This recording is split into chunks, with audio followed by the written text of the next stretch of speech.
Alright, here we are over on YouTube. Let's check and see how the mic's sounding.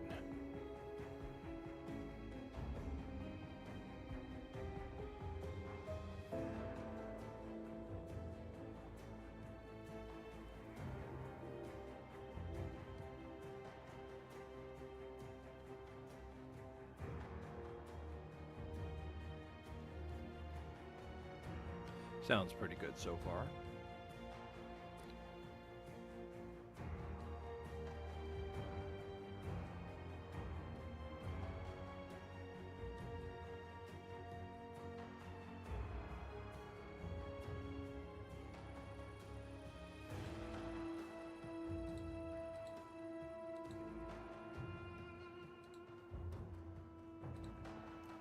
Alright, so we're going to mute out the two observation streams. We're going to get our guide up from Stupid Dragon.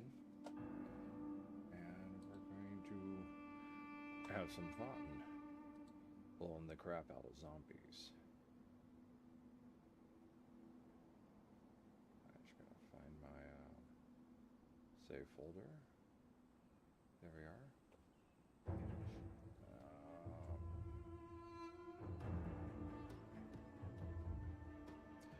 Virulent Dervish, there it is.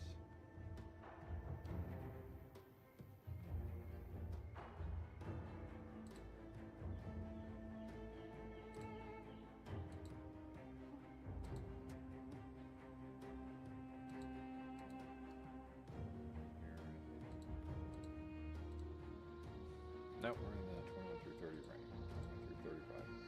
Okay. All right, we're up and ready to go. Everything's looking good. Everything looks good there. Everything looks good here. Everything looks good on the world of Cairn. No, actually, no, it doesn't. It is overrun with devastation, zombies, mutants, cultists, bandits, ethereals, Chthonians, ancient beasties, and all sorts of other manners of horrors, destruction, and devastation. It's going to be glorious.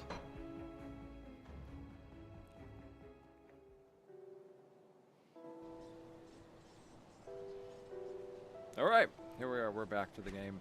Now, after doing some reading on the last game and looking over, it turns out that we're actually supposed to be a dual wield. He had us start off with aim, big axe, fine, but it was really dual wield, and I was throwing away the things that we really needed to dual wield. So, oopsie on my part. But we've picked up some things to read.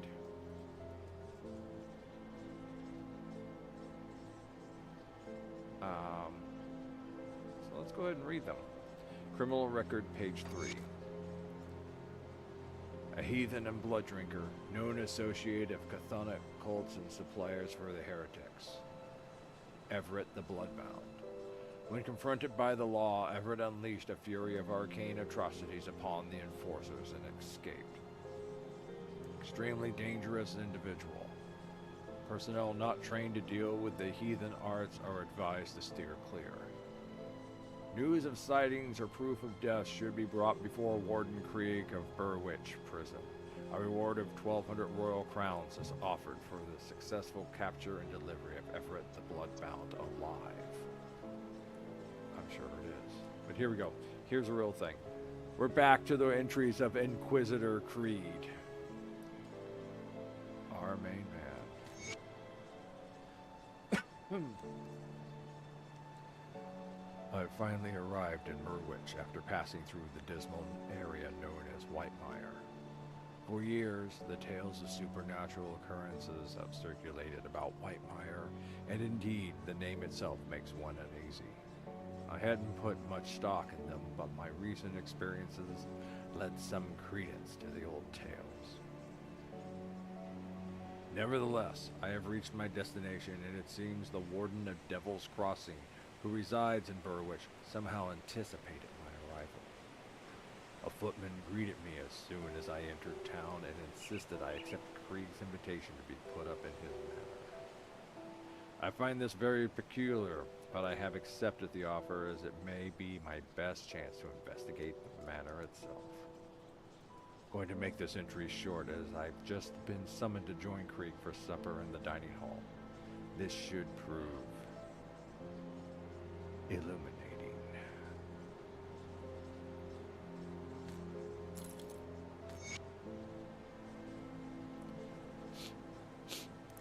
I've been a guest to Warden Krieg at his manor for over a week now, and my suspicions that something terrible is going on here grow with each day. Every day, I set out to some destination in or around Burwich to investigate yet another unusual crime or ominous rumor. Some are easily dismissed as more mundane human crimes or merely fantastical tales, but many of my investigations have come to darker conclusions. I feel there is a pattern emerging here, but I cannot yet put the pieces together. These are peripheral cases, though the main purpose of my involvement in them is to give pretense for my prolonged stay in Burwich. Krieg himself has become the focus of my primary investigation. Despite an overwhelming conviction that Krieg is not what he appears to be, and is almost certainly involved in some sort of unnatural activity, I have found no irrefutable evidence of wrongdoing that could be used to open an official inquisition. Much of the manor itself is closed off to me. There are rooms upstairs from which Krieg and other visitors come and go, but I am not permitted to enter. Stranger yet, I've awoken in the night to sounds like the creaking of wagons moving along a road, but then looked out my window down upon the village and seen nothing. Where are these sounds coming from? The game of cat and mouse continues, but as of yet, I am not certain who is the cat and who is the mouse.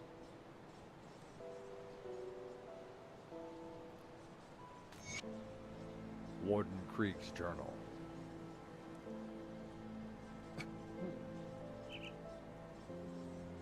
I have taken possession of my assigned vessel, the local prison warden. I appeared to him in his bedchamber and proposed the joining.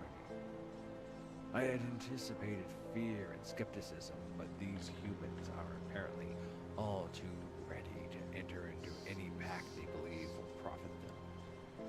Krieg is not a particularly strong-willed human, but he is persistent and constantly scratches at my consciousness. I have him under control, though. Krieg's position as an incarcerator of other humans will greatly facilitate our efforts. His expansive dwelling has a massive cellar that I believe we can use to fashion an underground transit to conceal our activities and the transportation of bodies. There is much work ahead to prepare for our glorious dawn, but I rather enjoy this physical body. It has many advantages.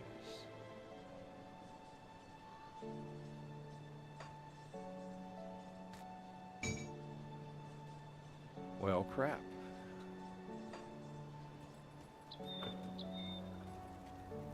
Too little, too late, it seems.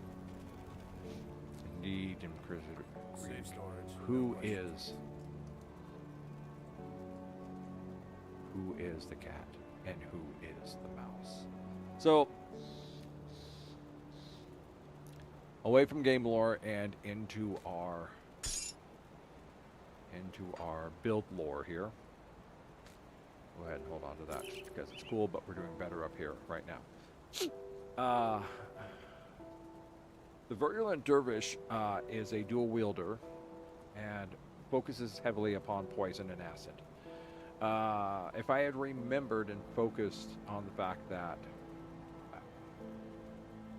that was the case, I would have kept the rat tails, the Pusquill's tails early on, which was from the first rat thing, and then grab the Pusquills from the second rat creature we encountered on the docks at Burwich. But I didn't. I wasn't thinking.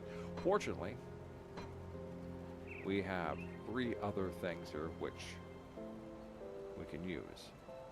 This is the ultimate of what we're going for. The Ganar Vakar sting of whatever. It is basically the stinger of a giant, monstrous scorpion. And these are found in the deserts of the Old Gods expansion. What it takes to get to the Old Gods expansion, I can't remember.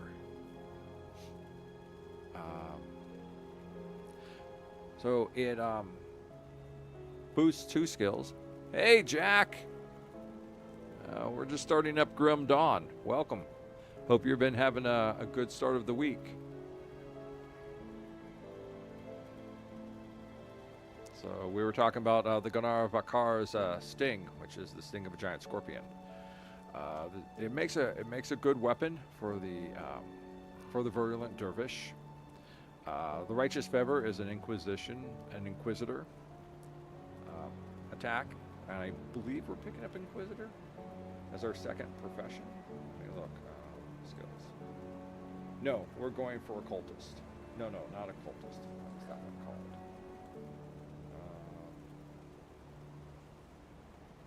I don't know what that one's called. It is. We'll take a quick look at it right here. It is Oathkeeper. Is a Nightblade Oathkeeper. So when the time comes, we will be buying this, but not yet. We're over here making ourselves badass with the Nightblade. So. Got something you need stashed? So we will be taking this. We will be taking this. This is the quill of the later giant rat creature, the one from the Berwick docks, Grundleplith's tail. So the downside to the tails of the 2 rat things is they don't really have any skills that go for Nightblade. So you also have these. I have the mutant bludgeons, which I've been looking at. They also don't offer any skills. Things may change. It's really hard for me to point things out. So here's Plaguebear's Pusquills, level 12. We can take that too. So we've got 4 different things here. The corrosive mutant bludgeon is useful because that's corrosive. We want weapons with acid and poison because that is the focus of our skills. Charged mutant bludgeon of attack. I do believe all these come from the husband and wife inn owners outside Berwick who unfortunately fell to the Grim Dawn and were turned into horrible, horrible monsters.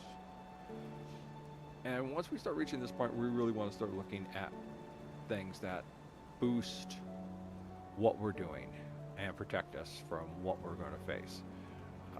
Chaos, Aether. We got a 32% resistance to Aether, and we really want to keep this because we're going to be running into a lot of Aether fire. If we could get this up more, it would be nice. It's really hard to get a high rating on all of this. I mean, having a 66 piercing, that's pretty outstanding. But as you can see, our elemental attacks are all down, defense are all down around 30%. Our bleeding is down to around 14% protection. Everything here is about at 30%. So we've kind of balanced that out, except for poison and acid, which is our focus, and of course, no physical defense whatsoever. Here's another version of Isaac Spalders. In comparison, usually at the bottom is where you start seeing the same stats repeat. So here we got the bludgeon. Everything down here is, of course, the bonus to the skills. The force wave and the rending force will always remain the same. They will, depending on the RNG, you may get some things after it. Everything here also has the minus a half second to recharge a force wave, which is always nice. Plus 2 meter range to force wave is nice. So this is a nice soldier weapon to have. If we're doing a soldier, this would be a nice weapon to have for that. I mean, it's better if it's two-handed. It's considered a mace. Are these considered mace? Yeah, these are all considered maces. But there's really no special skill for mace. It's just that mace will be giving us certain advantages against certain types of zombie undead. Where piercing and slashing doesn't. Standard D&D undead, you know, restrictions. So yeah, we picked up some other things, and we've transferred some other things over, which normally, like I said early on in the first game, this is kind of the oh, you're trading all your stuff over, but Grim Dawn is set up for that. Grim Dawn is set up. It specifically has an inter-character transfer right here, so that way you can swap things in and out. So it is specifically designed to do this. So, and here are the Pusquill's tails. There and there. They're okay, but they're way down at level 5. So, and Pusquill's tails, here's a level 12. Every time you fight him, his levels go up, your levels go up. But it's better to go for the Grundleplith's tail as opposed to the Pusquill's. You're just looking at, or maybe not. Maybe Pusquill's is the way to go. Oh. Yeah, Pusquill's is the way to go. So we should probably go kill Pusquill and see if we can get a higher level Pusquill's tail. We want 2 of them. This is the one we really want, but that's level 24, so we're a ways off from getting that one. Corrosive Bludgeon. Looks like it'd be nice to wield. This is a poison solid club. So we can judge the damage rating based off of how much it's down from the Falcon's Claw. Very nice weapon. So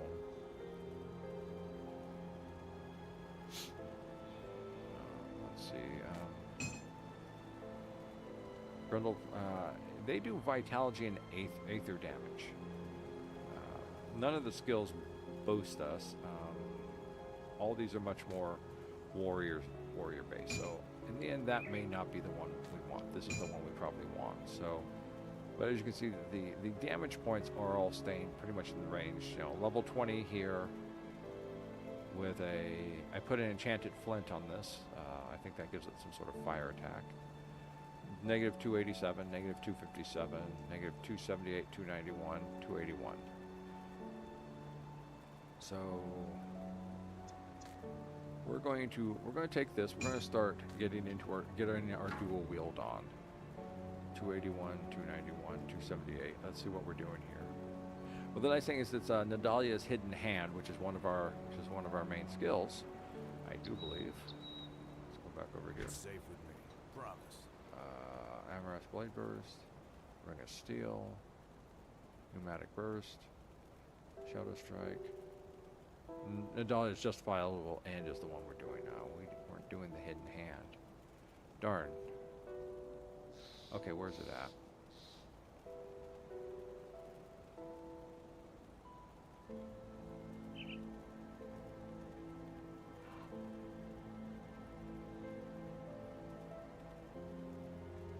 Okay, well, we can do this the old-fashioned way. Just go back up to the inventory. Take that out. Take something with Nadalia's Hidden Hand in there, put it in there, go back over to skills, and just look for the one that's got the blue on it. Ring of Steel. There it is, Blade, no, that's Blade Trap. There it is, Nadalia's Hidden Hand.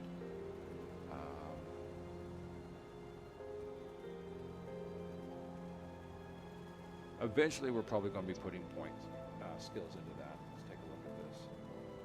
Yeah, eventually we're going to be upping Nadalia's Hidden Hands to the full level. So when that comes into play, I'm not exactly sure. Let's take a look back at the skill level. So Knight's Chill, Knight's Chill, Knight's Chill. Finally add 1 point to Oathkeeper, Rigorous Feather, and Drake's Approach, and that's up to level 26. Oathkeeper, Pneumatic Burst, Consecration. So we're not going to be upping the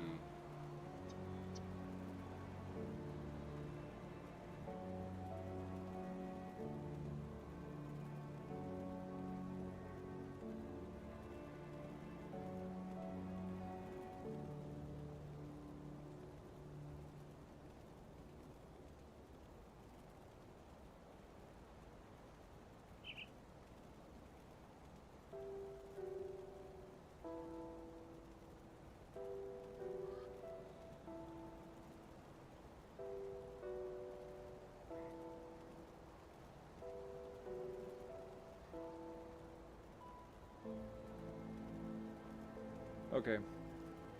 Yeah, there's just a lot of jumping around and everything, so we're not going to be using this one for a long time, which is kind of a shame, but it's acid and poison, the thing that we do. Eventually we're going to come back to this skill, but it's a higher end point, so it doesn't really matter. In the end, it doesn't actually matter what we take for our two things as far as the skills are concerned, because we're not going to be using any of them. So we're using this, and that does less, that does less, this does more points, so we're going to put that. Ooh, that made a noise.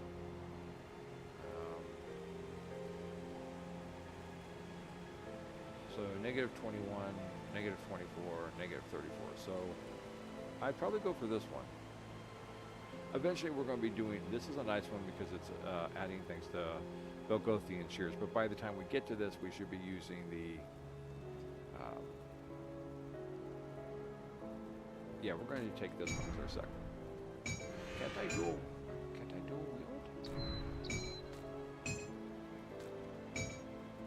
I can't dual wield yet.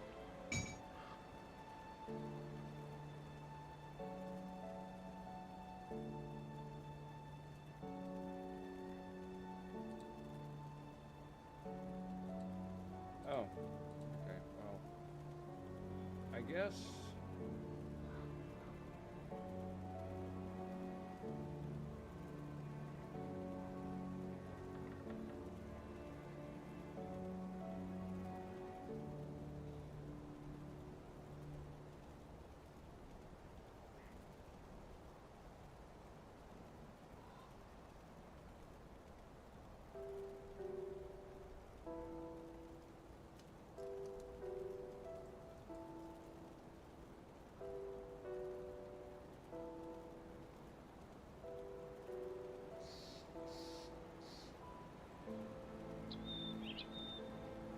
Yeah, we're not going into dual blades until level 36. Okay, well that explains that. In which case, we're going to take the best weapon, which I think is that one. Okay. Like I said, it's been a long time since I've run this build. Nothing down here is going to be lethal assault. Are we doing lethal assault? We're doing lethal assault. Shadow strike. Pneumatic burst. Ring of steel. Hammer blade burst. Ring of steel. I thought we did lethal assault. Ring of steel. Lethal assault right there.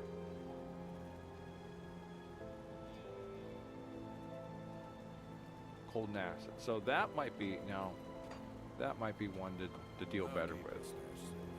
Because this one, by chance, is giving us 2 to lethal assault. So right now, this says it's at negative. With lethal assault, this is still doing raw. So we'll hold on to this one. We'll see what it does. We're going to go ahead and put the Falcon back. We're going to put these 2 back. Even though this one, we'll keep this one with us too. So we're going to hold on to these 2 weapons right here. We're going to get rid of all this. I don't need to put anything more in there.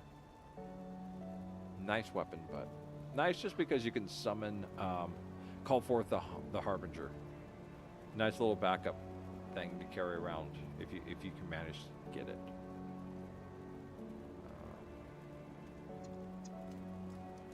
So everything else here pretty much outdoes me, outplays me. See, this will do 19 points, but this is still doing more. But we're going to see how well this one plays out. We're going to see how this one plays out because we're going to be doing 2 runs. We're going to be doing a couple of different runs. We're going to be running into Pusquills. Anything you like? No, just buy all that, please.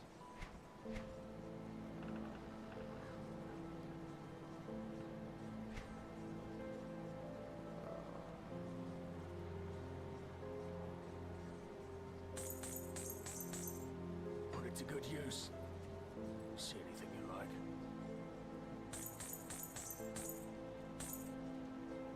See you around. Worthwhile to build something.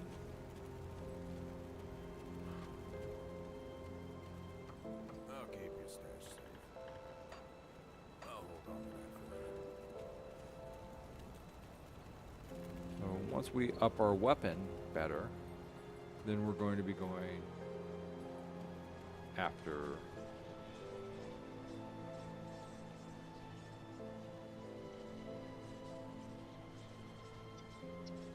the Warden.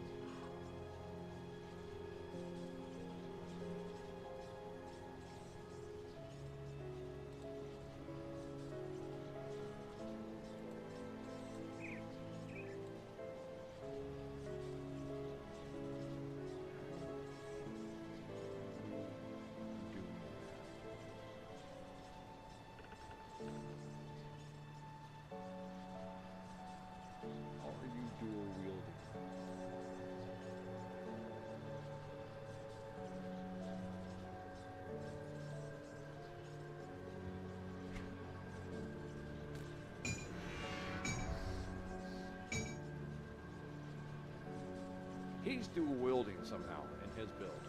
He's dual wielding. He doesn't have the dual wielding skill, but he's dual wielding. I don't know how he's doing that, so I'm going to go back and play with things for a moment because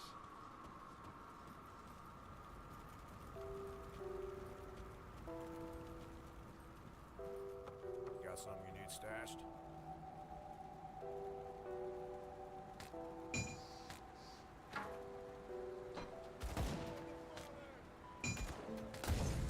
uh-oh. Keep an eye on this.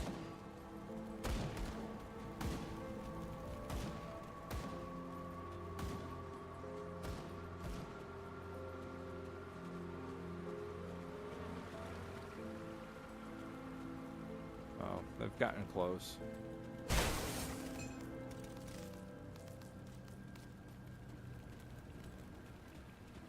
Sometimes it's nice just to run out here and kill them for the, for the guard's sakes.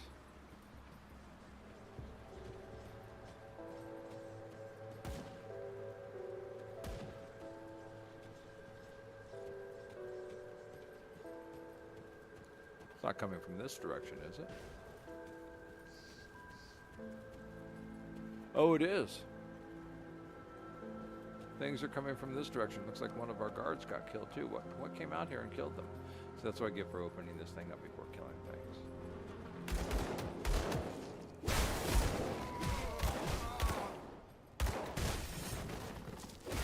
Let's not get too far ahead of ourselves.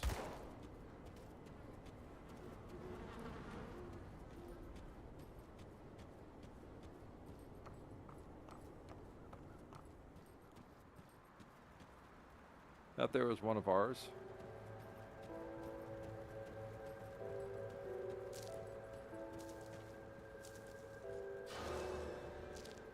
Oh, okay. Hit the training dummy.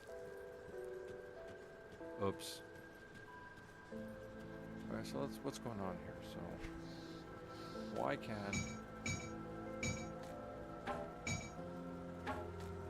he do? I can't. Okay.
Oh, is that why?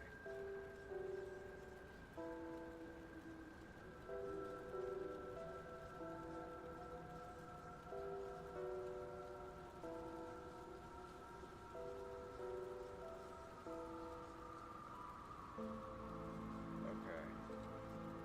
Go back, go back, go back. No, he's not. I bet it's just something he did in the tools, because there's nothing here on here that allows him to do a wheel. So, I don't know how he's doing that in-game. I do not know. But somehow he's able to do a wield in-game.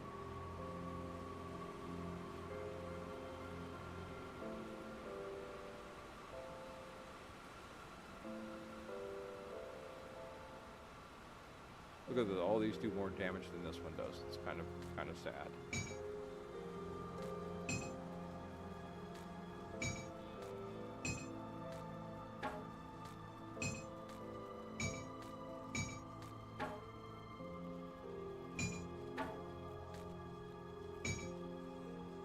All right, let's just get going. Let's see what we can do.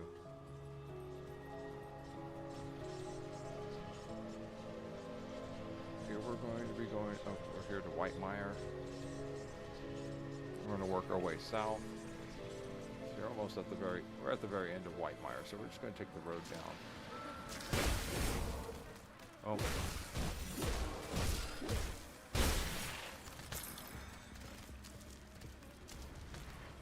Didn't want that. Excuse me. Yeah. You guys aren't really going to give me any experience points. I just need to get to where I'm going and you're in my way. Yes, I have reached that time on. There we go, Ring of Steel.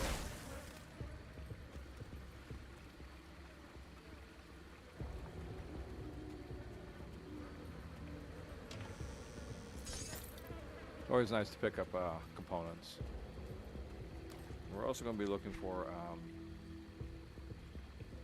that's what we want right up there. Savage Totem. We're going to go hit that. First, we're going to go do this. And get down to the... Where is Witch? That is Bird Witch. Okay, so we're going to be... Yeah, this is the way we want to go. This is the south. Just got to find my way across here.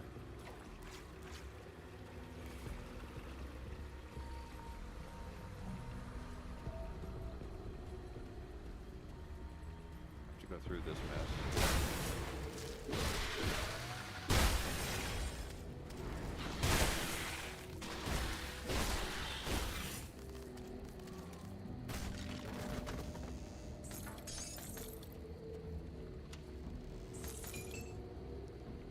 Money.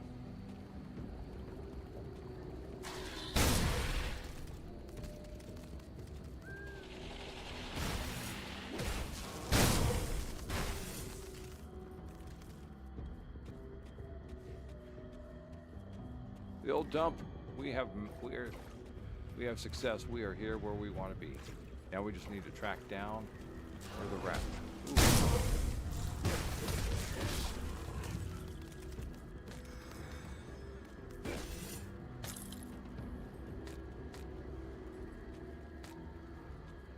Where is that?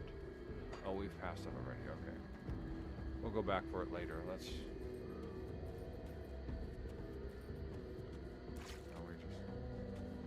Stop it. Stop it. I want your facing like this.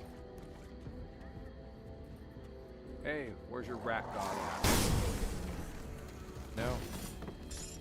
No? Yesterday's live was early in the day, Jack, so you probably weren't up for it. I just did a small build in Minecraft in the early part of the afternoon. At least my afternoon. So I'm probably not going to be streaming much on, Mondays and Sundays. Other things I'm doing. So you didn't really miss anything. You missed me trying to build in Minecraft while I had a mild headache. And yeah, but it worked. I basically I took the chicken crusher chiller and I hooked up a filtration system for the drops, so that way I could feed the eggs back around into the primary egg catch hopper and send them back in to try and be hatched.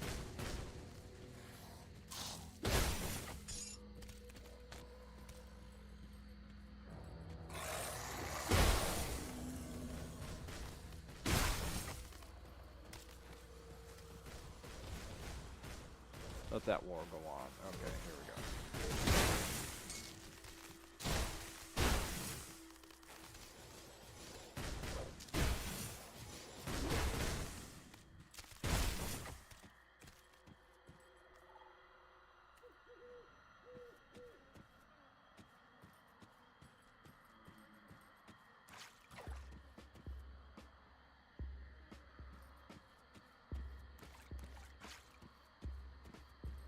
I think I'm about to cross into white fire. Okay.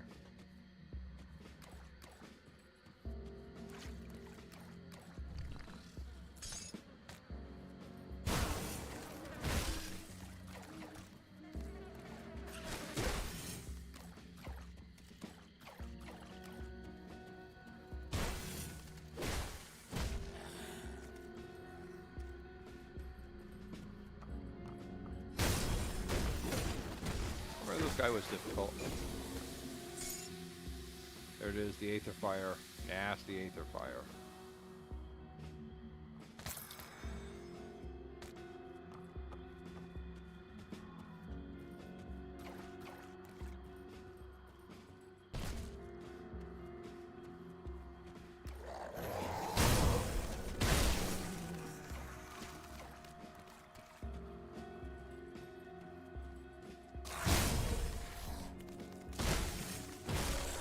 Not where we want to go. Okay. The entrance. Oh, there it is right there. Couldn't see it before. Okay, let's go do this.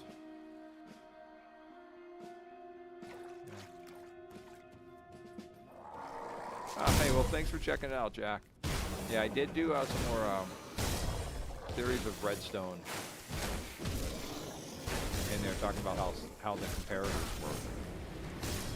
To the best of my understanding. There we go. There we go. Okay, let's see what we got over here.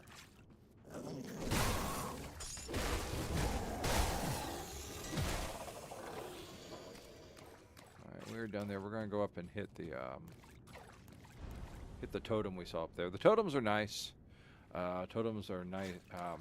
Not just item drops, but experience points drop. I've been simultaneously running another character through. We don't need that. Another build through doing the Vindicator, Avenging Vindicator or something. So here we go. Still level 12, so it's not going up anymore. So the lethal assault's nice because it boosts up our lethal assault. But as we can see, damage-wise, it's all doing better than this one, which happens to be the level 5. So, what does lethal assault give us? Okay.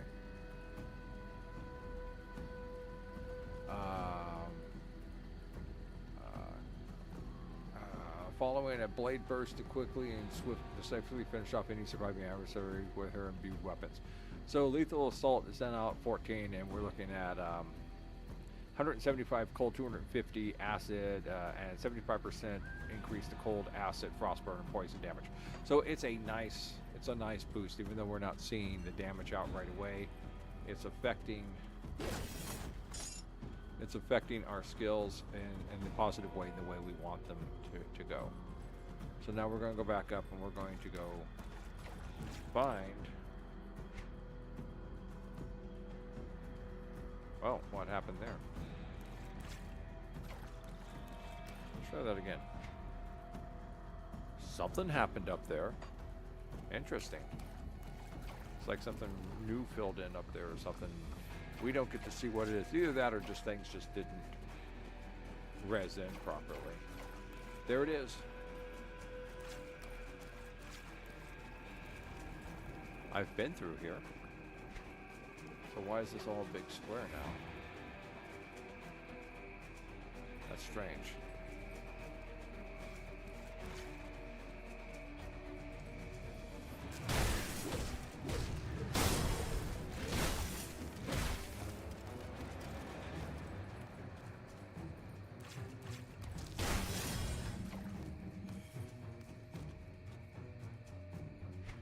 How weird.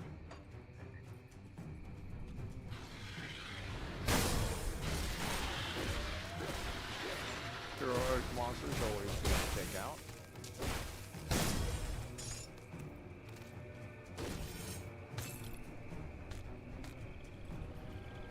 We want to get the best equipment we can for facing off against the Warden.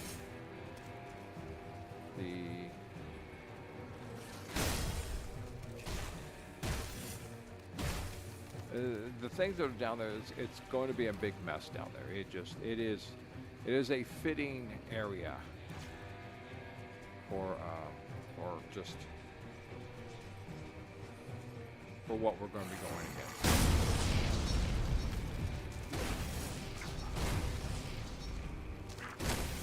You know, it's just compounding with horrors and minions and zombies and mutants, giant spiders. Oh my.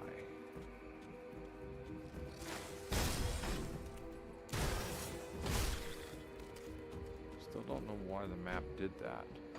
It's just like a big square that didn't zoom in at the proper time. We went through here, which is why it's strange. It's just like, and we went through all this, so it should have been. There's that journeyman's pack we looked at earlier.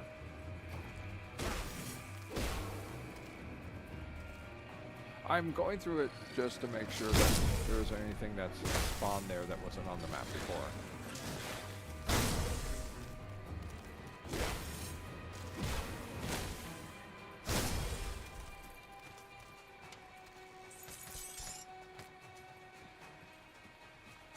Is that pretty much it? That was an entire square section. What happened over here?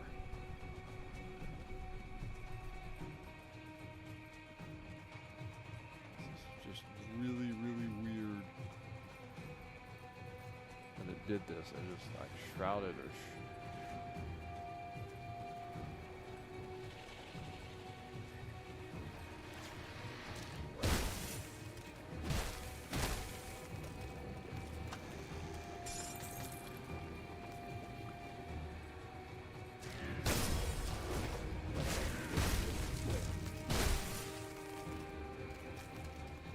that's it. Okay, just a weird glitch in the map, I guess. There's nothing new laid down here. Let's go deal.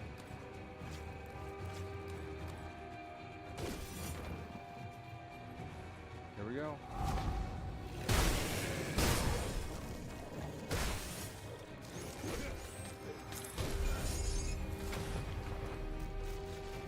Krieg's Cleaver and Shadow Grasp. All right. Okay. Yeah, they definitely did not level up properly. Okay, so Krieg's Cleaver and Shadow Grasp. Cool. Yeah. Okay. I like those. That's due to the Shadow Strike, which is going to be useful because that's one of the suggested techniques for taking out Krieg is the Shadow Strike, and which is to teleport in and then run away. The Hellmaw shotgun. Okay, so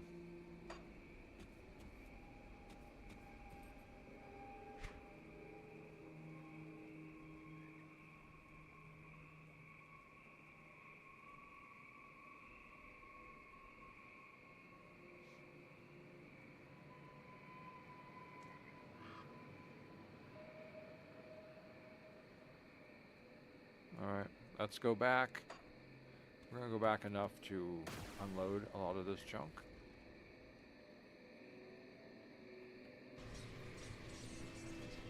That was not a very good test I'll of give you a what we good picked up. price of what I've got left.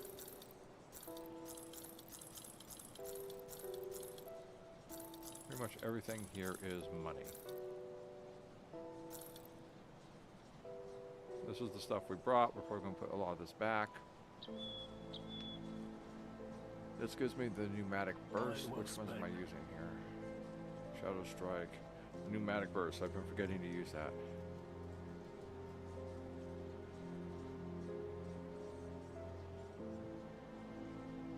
Okay, confers. Shadow Strike. That's our third power.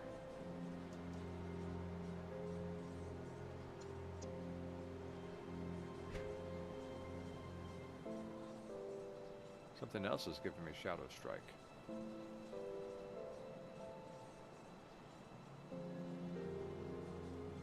There's Ring of Steel. Oh, I picked up a shield. Ah. Well, might as well use it.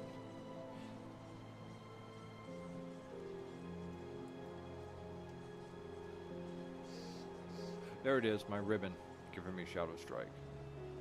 So which one do I use? So these are giving me Pneumatic Burst. This is going to give me Veil of Shadow and Shadow Strike. Do I have points in Veil of Shadows? Ow! Ow. There went Phantasmal Armor. I wonder if I have to activate. I have to activate Phantasmal Armor. Shadow Strike, Ring of Steel. The good thing is to Night's Chill. Was I looking at it again?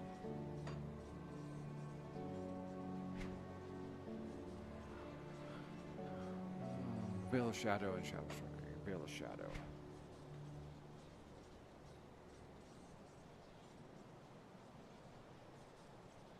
There it is, Veil of Shadow. This one just drops people's offense. So if we put that on, we'd be at like negative. They'd have negative 45 and probably in their offensive ability and somewhere around negative 11 in total speed. And the increase would probably be up somewhere close to 5 meters, and it would also eat up a lot of our mana. So we only have 811 mana in this.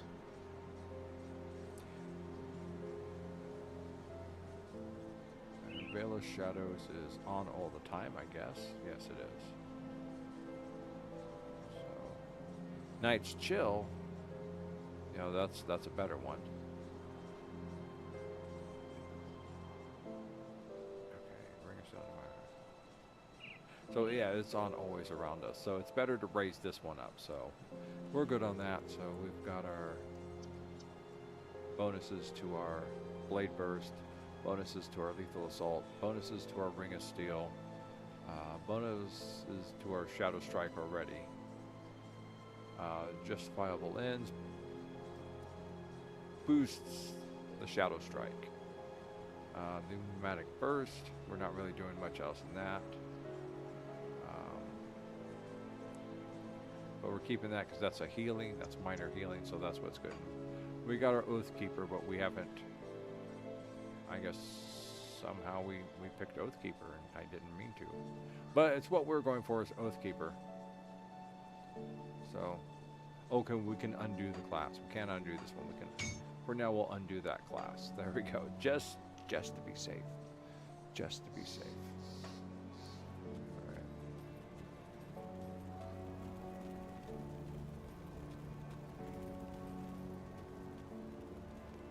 I'll keep your stash. All right. Yeah.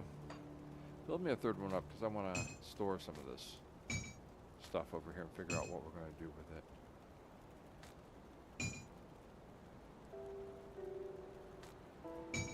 We're probably so. The disappointment is that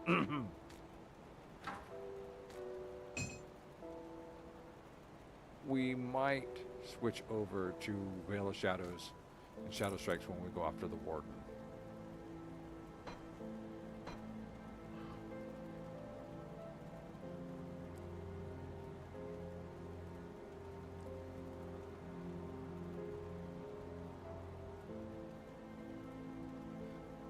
interesting weapon, but I'll put that over there.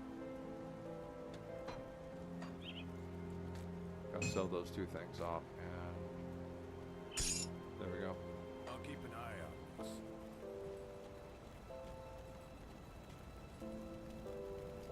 So this is one of the things they added, which is if you don't like how you look, you can buy illusions to cover yourself in.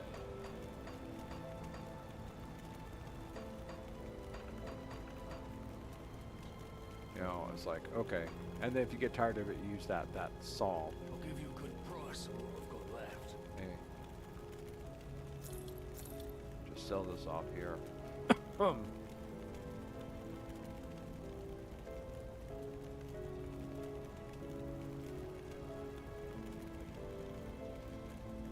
$3,800. So we could put that on our weapon to increase up our what's that, the illusion stuff to make your equipment look different? Yeah, it's kind of interesting. I hardly look at myself except for when I'm like this, so it doesn't really do much for me. This is the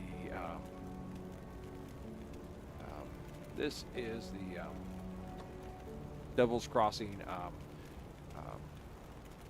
store, and as you go up and accept it in your faction rating, there we go, you gain access to more stuff. And I think I've learned, you know, you get like these are other blueprints, but I've learned them all. But you can pick up some better weapons up here, so in case you can't find the good stuff. And then up to 3, you can even you can buy this to boost up your mandate again. And I've learned all this because my level 100 can buy all this stuff. And then you go up to level 4, and this is more things you can do to boost yourself up. You know, these are things you can put on your weapons. Once you start putting some of this higher stuff on here,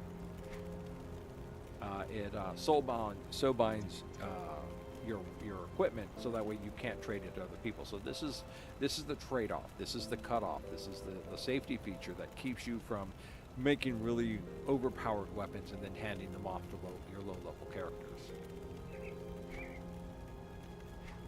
And they all have that. So like even these things right here. So I could slap this on. I mean, you know, you put it on a piece of equipment and it's got that bonus to it, but I could never hand that off to someone else. So, I mean, that's a nice resistance. That's a nice resistance. And these, and you put these on your weapons and stuff. So that's how you boost up your power even more. And different factions will have different things to sell, just like different blacksmiths will have different specialty items that they make, but you won't know what they are unless you actually read up the blacksmith. But everything in here that has, you know, is something I've learned to make, and if I have the right equipment and levels, I can make these things. So, but everything up in there is usually up in the 50s, 60s, 70s, 80s, and 90s. That's the drawback to all those things. So we are going to go up to no, we're going to go hit Burwitch. That's closer. And we're going to go check out the rat one more time. But it's probably not going to do anything for us, so.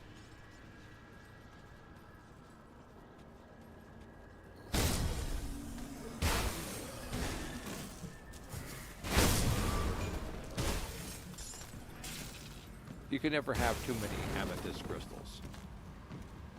That's just to let you know, in case you're ever wondering, should I go farming amethyst crystals?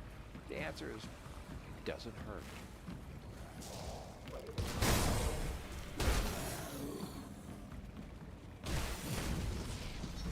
How are we going to get through? Okay.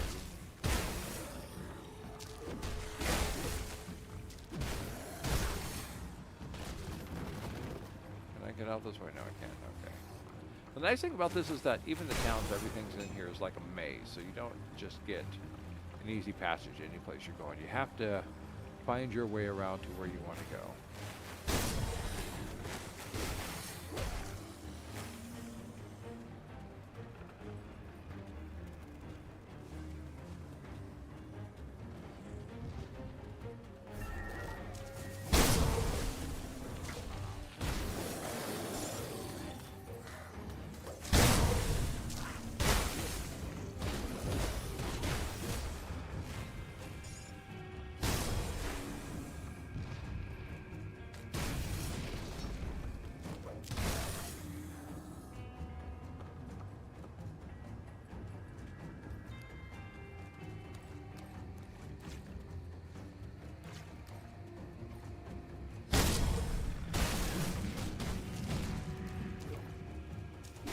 Sorry, I missed you.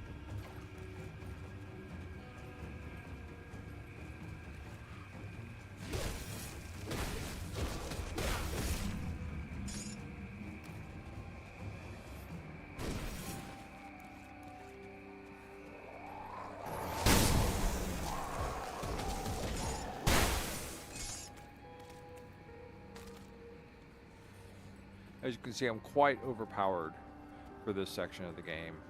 I'm one hitting and two hitting everything here. So, but it's still doing damage to me. Let that, you know, even though you're killing them quick, they still are doing damage.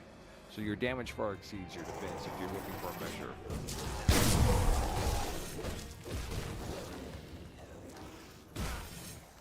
And we got to stay out of the water because the water is poisonous.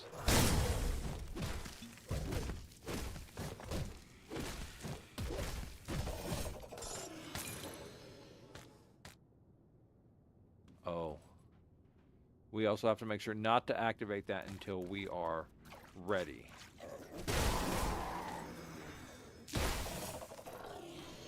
Yeah, I picked up a food ration and it just went,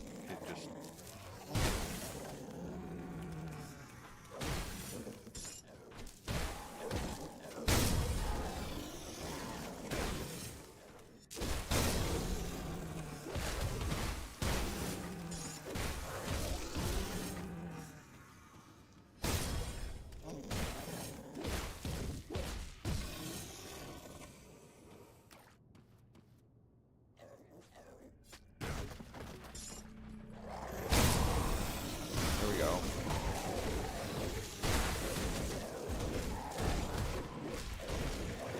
Pneumatic burst going there. I can't do that. Can I do my pneumatic burst again? Yes, I can.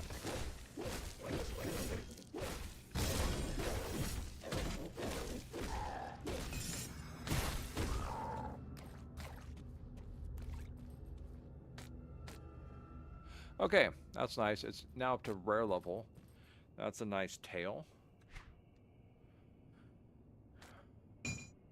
We're looking at a level 20 tail. But still nothing that's going to directly help me and what I need. But when it comes time to fight Krieg, we're probably going to raise everything up. Frost damage, War Chief. Already got one of these. 14, 12, 14. 19 resistance, 16 resistance. We're good. We're good with the one we have. Good with the one we have. Nice, Ancient Heart. Nice alchemaic ingredient. All right, let's go. Let's go put ourselves into a lot of danger and a lot of hurt.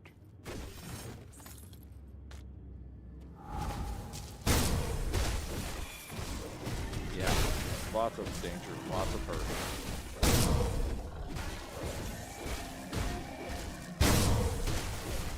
Yeah, let's get out of that stuff. Give myself a little bit more of the pneumatic burst. Okay.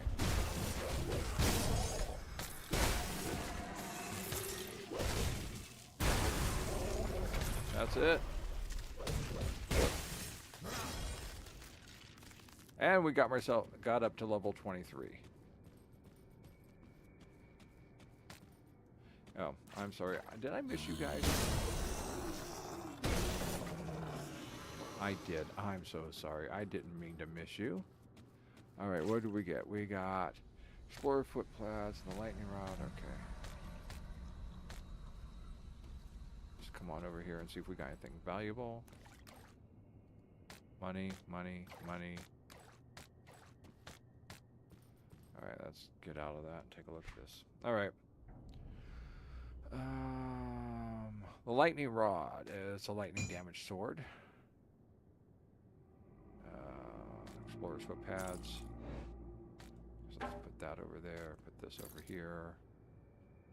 Anything else special? Not really.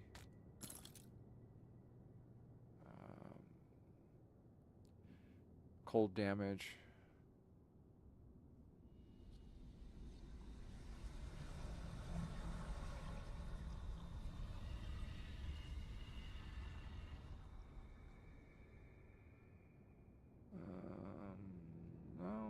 Anything else special? Okay, well, disappointing. I could put this on. Uh,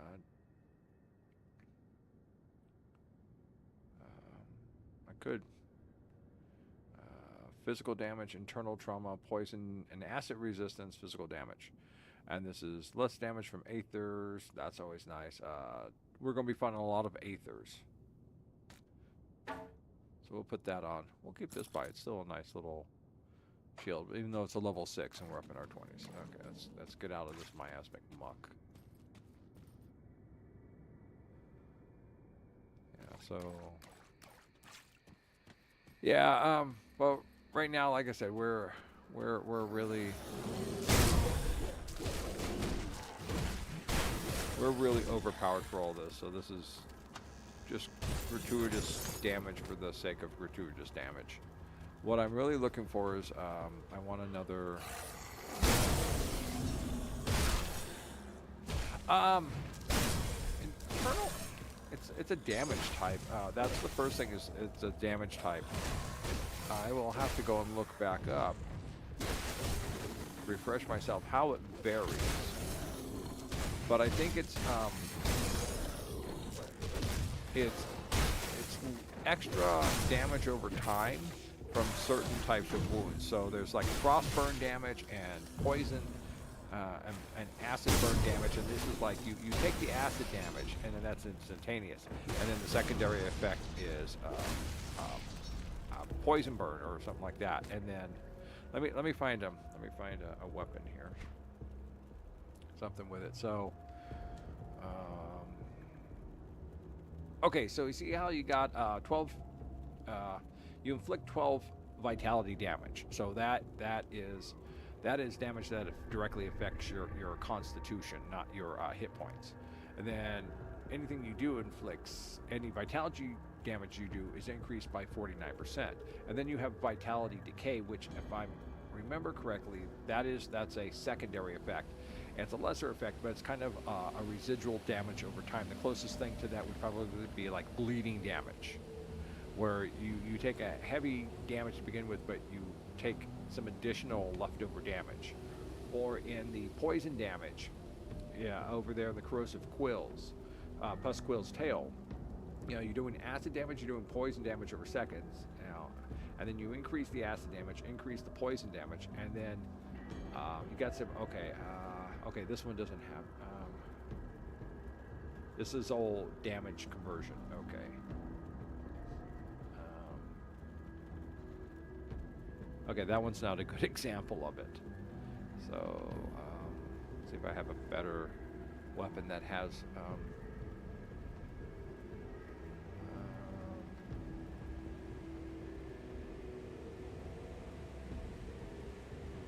well, let's go ahead.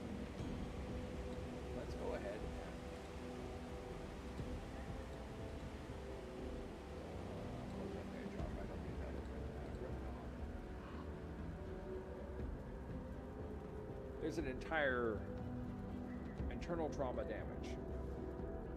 Okay, let's take just a quick look at this. Is a type of duration damage. Okay, it is increased by cunning at the rate of 0.33% per point. Internal trauma damage is modified by physical damage resistance. So yeah, so this is damage directly to your constitution, I believe. So, because if you remember down here in your hit points, you've got this outside bar here, and those are your hit points, and then this is your health, and then underneath that is your constitution. So every time you drop down, you heal up, your constitution goes down. Damage, and then the attacks that we're talking about, eternal trauma, is additional damage that continues to physically. It's not protected by any of these things out here, except for this defense right here, physical, which is at 0%. It's very yes, we some of our attacks are causing trauma, and so that's where it'd be at. So bleed, piercing does extra, health damage, and bleeding does extra bleed damage where you trickle out, things like that. But physical damage and trauma damage is what directly affects your constitution right in there, if I remember correctly. duration damages. Let's take a look at this. There's a huge, it's just duration damage is any damage was applied over time. Duration damage is considered separate from the type it is associated with and is not affected by effects which increase that type. For example, an effect that does 10% cold damage will not also increase frostburn damage. Resistance to damage types, however, is paired with normal damage types associated. So, for example, 10% fire resistance will also increase burn damage resistance. More than one duration damage from the same source is applied to the same creature, only the strongest takes effect. So there's no stacking on this, unfortunately. But that's kind of cool because what you stack onto them, they can stack onto you.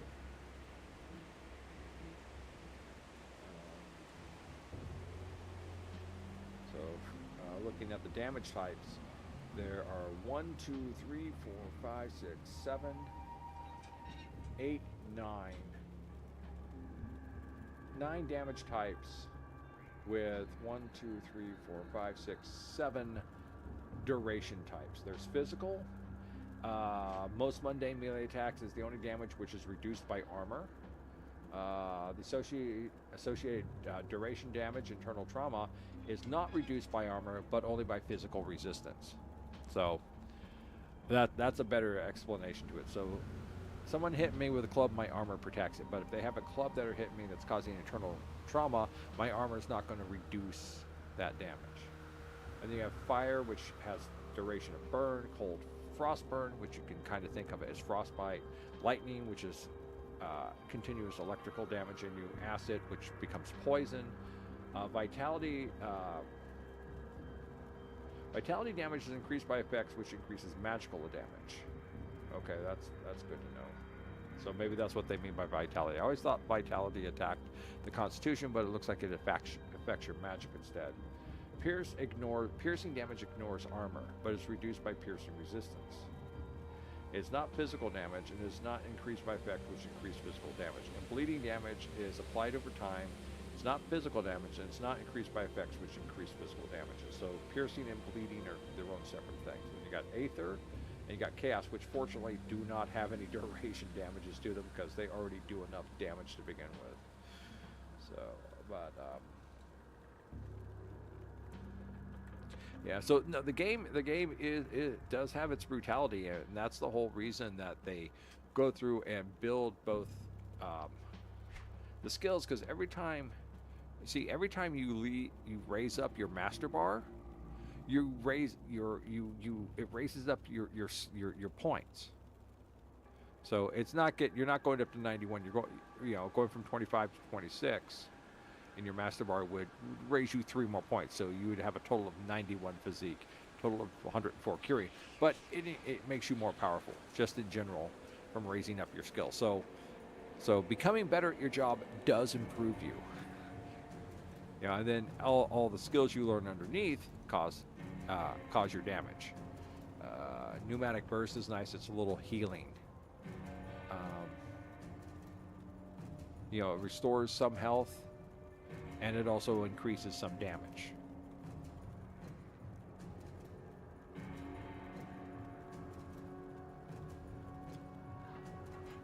Oh, excuse me. Oh my. I have nothing to drink. Whatever will I do? I have no idea what I should drink. I am thirsty, but I am also without thought of what it is I should consume. Perhaps I should go out and get some branded... Oh, hello. The guardsman set.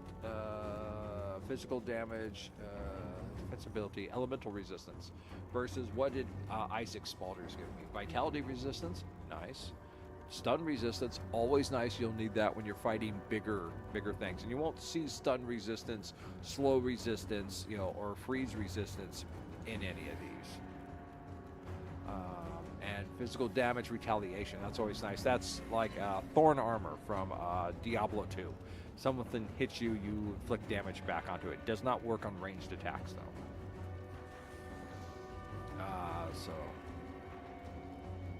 Oh! A named unsponsored beverage to drink? Why, that's a great idea, Jack. Let me go get one. I'll be right back.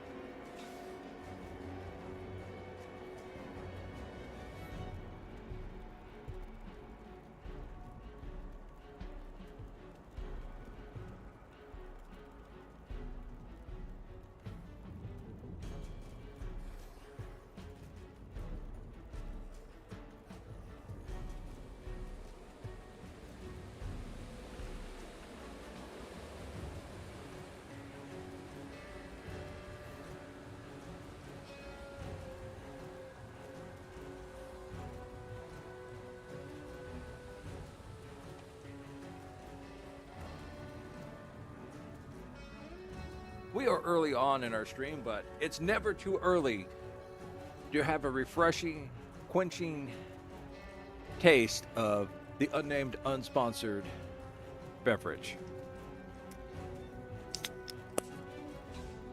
That's right, unnamed, unsponsored beverage. It's fresh, it's refreshing, it's cold, it can be warm, it quenches your thirst, and it is so tasty. The unnamed, unsponsored tasty beverage. The beverage choice of streamers, viewers, and people just about everywhere. Find yours now and enjoy.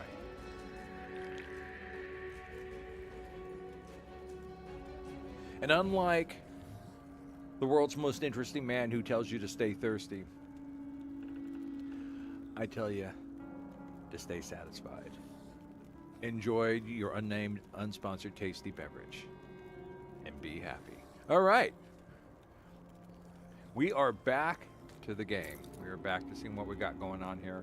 I have an ancient heart.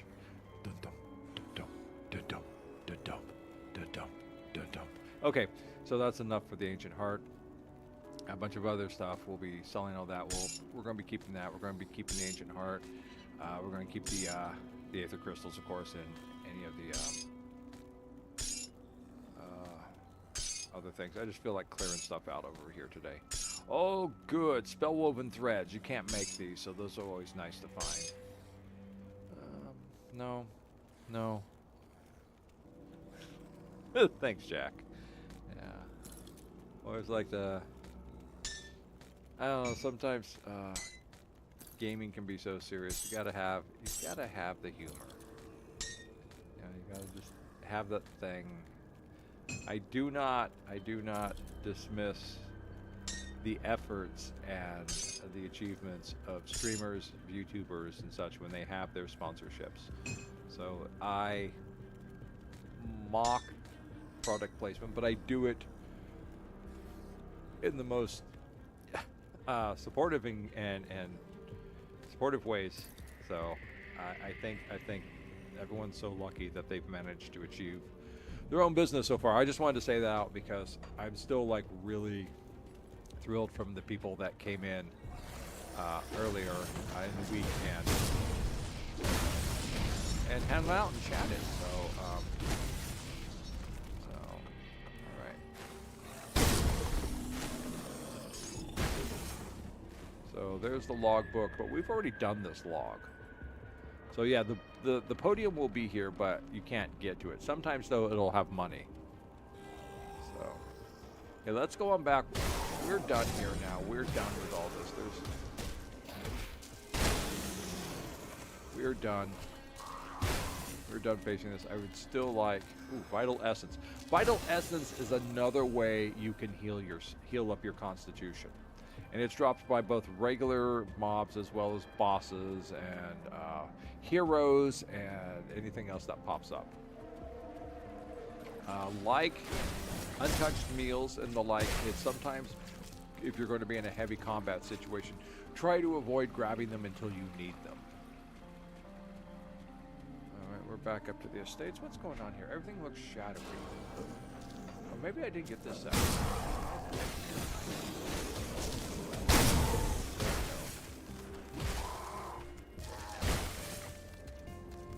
Oh, hey, I'm sorry, I didn't kill you properly.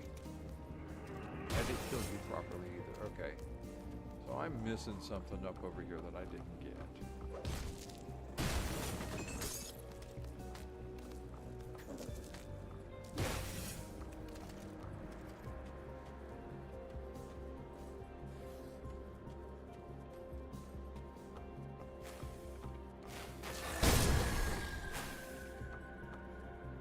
No, that's probably it. I probably didn't come up through the hatches once I went down and looked for the apprentice. The apprentice has a nice ability. She gives you the ability to strip components off of armor or to strip away the item in order to reclaim a component.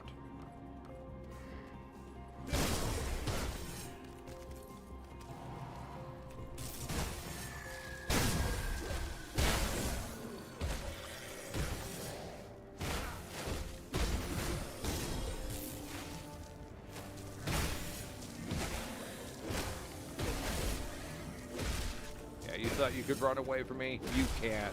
You can't run away from the virulent dervish. We are the wind that is a plague upon you all.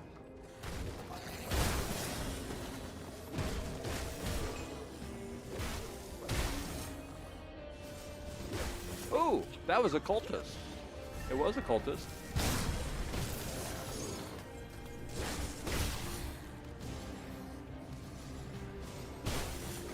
I'm killing them too fast to read them.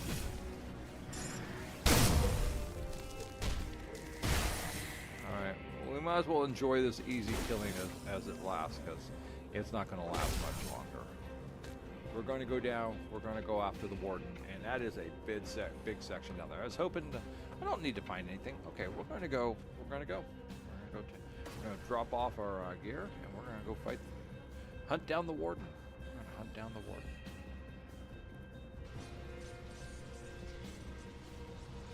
That's another cheap as cheat skill. Which one is that, Jack? That way I can just comment and jabber with you on it. Okay, we're just going to, here. See anything you like?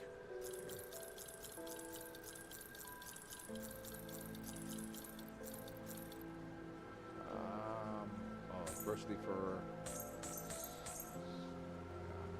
Iron well spent. I'll give you a good price for what I've got left. Crackloads, chill park. Iron Okay. well spent. This is how I ended up losing most of my money. I mean, eventually you get so much money, you just end up with a ton of. Safe storage, no questions asked. That over there. We're gonna come back over here. So, fortunately, not what I need.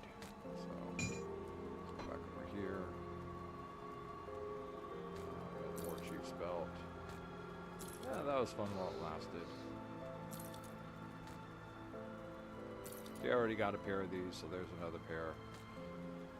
The trouble with hanging out and hitting the same level areas that you hit. Oh yeah, yeah. Yeah, I guess you'd call it cheat, but it kind of goes with it because you destroy one or you destroy the other. So like if I wanted to put a different component onto this axe, I could strip that off. You know, you have to pay for it. I mean, it costs you iron to do it, and you don't get the item. It's gone. One or the other is destroyed.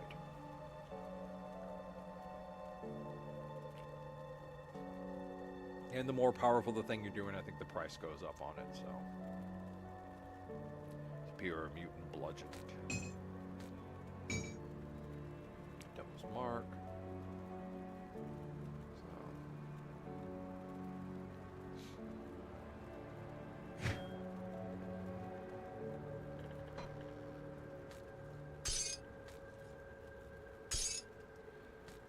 So the only real reason to go back through areas is to pick up components.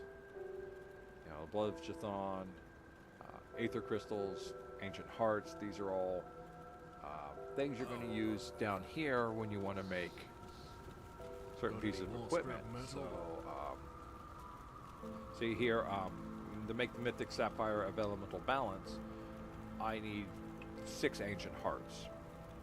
So that's why you'd want to go farming for the Ancient Hearts, for example. Of course, this is a level 82 item, so I won't be making that anytime soon. And then you need the Mark of Illusions, and you need the Glacier Relic, which is over here. So if you come down to Glacier, Glacier requires another Ancient Heart. I can make Molten Skin. I could make the Glacier, but it's a level 25 item. And so far, only at level 23. But speaking of level 23, it's time to spend some skill points. Where are we at? We're at 23, 3 points back into Night's Chill, which is no. It's the only other thing is like trying to find where these. There we go.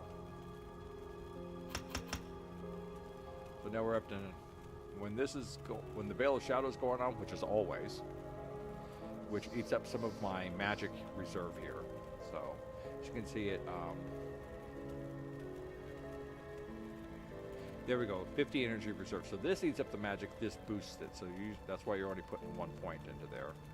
So there we go. So 97 cold to anything that gets within 3-meter radius of me. So the reason you want to raise this up is probably the media radius and then the overall speed and offensive capability reduction. But we're skipping that because we're going for damage as opposed to debilitation. The nice thing about this is it reduces the resistance to cold, which we don't care about, piercing, which we don't care about, but poison and acid, which we do. So that's why we're raising this one up. Yes, we're going to keep those. So where did we put 1, 2, 3, 4, 5, 6? So yeah, we're up to 6 on the devotions. So it's time, once we get some more devotion points here.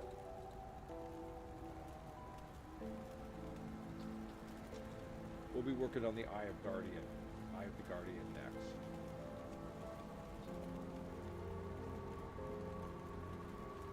On the other one, seeing as we're talking about things that can be done, let's go up here and talk with our friend the Mystic over here. So what she does is she allows you to sell back your skills and to sell back your devotions. But in order to sell back a devotion point, and so you have to, it has to be able to balance out in order to have it. So, like I could like sell off the crossroads, and that would put me down to 5 and give me a point back. But this would still need 5.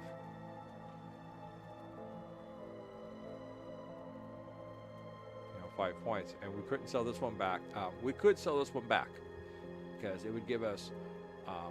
It cost us 25 iron and 1 aether crystal. Another reason. Yeah, that's your that's your magic. So you activate certain powers and it reserves it. So if we turn the power off, then it doesn't go on, and some powers are on all the time.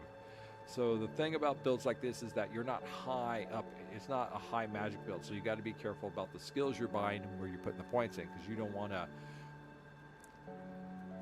build up, because this is using up this much. But anytime I activate this, or activate that, that's also using up your energy.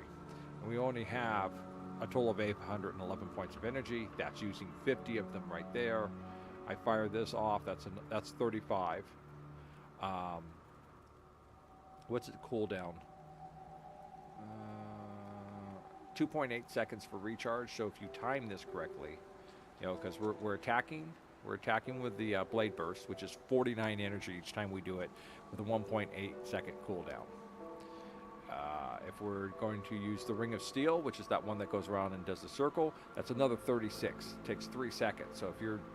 So you fire this off, and then about that time you're ready to attack again.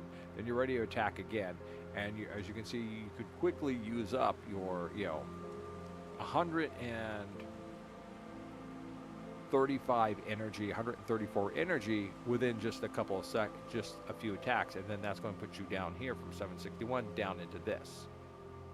If you end up using something like the pneumatic burst, which was I was using down there in the big rat thing, that's another 23 energy right there, but that restores 23% of my health. And also gives me plus 38 regeneration of health over the next 60 seconds, per second. So that's worthwhile to use, and you won't use it a lot, but it's a slow heal. And then this is the Shadow Strike, which is your teleporter, and that's 35. So you like Shadow Strike in, hit with this, hit with this, hit with this, hit with this, get out of there, because usually you're going to use that to work on really big bosses that have a range attack, and you want to close that distance for the range. And as you start getting more skills in here, you want your R, so that way you can use your mending tonics. You want your space bar. This is how I've set them up so you can do the evade. And this is the evade. And it allows you, if you've got like a bunch of monsters blocking you here and here, you can hit the evade and it will still push you past them. And then you've got, you don't have to worry about the ring of steel because it's already over here on your second thing. But you have your pneumatic burst, so we're going to empty that one out. Actually, I don't need that. So we're at 2, 3, R, and spacebar, and that's a nice finger setup right there, because it's ring finger to 2, middle finger to 3, index finger to R, and then thumb to spacebar. So that would give you, if you had to fast key through things, that'd be what you have and need. I'm not going to get those until level 25. So we're going to go down and we're going to go after the Warden. It's time to bring bring justice to him. And in case you missed the journal entry, the Warden is possessed by one of the ethereals. And Inquisitor Creed showed back up at his at the Warden's mansion as a guest of the Warden, and he feels there's something wrong with the Warden, but he hasn't got any proof to act. But this is all before the Grim Dawn came about, so who knows what will happen. And now we're back in the Warden's basement. And it's just littered with coffins. Where are all these dead coming from? Well, if they're not the former living members of Berwick, they are the former living members of Berwick who were interned and then dug up all throughout the land.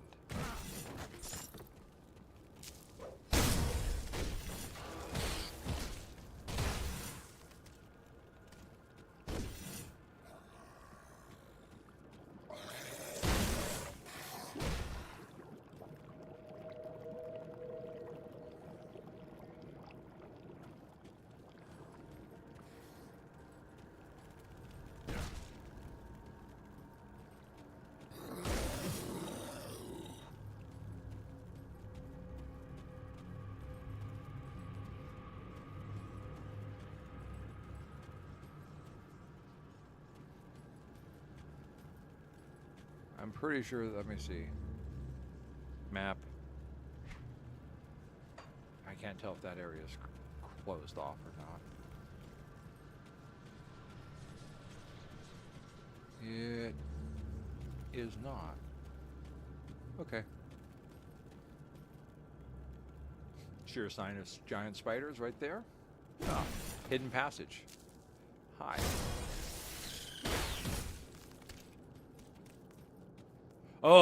Oh, this part. Oh, yes.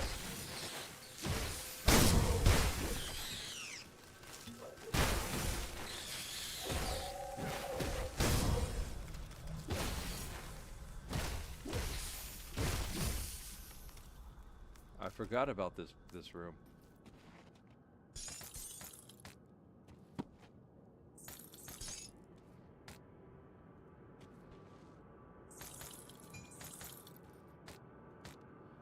So as you can see, it takes a whole lot more for me to regenerate my health than it does to heal myself. Because even though I'm mystical, I'm not that mystical. Make sure I find my way back out, because there is no map in these hidden corridors. There are no map. There's no mapping. There's just. That allows me to go through there. There is more of this. Okay, this. Yeah, there is another section to this. Just can't remember where it's at.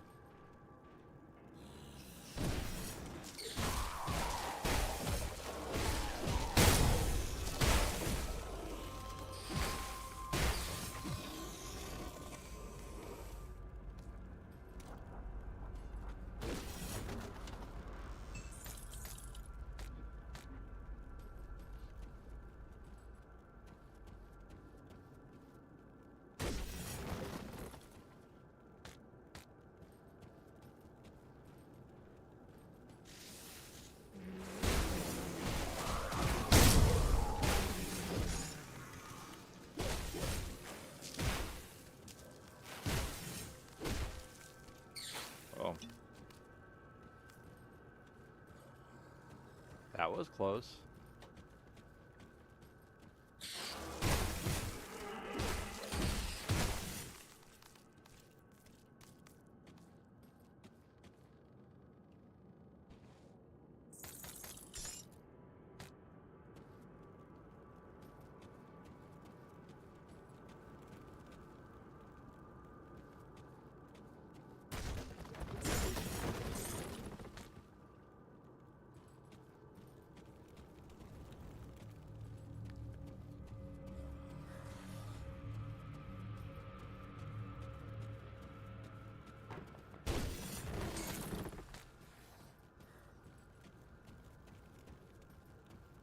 Huh? And what is that? Is that where I came through at?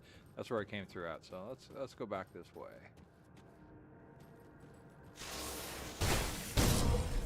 Where did you all come from? Well, let's get out of the acid. I keep forgetting about that. You are bothering me, so we're going to stop you.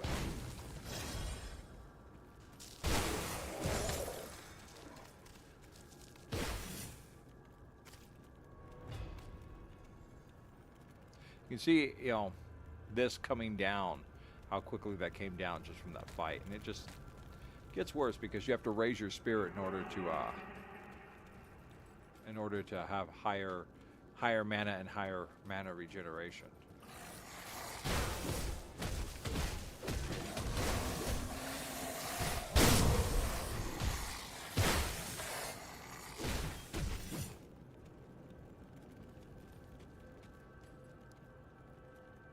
Yes, it is, and that's kind of the nice thing about it is it does. You do have your map up here, and then you can, of course, hit your main map, but it does. But the way you can just spin around your camera and stuff, you can get lost and double back on yourself and stuff. So, and I've already been through this. I'm just see, I've killed things, but they keep showing back up. Sometimes I move through faster because the spiders usually they come dropping down from above. See, I'm looking for more collapsible walls. Sometimes you can't even see that they go through until you highlight them. And then they may just take you into a little chamber, or they may take you into a passage. All right, so which way do we want to go from here? We're just going to go straight ahead. Okay.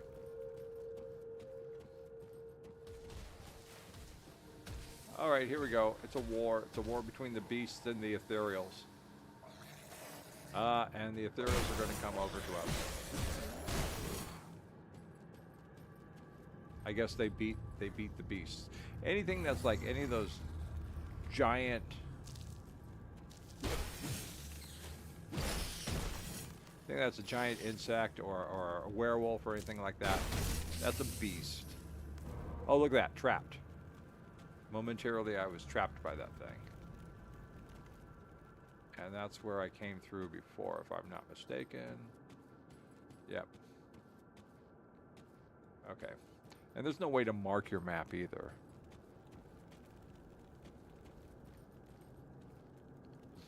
Oh, and just as a side point, this is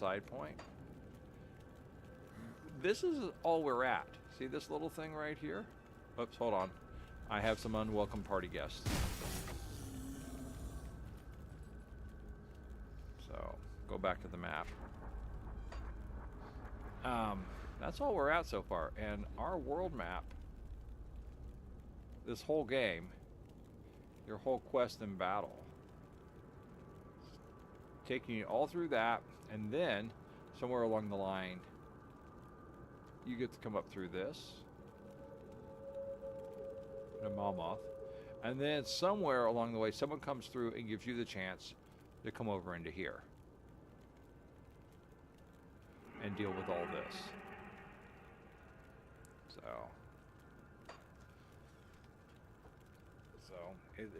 it's a very big game. So lots and lots of hours upon hours of play capability in it. Okay. We're gonna go down here. We're gonna hang out. Yeah. Okay. I thought we were gonna hang a left.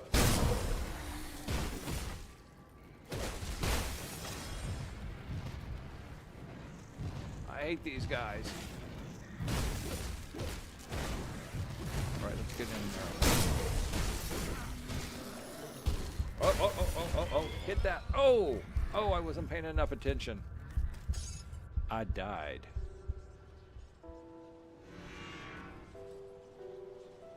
Let's go ahead and, anything here I want? No. Keep that. We're gonna keep that. We're gonna keep that. We're gonna keep that.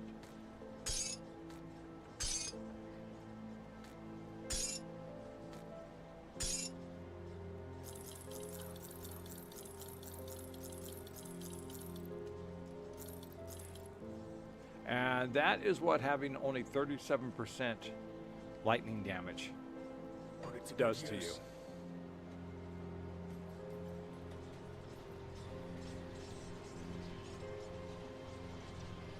Told you I hate those guys. Because they're ranged attack and they're hard to get to. Now, just like I have healing potions, I also do have potions that I can use to regenerate my magic. That's the E key. But I don't hit it that much because I don't do a lot of magic. Yeah, they do. They just spam it. That's the other reason I hit them. The ranged attackers just spam, just like those little buggy things. Where did you guys come from? 'Cause I've been through here, and I thought I cleared all this out. Well, that's the thing about those spiders is you can pass through an area, and the spiders won't be there. You see, and then they just drop down. And yeah, because this is where I came out at. Remember, this is where I came out. So more spiders just keep showing on up. And I wasn't paying it good enough attention.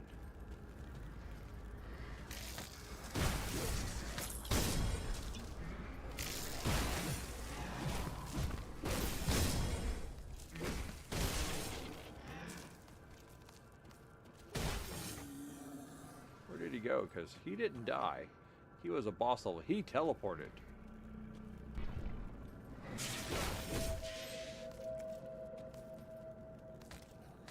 Where did you teleport to? Oh, look at that. And there's food waiting over here for me and everything. We'll save that for now. Come back when I need it. Now I'm going to have to hunt him down. Where did you go?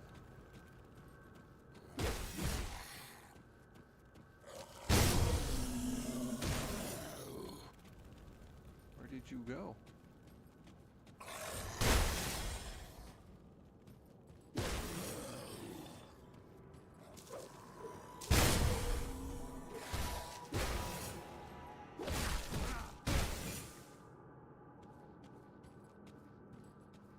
I really want to find that guy we were fighting and figure out where he went to. Because if he had died, because he was a hero level, he had the star there, he would have dropped one of those treasure, one of those big treasure orbs.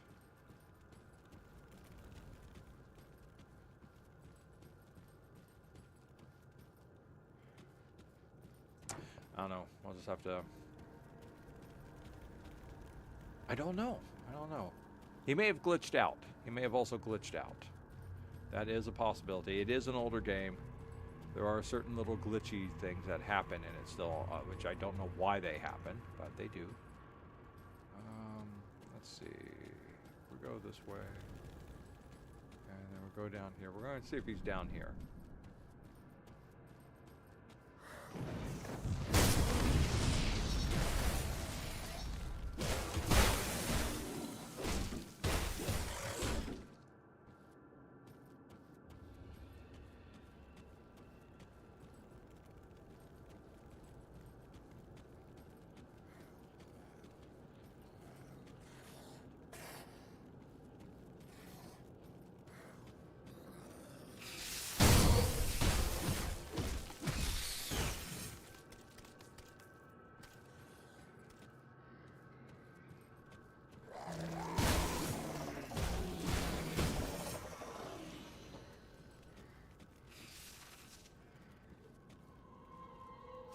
Look at all that over there. Isn't that just creepy? Look at all that. Look at all of them. Yeah, see little creepy bastards. Let's not repeat. Just use some tactics here. Oh, that's right. I forgot you can do lightning, can't you? The overminds are a little bit more of a pain in the butt to deal with.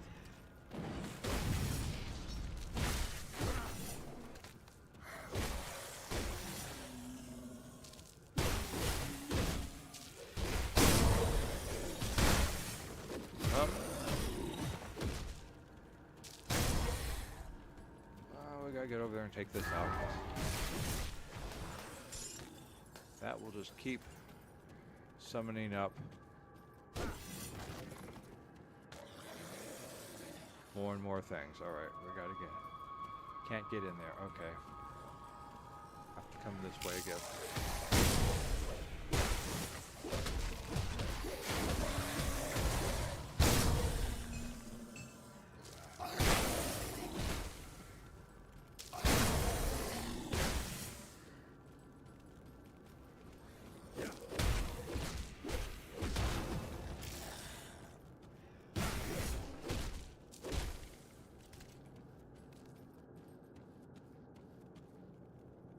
Is there an aether crystal here?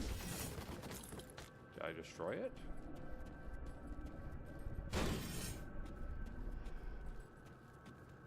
Oh. Okay, now we've got to be careful. We're entering... I think we're entering one of the laboratories. But as you can see, they're getting stronger because I am not one hit and two hitting them anymore. Let's try this.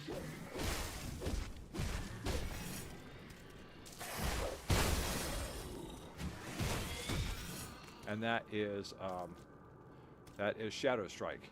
It doesn't exactly teleport you, but it kind of shadow jumps you. Hello.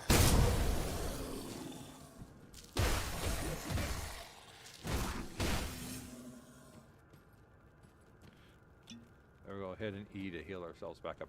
Nice thing about having a low mana is that when you hit the healing button on it, yes, he did have the audacity to kill and flee. That's what makes him a monster. So first thing we want to do is kill anything over here that's naturally here. So we just want to clear all this out. And there's that whole...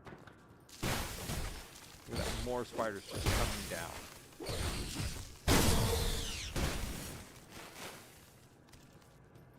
There's the other tunnel. Remember I said there's another chamber over there? There it is.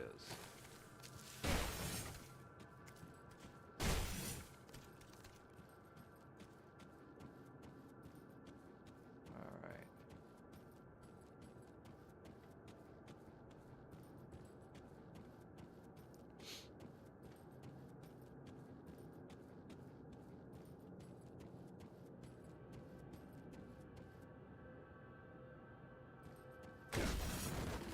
Food ration, thank you. Good, just what I wanted.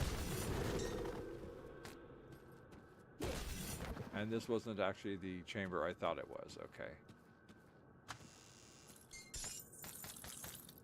It's always nice to only see rares pop up. Do we have anything special up in here? So those big guys will sometimes drop an eye that you can actually use as a magic item. These are usually only good for like your heavy spellcasters though. Oh look, something that's outside my range. 7% chaos resistance. That's kind of nice. Ectoplasm.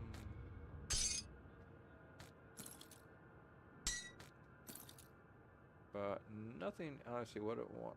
Boots are the only thing boots and shoulders. The only thing I still have left that are not unique items. So,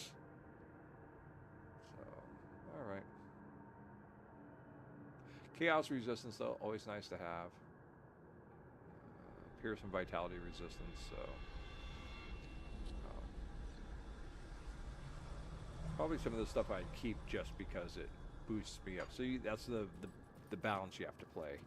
Like in any build, to decide whether or not you're going to go for better armor, better resistances...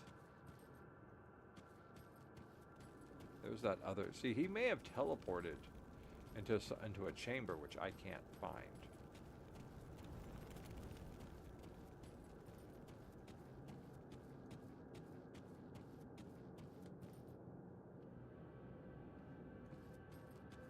See all this open area here, you know, bring up the map.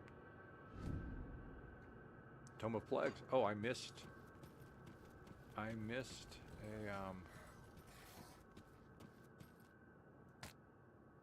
So somebody important died over. Maybe he died. Maybe he teleported and died. Let's see where we at map wise. Okay. we're going to go deal with the totem and kick some, or be kicked by some heroic monstrosities. There's going to be some bootay kicking. Let us just be sure of that. Curse of Burwitch. There's the untouched meal. We'll save that again for later.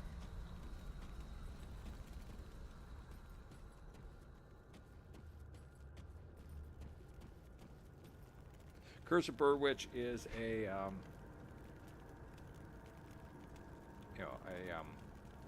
crossbow.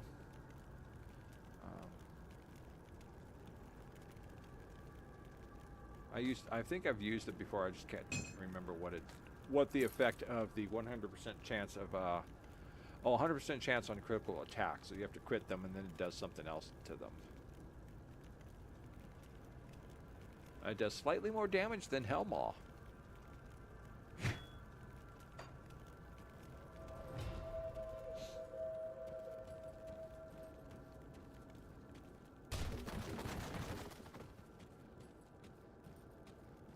Let's see, how far along, or did I get lost? No, we're there. All right.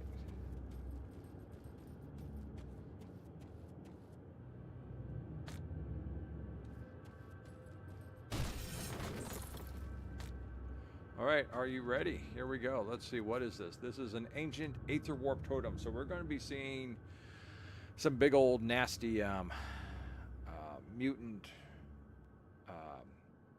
guys.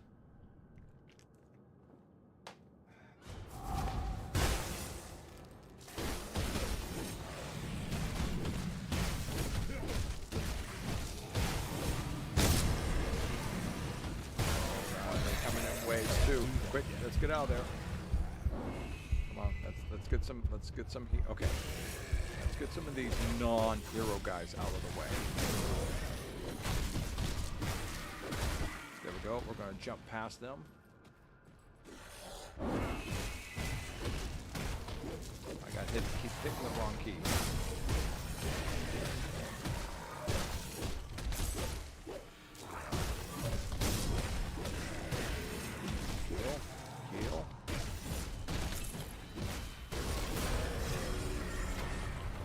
All right. Whew. That was a tight one, and that is the way things are going to start going from here on out.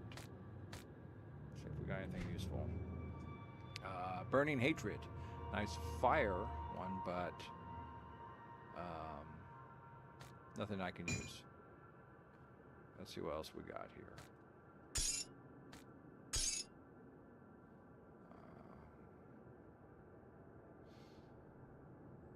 Probably nothing of super value. No.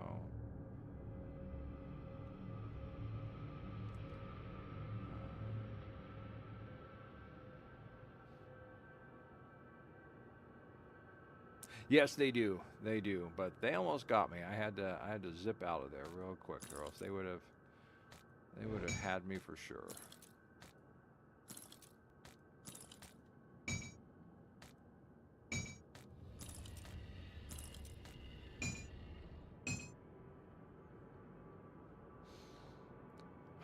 Always nice to take a moment and breathe.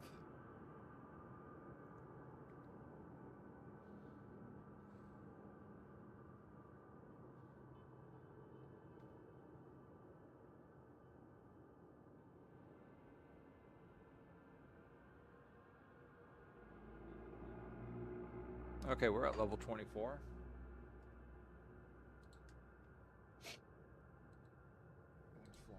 here, 24. He's recommending. What I really want is I want more shrines, so I'm going to start building my devotion points for. That's the real thing to go for. Leveling.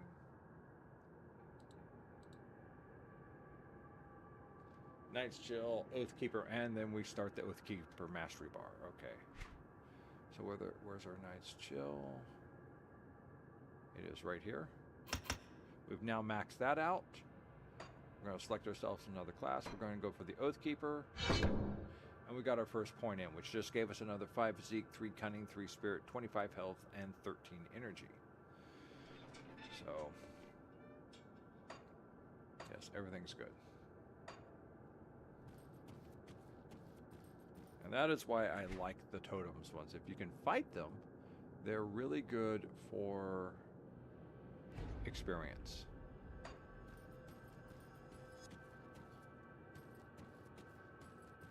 Yay, yeah, the Oathkeeper. Let's take a look at the Oathkeeper really quick. So this is the Oathkeeper, and the Oathkeeper, we're going to start looking at things like Righteous Favor.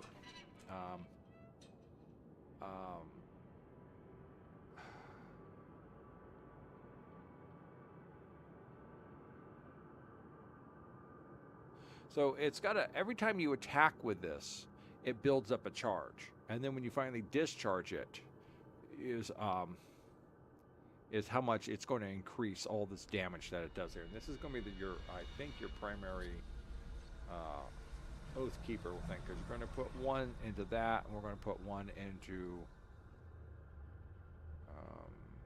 Dreg's Reproach, which converts. This is where we start converting damage more over into acid vitality again. So that's the whole focus of this, is an acid poison attack. So if we have anything that does fire damage, any weapons that do fire, it'll convert it over to vitality damage. We have anything that just does physical damage, it's going to convert it over to acid. And our focus is maybe things with physical damage, so we can convert it to acid. But that's at level 26. So we're going to put, next level we're going to put ourselves up to level 4, and then the next level we're going to put us up to level 5, and then that's when we're going to get points into this.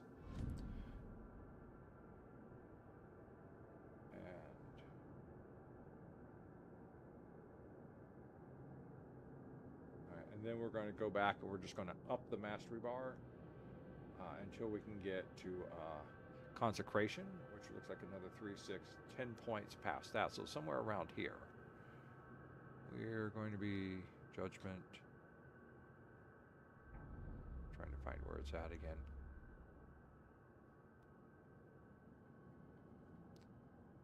Consecration, there we go. And that's going to increase, that's just going to increase your defensive capabilities, your attack speed, your armor, and your elemental resistance for every point you put in there. And sometimes you just put 1 point because the end point is where you want to be, is like retribution. So you're inflicting trauma damage, you're inflicting fire damage, you're inflicting internal trauma damage. That's all increasing. I don't know if we're going up that high. Yeah, consecration is the one that we're really going to be focusing on. So it's going to be turning a lot of our attacks, giving us speed and ability here. And that's where we're going to be spending most of our points up into level 35. And we're also going to be putting a couple more points back into the pneumatic burst, which is this one down here. That's your healing. Gives you some other things to it. Increases your ability, but the nice thing is that it's a base healing skill.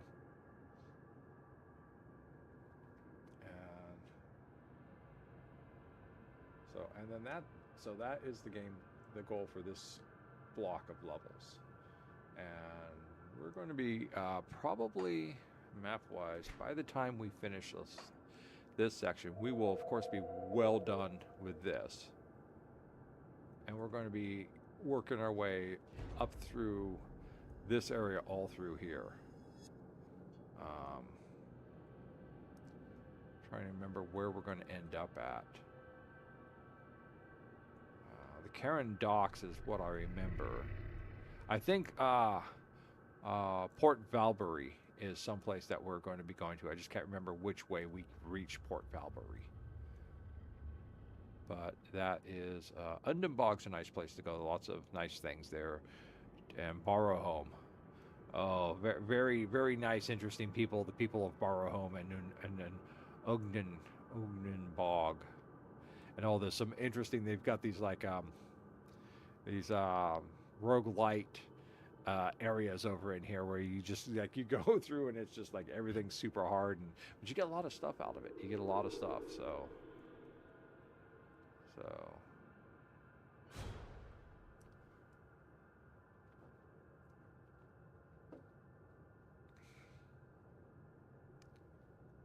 I'm just trying to think of where else the other things are at, so. Old Archavoy, this is all like ruined city, so. Tyrant's Hold might be level 35. I'm trying to think of what we're up to by level 35. The Cairn docks. Where is the Cairn docks?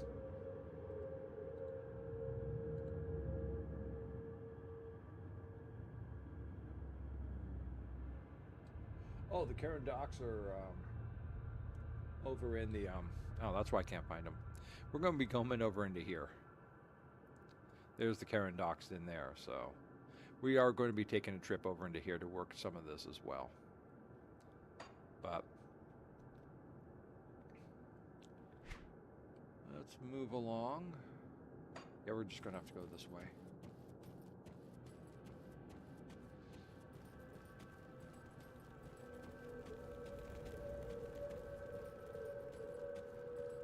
I don't need that.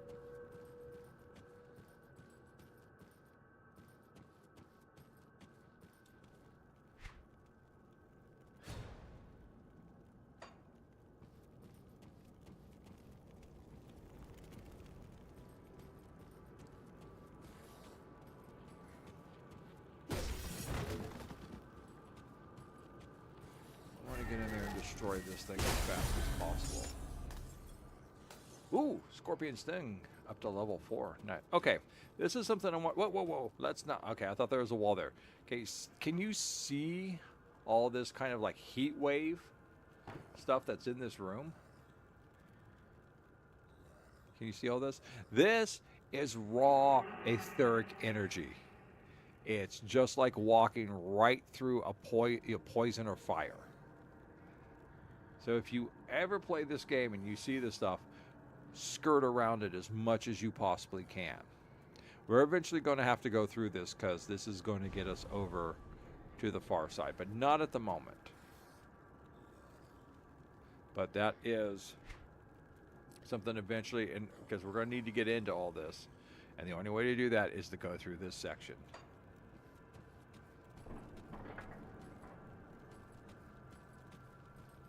That's the way down to the next section, because you can see we're stuck here. We can't get through any of this other stuff. There's no blowing holes in walls or anything. So the trick is to kind of get out here to the edge.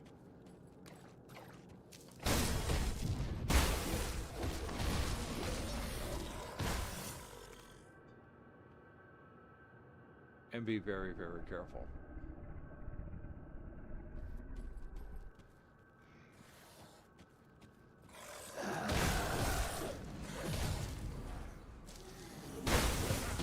Once again, we're back to careful combating, so.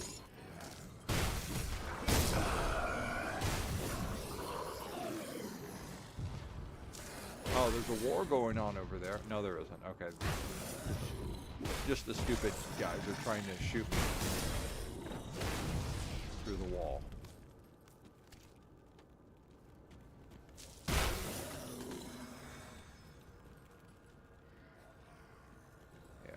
Let's not go there yet and say we did.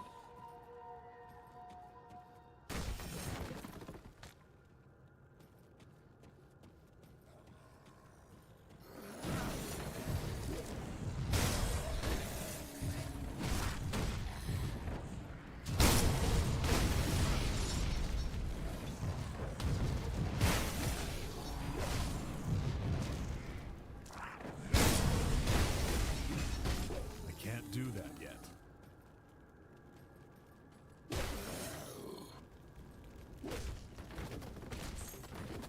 Food ration. Yay. Fill the magic back up. Oh, what was that? Oh, just...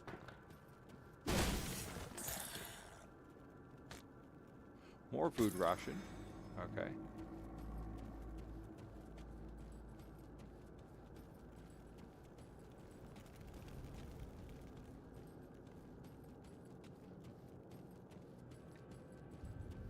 I thought there was something more over here.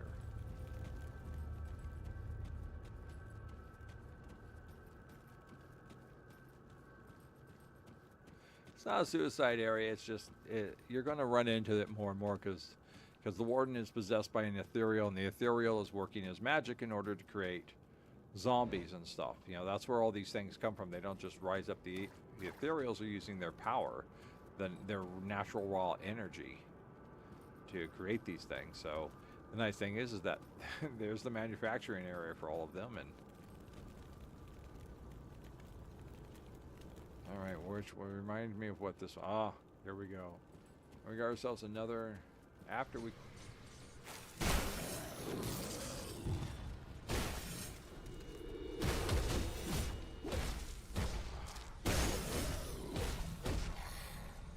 There's our next portal, which is good. Nice portal setup for areas and such. Nice depth. Remember the, I don't know if you remember Krieg's message, journal entry about hearing wagon wheels on roads. Well, here it is. And they're probably coming through the Aether portal, which is how the ethereals travel around. Humans in general can never go through ethereal portals, but since I've come into being, I can make ethereal portals that humans can go through. And as you can see, this is how Krieg and his people have been bringing all the dead through here in order to create a vast army of zombies and other mutant horrors. Well, we have no other choice but to go forward in this direction. So let's come over here first and kill these guys.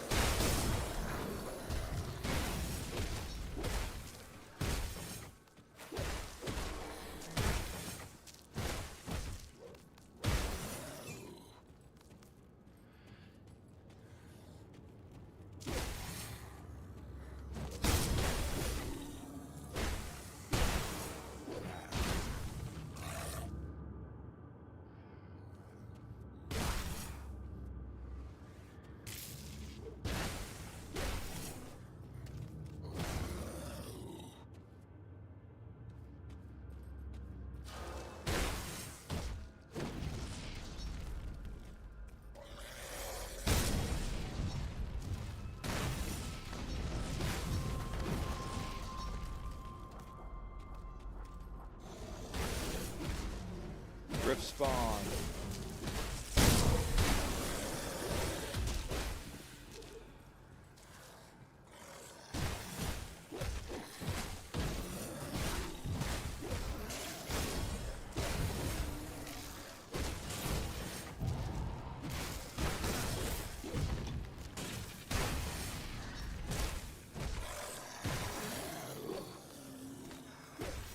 Ha! I killed him with my poison. There we go. Slow but deadly. The poison actually works and starts taking him down. Let's see, what else did we pick up this time? We picked up, the Spirit Eater Bulwark. 72% vitality resistance. That's nice. But I have to be level 26 to use that. I'm only at level 24.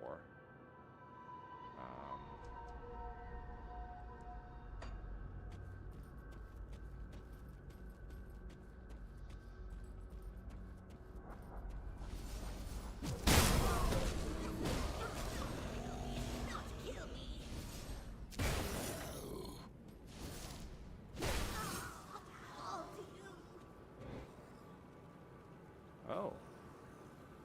I think that was an ethereal.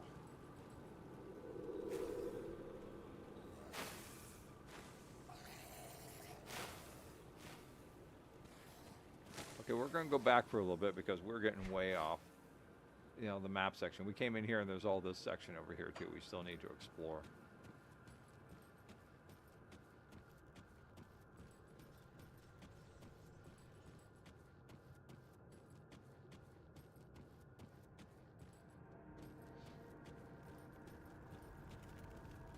Why explore? Experience points, that's why. We did it for the XP.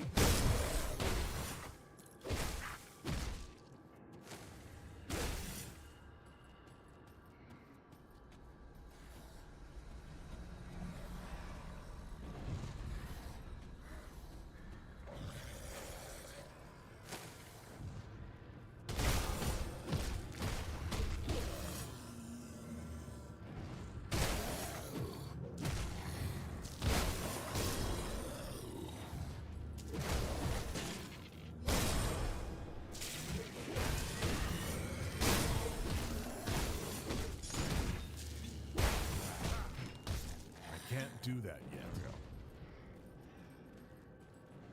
Abandoned storerooms. Oh, the abandoned storerooms. I remember these. So let's see if this trick works. Yes, I can ring of steel through the walls.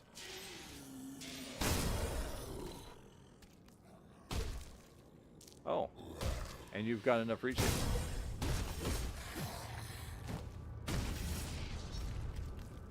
So that is one of the glitchy part of the games, is that you can't attack through the walls if things are close enough to them. So.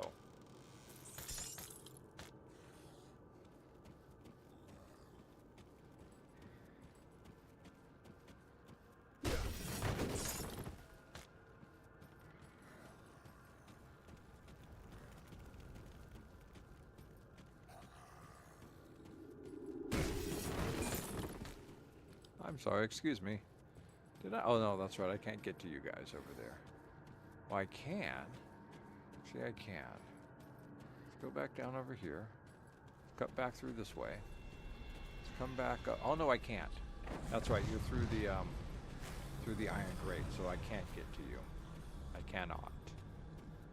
There is no passage through the gate. There hath Hotep. There is no rest or peace at or through the gateway of death. Those Egyptians knew what they were talking about when they named him. We're not going to go crumble that wall down yet. We're going to keep going up through this way.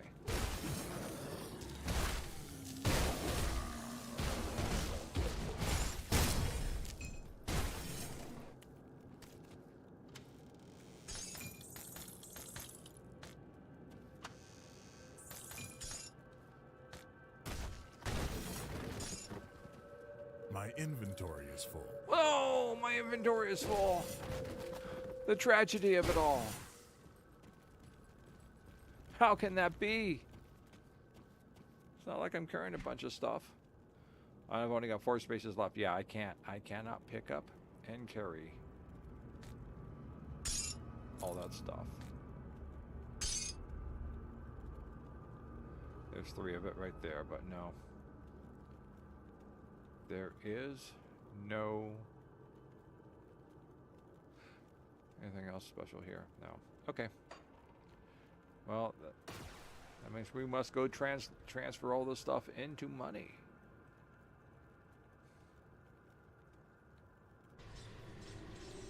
All right. Well, enjoy your unnamed, unsponsored lunch.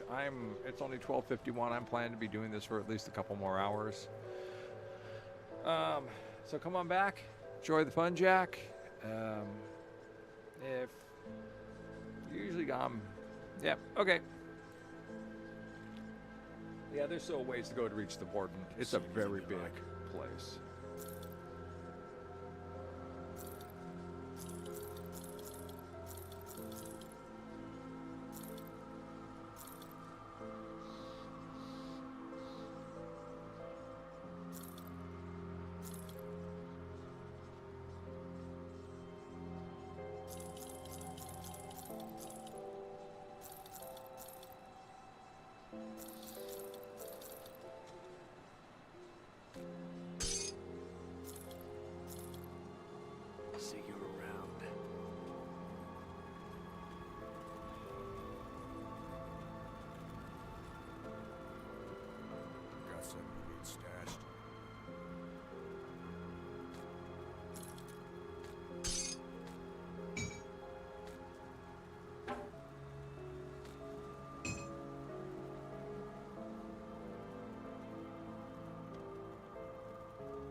see what's left of my wares.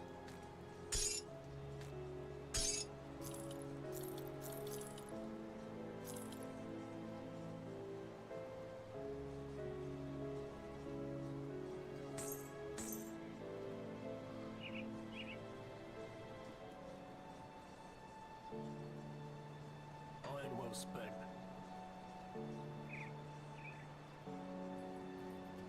You see anything you like?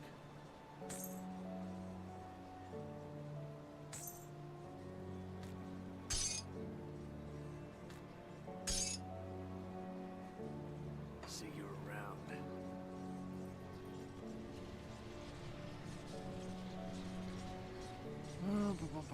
All right.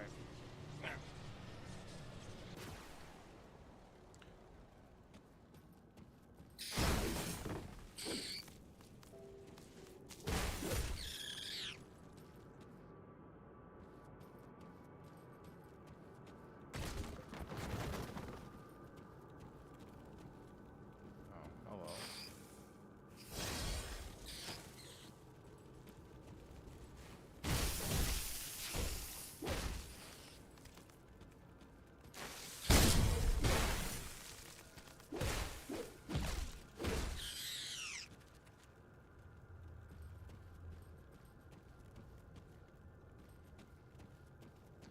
Yeah, so it's important to kind of go around this area because there's just spiders everywhere. And as you can see, it already gets flooded. We're about to, we're going to hit another totem. And it's just keep, outsiders out of the fray. Let's see how bad these guys are. You're my first target.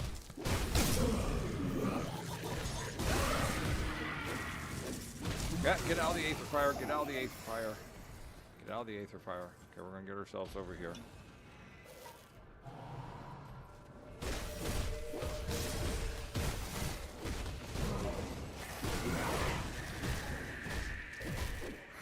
Do that.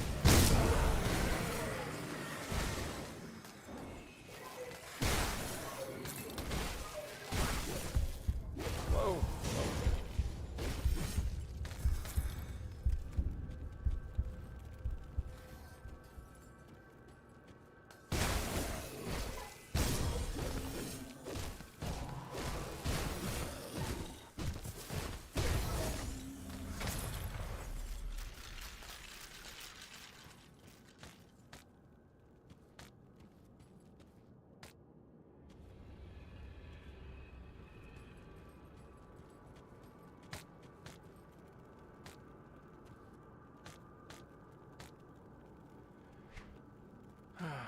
Blood Reaper's Cowl.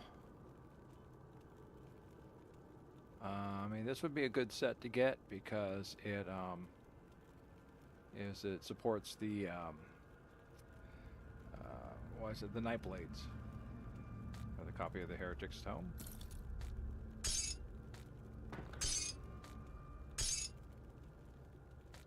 Oh, got some brains.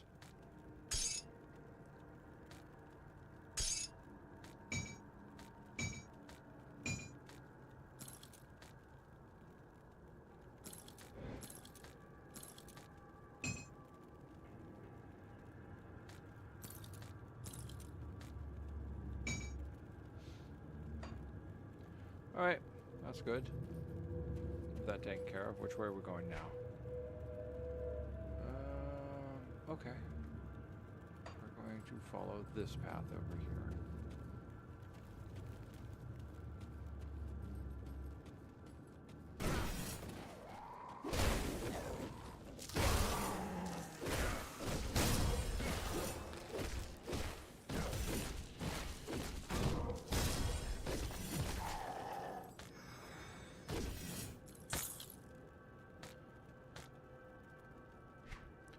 Walker leggings. Isn't that what I'm wearing right now? 24, 10, 4. 20, 11, 4, 11, 13, 13, 10. I'll just stick with that one. Oh, that's good. That's a good set.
Too much poison.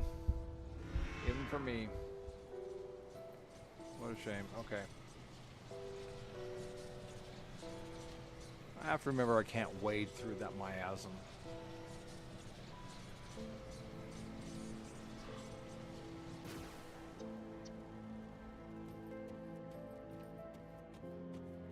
Let's see if I remember my way back up there to where I died. Okay. I'm on the trail.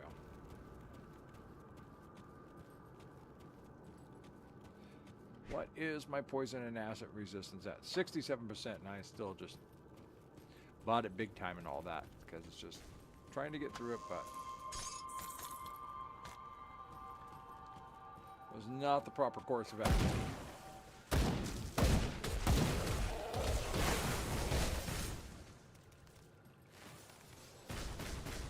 To wait for all this to go away.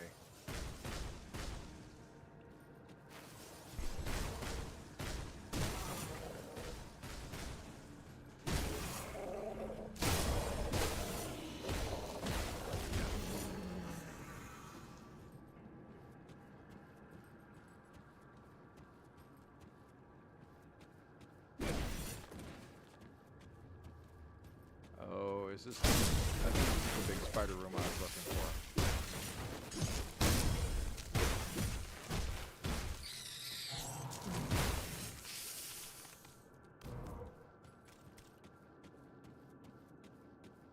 There it is. Up.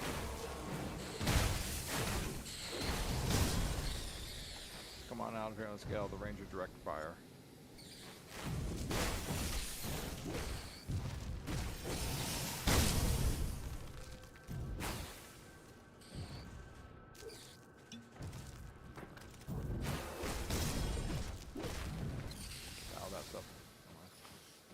Spitting acid at me.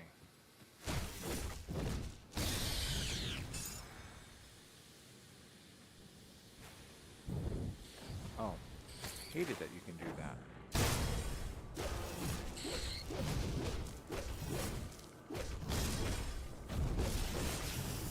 Whoops.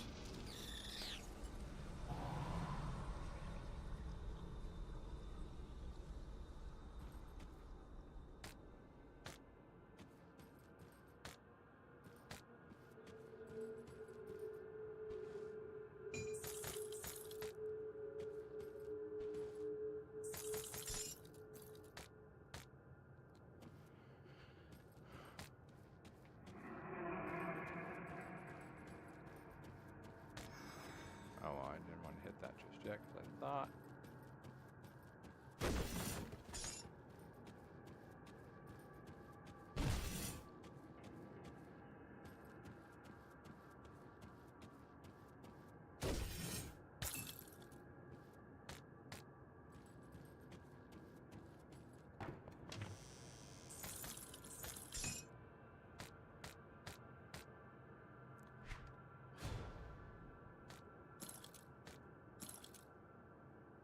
Draw gloves.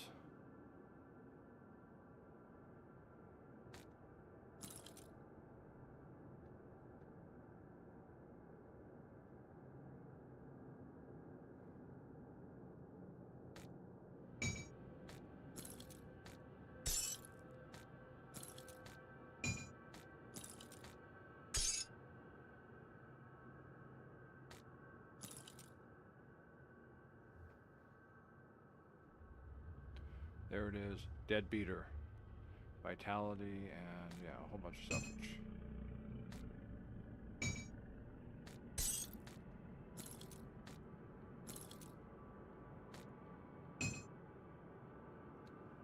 Oh. It's kind of nice. Poisoned over. Oh. Back over here. One person watching, and that's me. Okay. Ah, 3 watching now. So. Me, Jack, and someone else. Hello, someone else.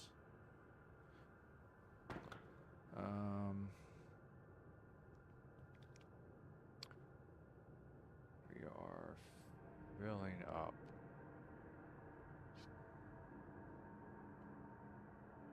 Maybe I need to switch up to a better weapon.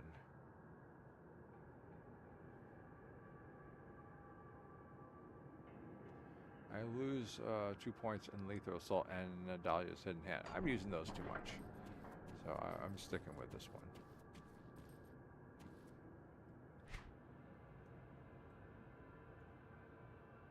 Alright.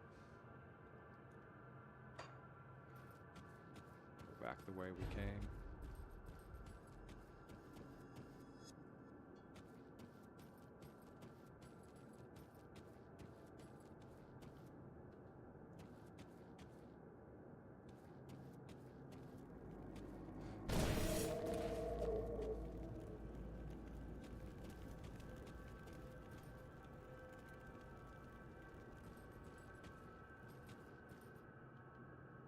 Back to the underground transit. We'll go right first. Get ourselves back up with the transit.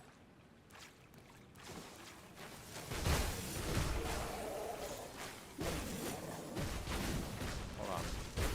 You need to die first. Okay.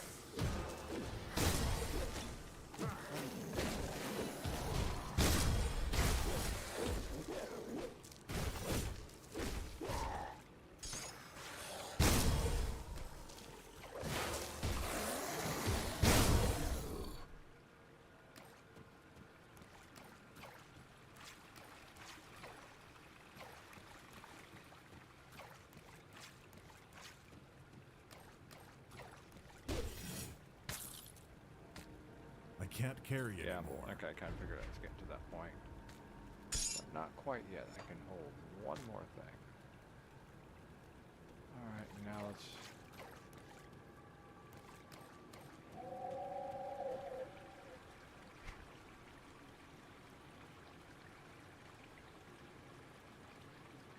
We'll go in here next.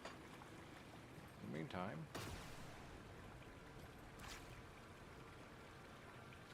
empty Booty.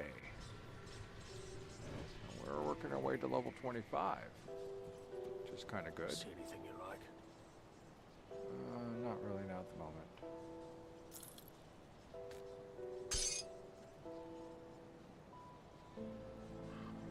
This is giving me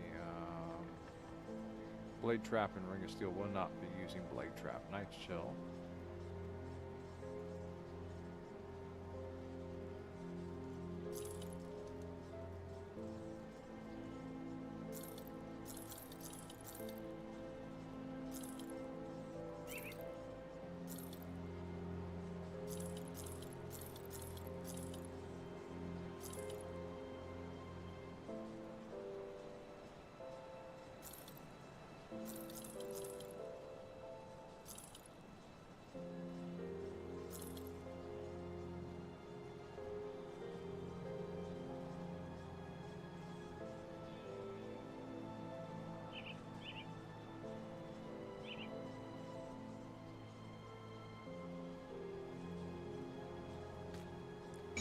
Nice weapon. Bleeding damage, piercing damage, bleeding damage, physique, invincibility, blade trap, ring of steel. Okay, ring of steel is nice. More bleed. Oh, that's a lot. Yeah, that's probably why I'm still using my Mighty Murderer's Callous Spines. This gives me Night's Chill, but no.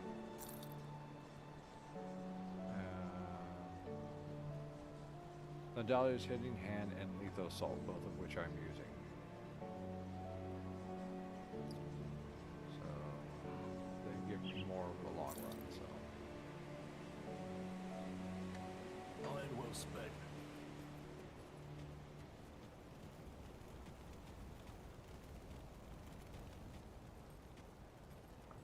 Got something you need stashed? Brains. To clear out some of this stuff eventually. Clear out some of this stuff eventually too.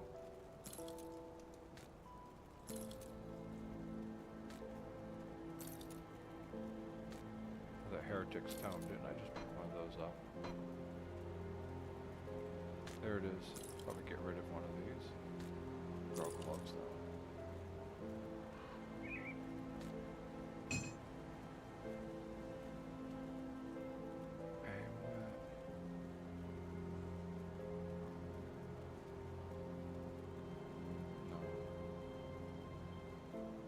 No.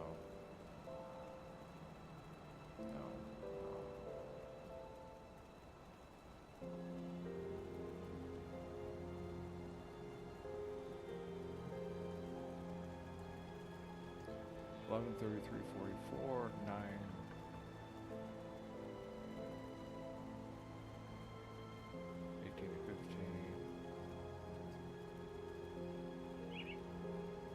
That's the better one to keep. We'll sell that one off.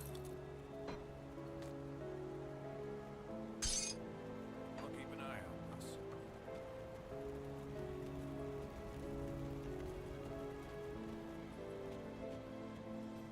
Hey.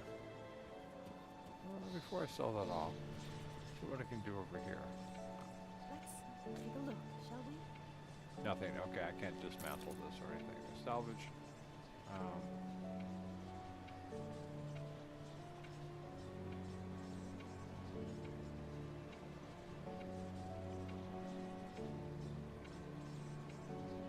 Okay. Can't remember what it takes for you to learn that, but okay. We'll save on that for a minute. I might start breaking this stuff down and see what I can get out of it.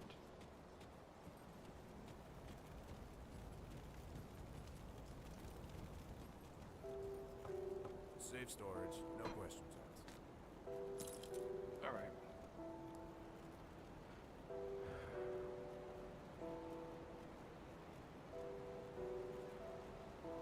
I'll keep an eye on this.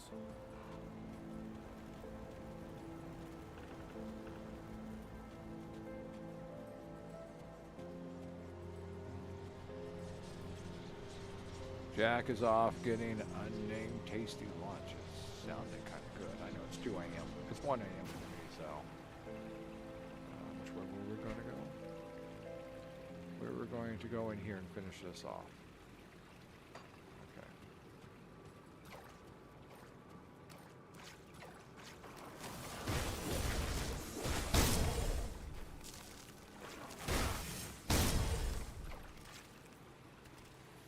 Much pain in the ass.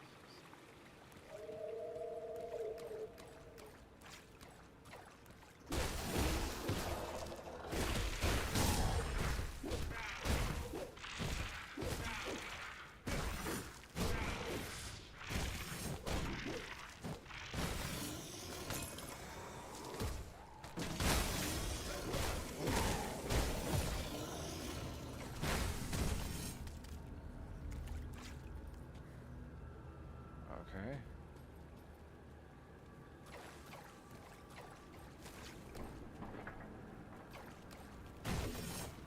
Scrap. I like scrap. I like also smashing zombies down too.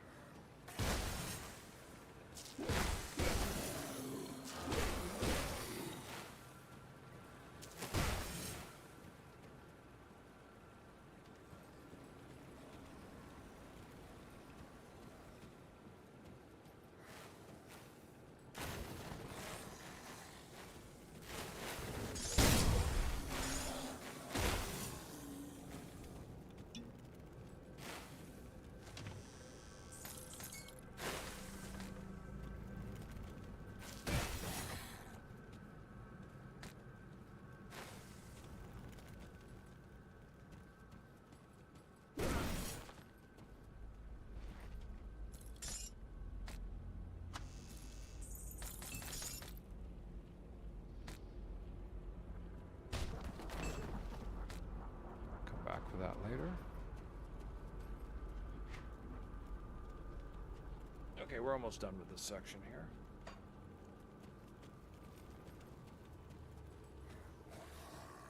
Oh, there we go.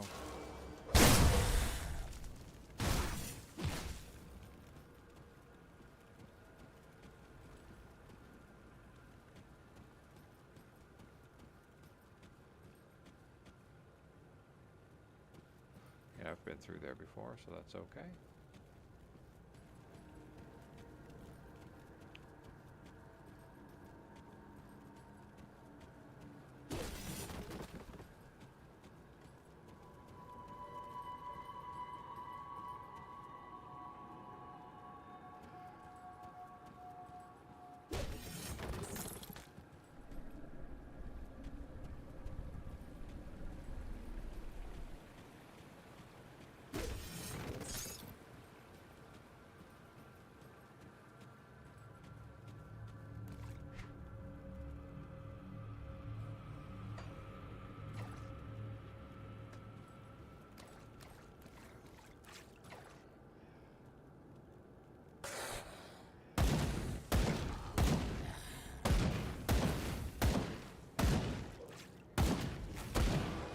like shooting things for a while. Level 25. How beautiful. Level 25. What are we doing? We are doing 3 points into the master bar. Okay.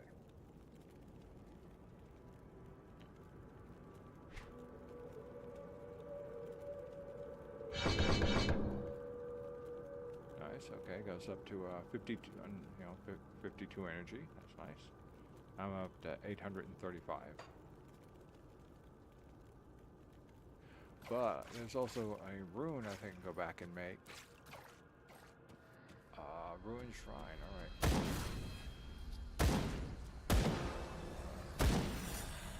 Okay, that's right, I can't shoot that off. I don't want to go through here yet. Let them all sit over there. Is that it? Did I finish off this entire Okay. I guess I am going to have to go over here. Let's see.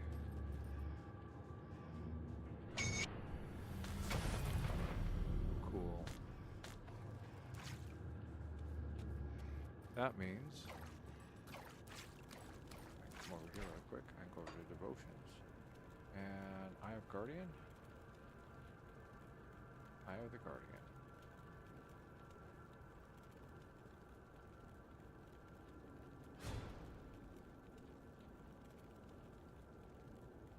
It's Eye of the Guardian, right? It should be Eye of the Guardian. Devotions. Eye of the Guardian. Yeah, okay.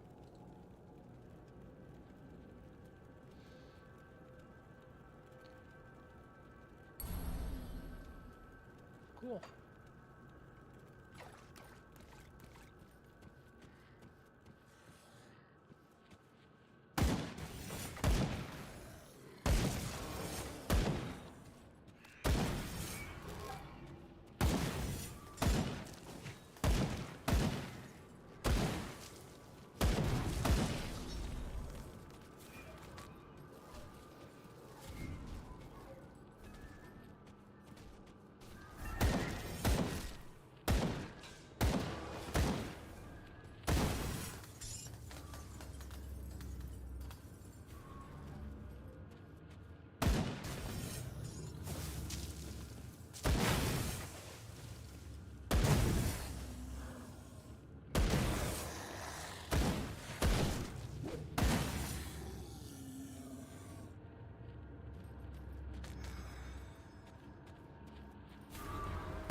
This is the best place to farm Aether Crystals at, by the way.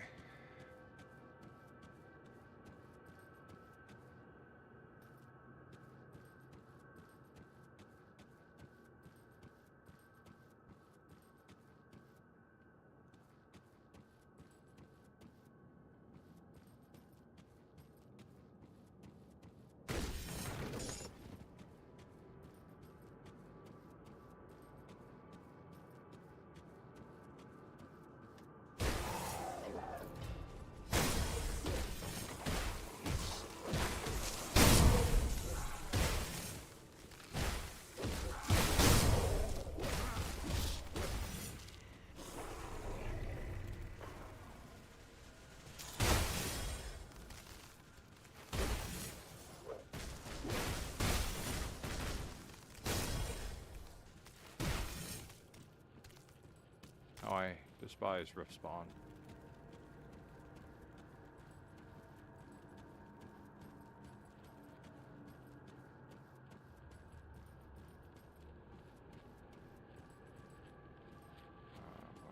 that way so I can get that.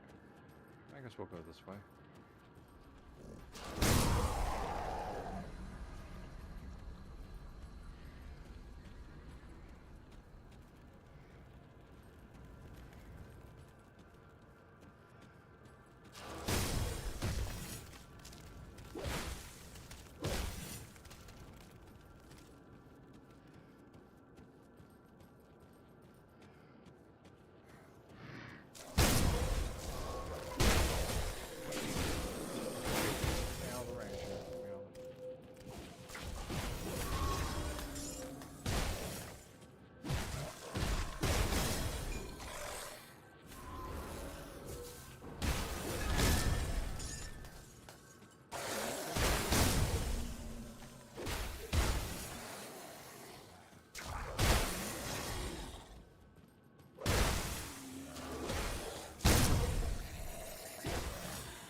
Not what I wanted to do.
Yep, that's me. I knock them down. And they don't get back up.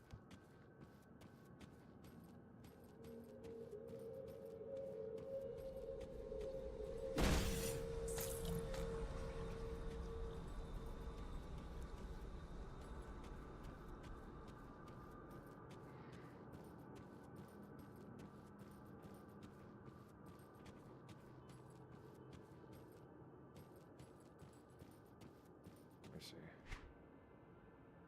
I have gone through all this and not missed anything. Okay, let's go this way then.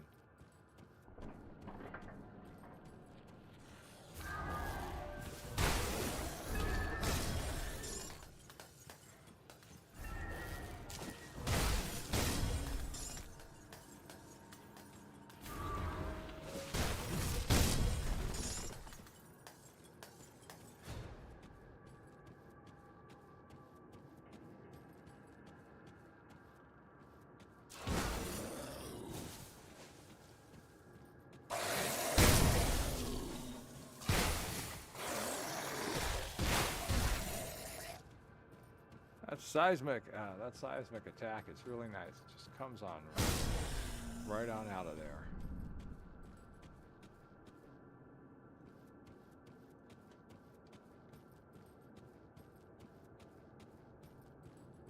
Oh, here we are. We are. We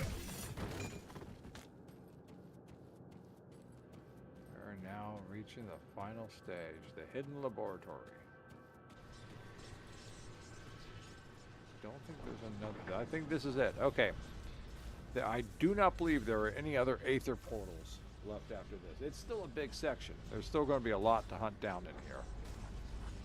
A lot to clear through, but as Oppenheimer rapped, we're in the end game now, Tinky Winky. going to finish this like Ant-Man, all up in your stinky. Epic rap battles of history. Thanos versus Oppenheimer. You know, Oppenheimer won, in my opinion.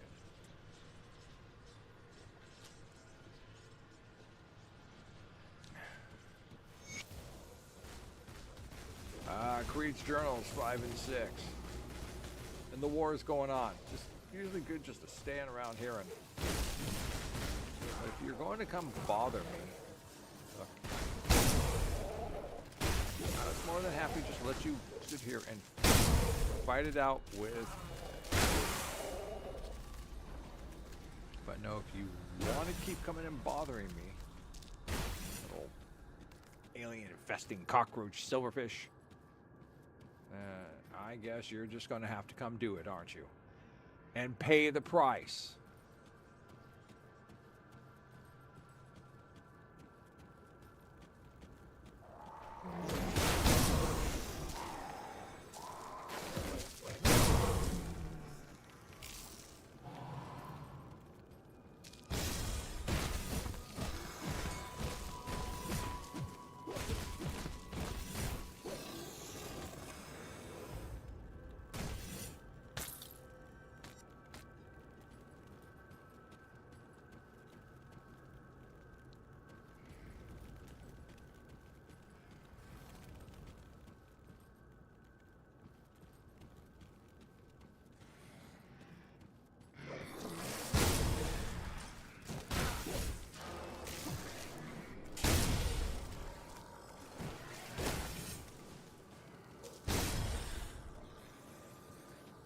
Alright, so this is one of the ways to do this, is because everything's working on poison, except for he's healing and not dying.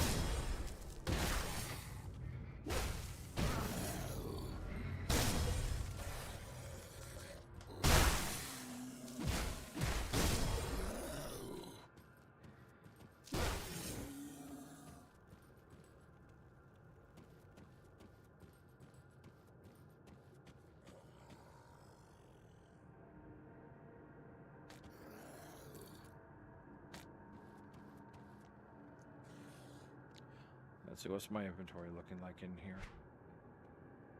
Alright. Still pretty empty. Stuff I'm just going to sell.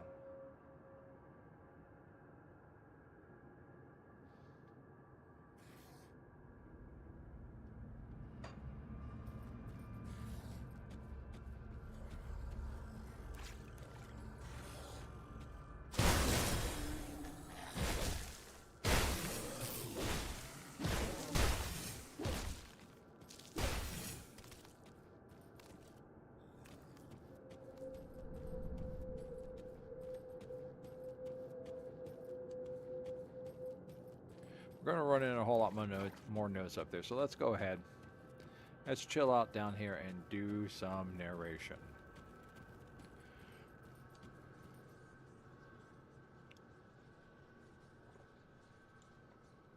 We'll start off with the Inquisitor's journals.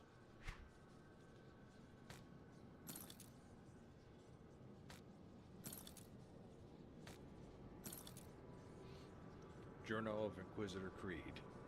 5th entry. Krieg has gotten the better of me, and I am presently at his mercy, imprisoned beneath his manor. Seeing no other way to progress in my investigation, I forced my way into the locked portion of the manor and found myself in a veritable house of horrors. The unusual sorcery on the lock should have been my first clue that I was dealing with something more extraordinary than some rogue occultist. My search led me through a room filled with the rotting bodies of men and women subjected to brutal torture or horrible experimentation, or perhaps some mix of the two. Behind the manor, I found a door leading down into the earth beneath the estate, where I found myself quickly lost in an implausibly large dungeon. It wasn't long before I sensed things moving in the darkness all around me, and they quickly closed in, surrounding me. As I prepared to fight for all I was worth, Krieg's massive form emerged from the shadows, his face expressionless. He spoke coolly, as though nothing at all was out of the ordinary, and invited me to tour his facility. While I had no doubt that something unpleasant was planned for me, it at least delayed my confrontation with the living horrors gathering in the dark. Journal of Inquisitor Creed, 6th entry.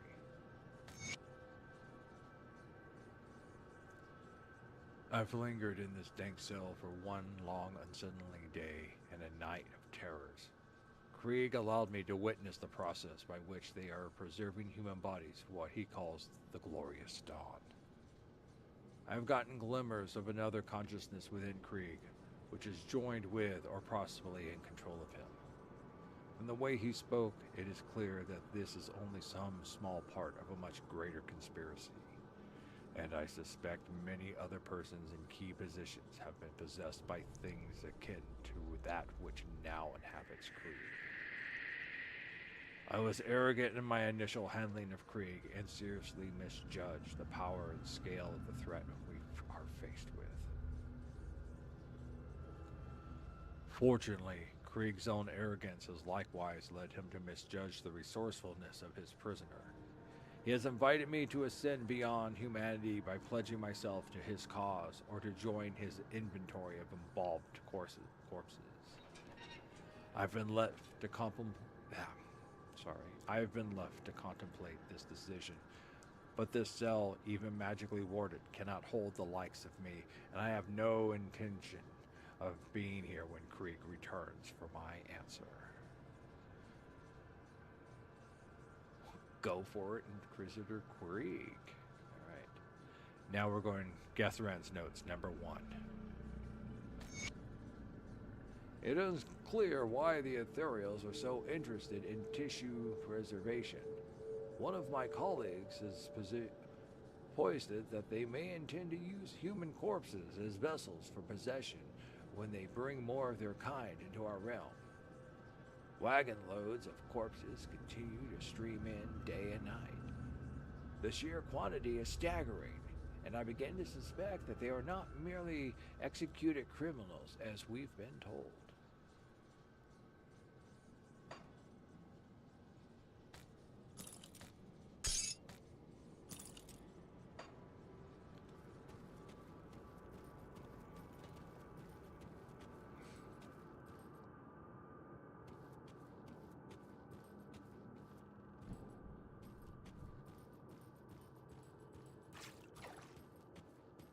And this is where the messiness begins.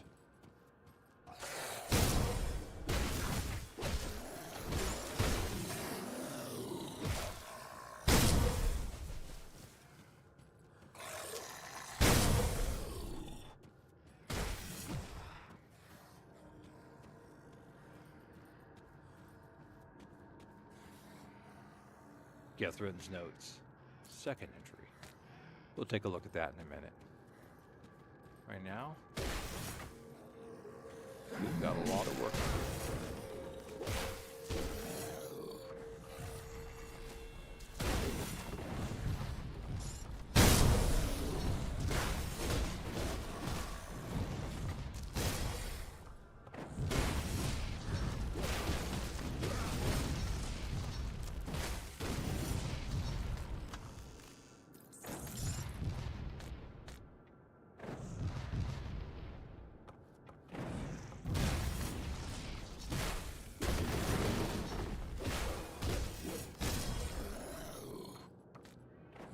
Gethran's notes, final entry.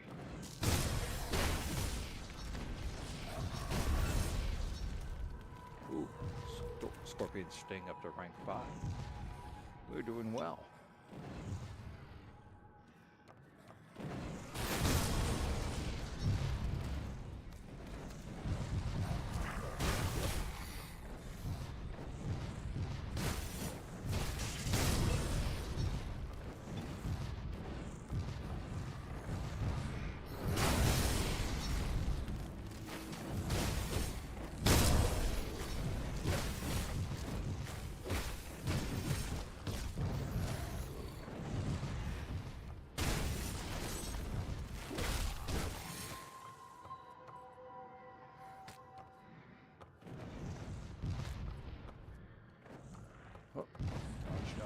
Josh.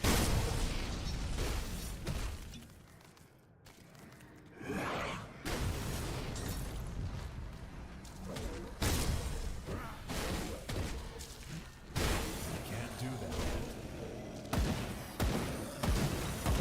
Wrong key.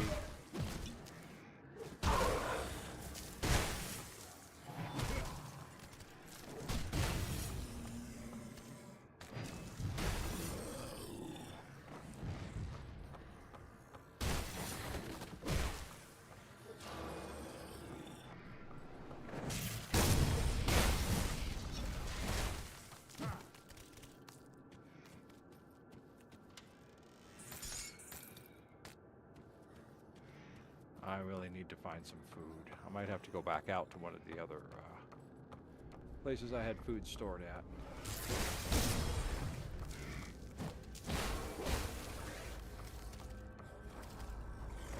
Gethran the Betrayed.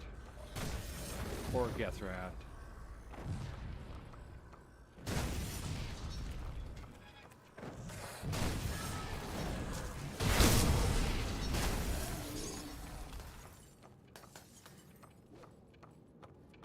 That worked out pretty well.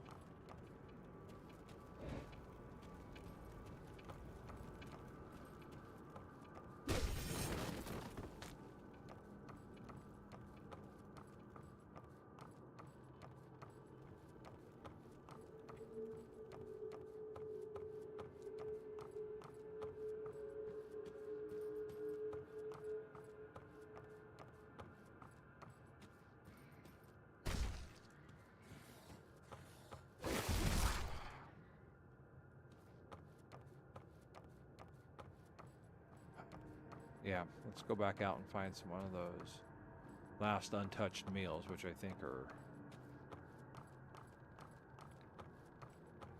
if I can remember how to get out of here.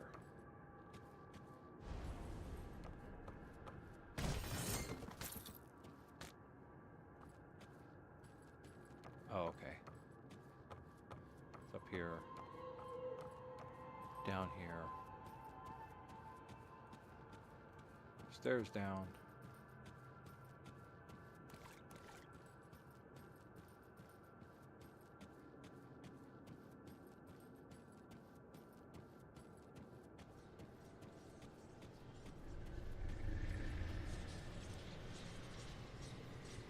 Okay, underground transit will take me closer to one of those meals. Which are no longer conveniently marked on my map. There's one. Okay. All the way over here. So let's go for that one.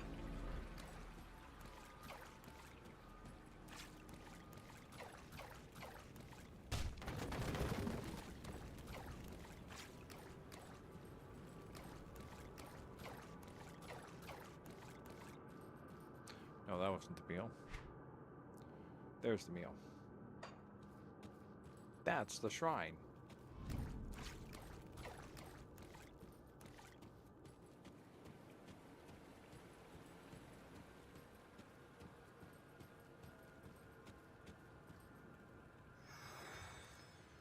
Hoorah! Are there any other untouched meals left lying around here? Does not appear so.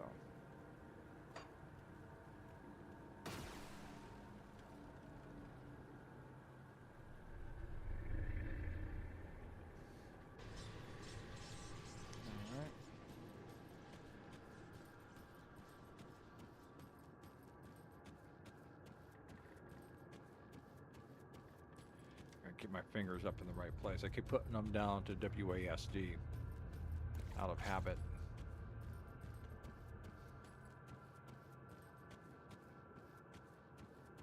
Shouldn't this be the unliving quarters?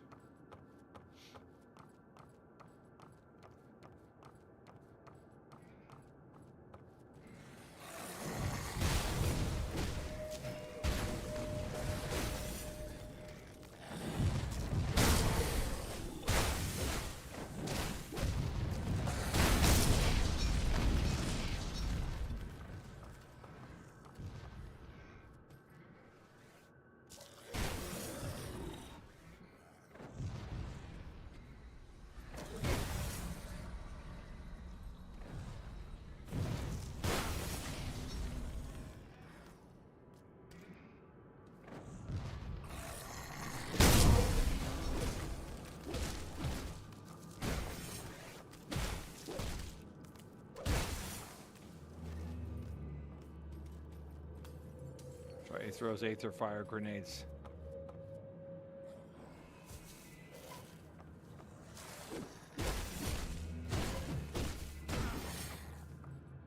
Alright, guess.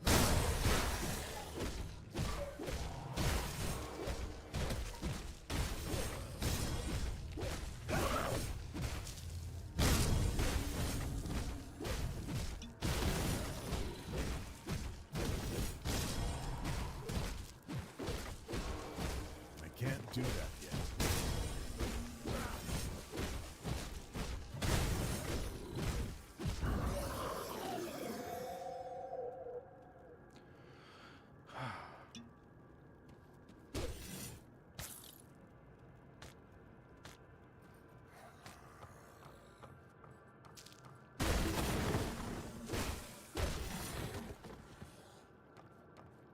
Oh look, there's a meal right up in there waiting for me, but we'll come back for that in a little bit. We're going to go read some journal entries.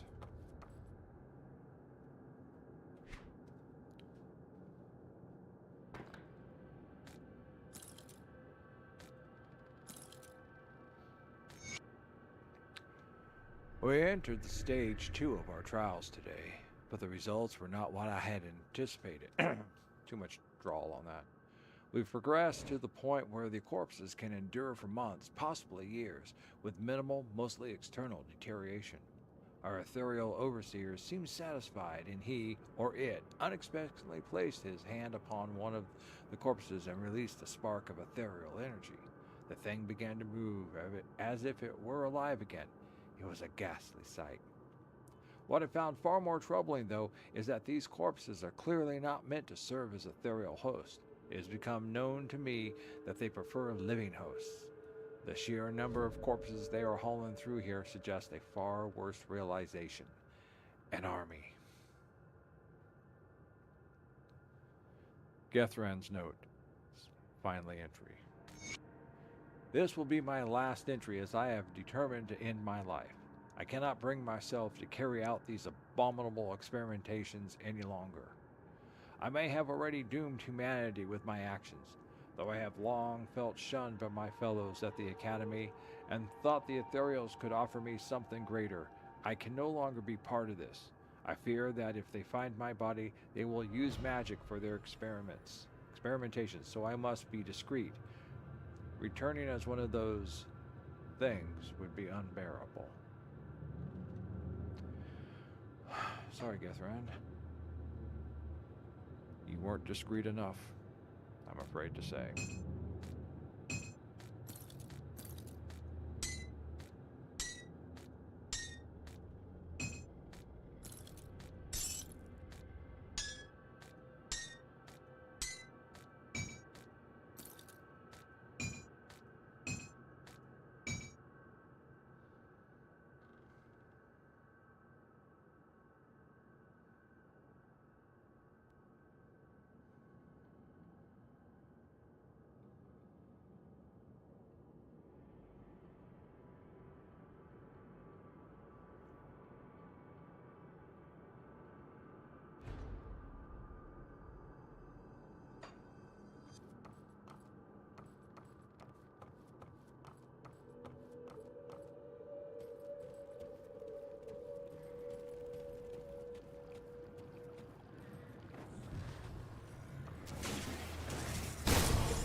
My inventory is full.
I was hoping to get some more soup, but no soup. Got something you need stashed?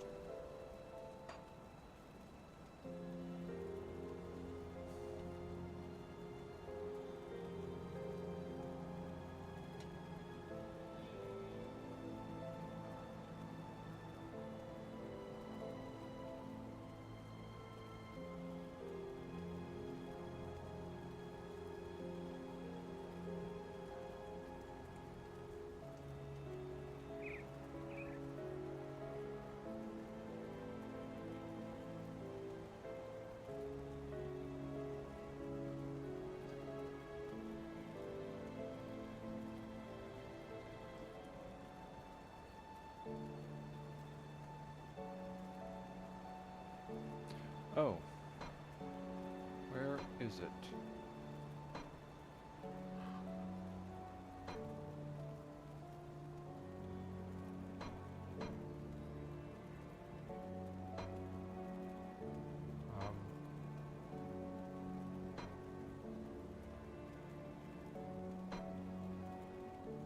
There it is.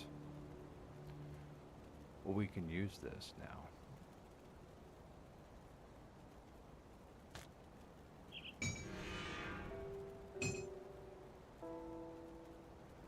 Fortunately, I lose 3 from the Dahlia's hidden hand, but my damage actually doesn't go up that high. We'll hold on to this still.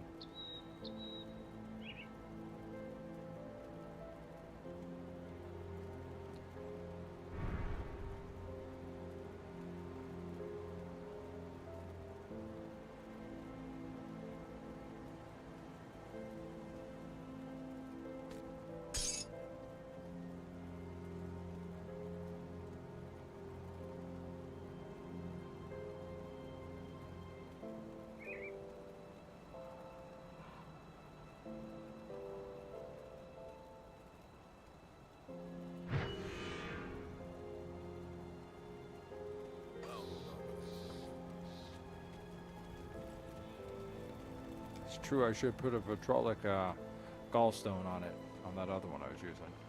But I still can, I'll I've give you got a others. good price on what I've got left. Ah, there's the ether crystals I was collecting.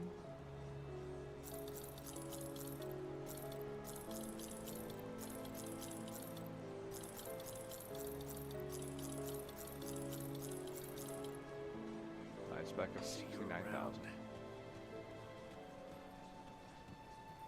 Why don't we do that?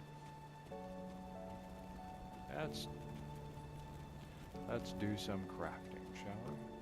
I'll keep your stash safe.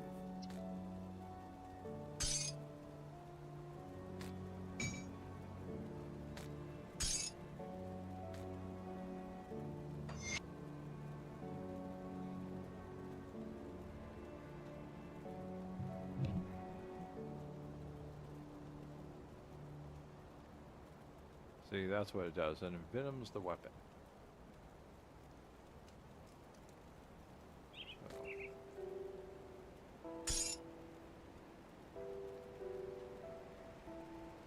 Don't really have anything to put on the boots.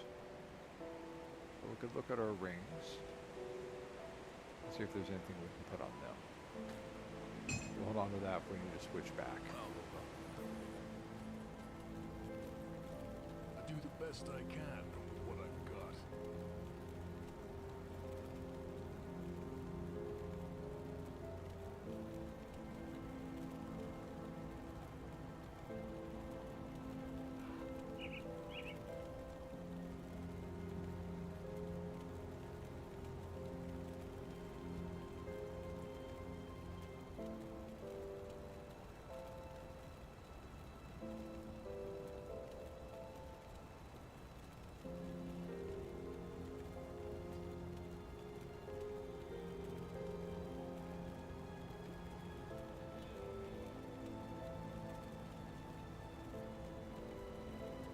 Oh, that's mythical. No wonder why it's coming up.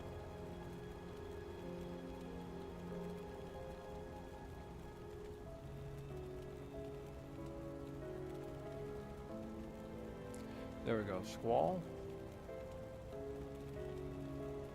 Spectre.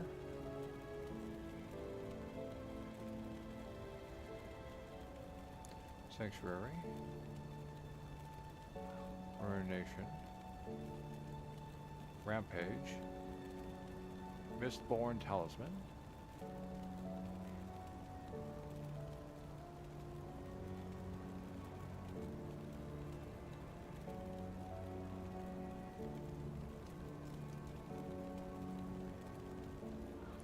Inferno.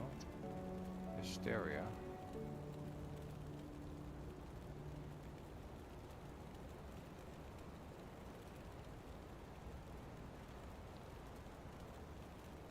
Gunslinger's Talisman.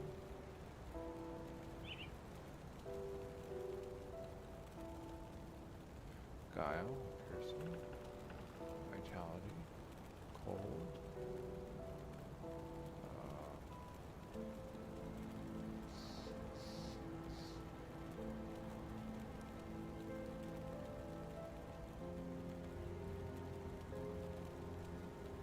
2% elemental.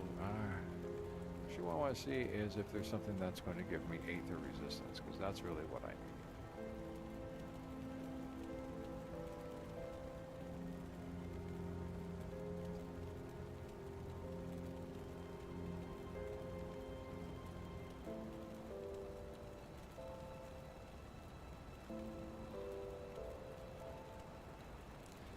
Gluttony, make 2 of those. 10% Aether resistance. Not as much as I would have liked, but Guile.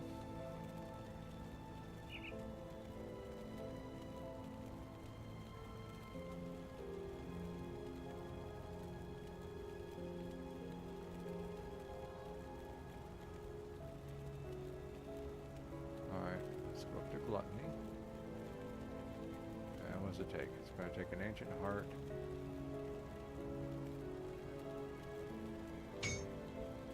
There it is. Aether resistance up to 46%. Oh, up to 40. Oh, 14% Aether resistance. Nice. So.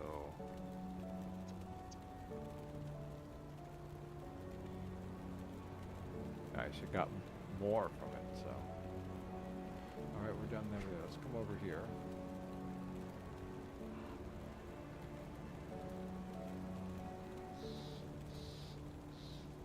Yeah, I'm not going to be able to make any of this stuff here. This is all. But.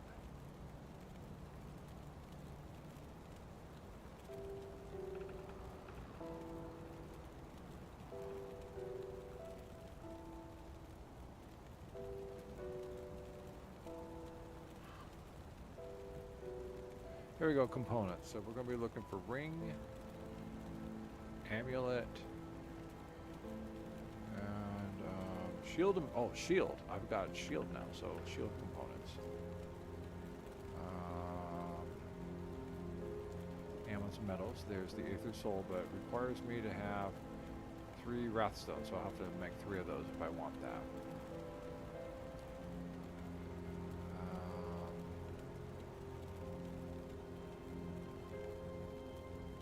Amber,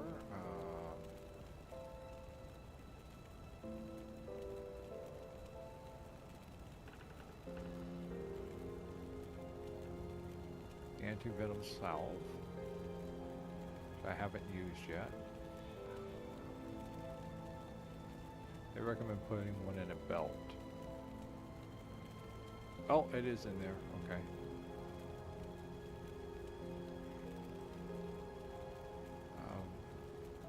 Can't make that.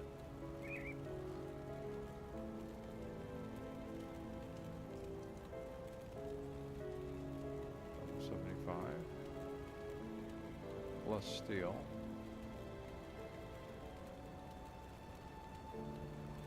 Weapons, shields.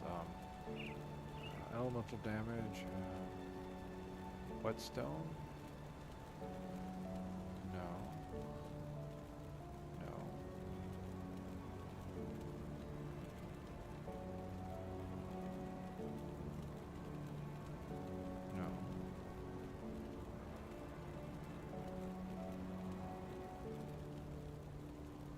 there's something else I remember wanting to use. No. No.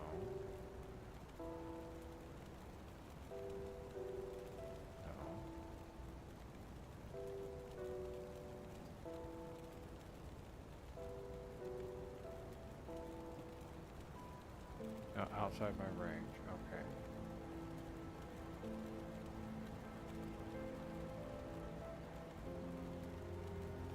No.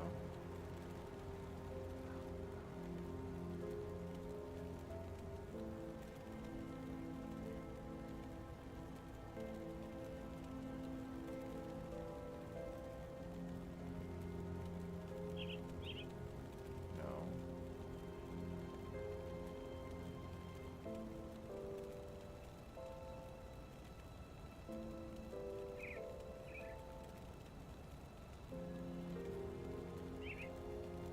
That's nice.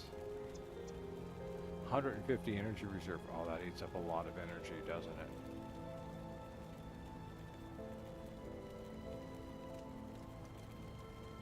I can make it, but I have to really think if that's what I want.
I have to make some of those in order to do that. Okay. Well, there's 12% aether resistance right there. You know what I have to make? I have to make 3 ward stones. Let's go down here.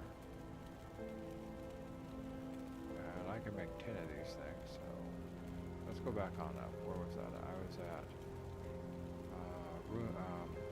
that one. Let's see. Well, we're gonna sanctify bone, chest and head armor. Sacred hide. Scavenge plating. Level 75. Okay, all the seals are outside my range.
Can't make that.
Breath, so we're going to combine 3 of these. Okay, then let's go back up here to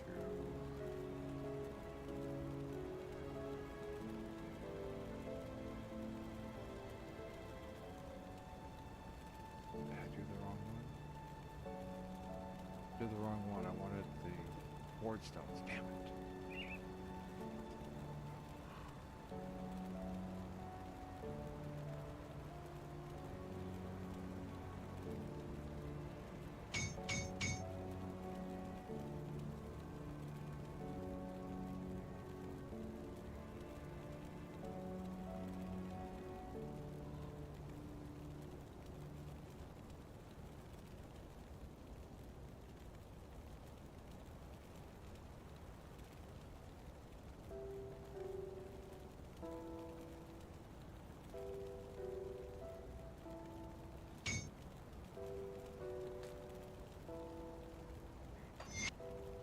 Nice. Aether resistance is now up to 58. Okay. And then there's that other one. Put that on the shield. Or which one that was.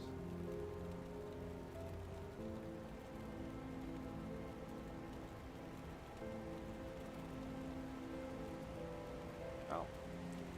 Make the Aether Soul into amulets of metals. Go there. And this would give me 16% Aether resistance, which would bring me up to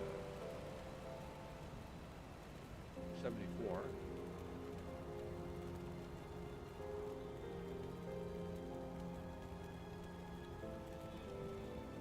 Okay.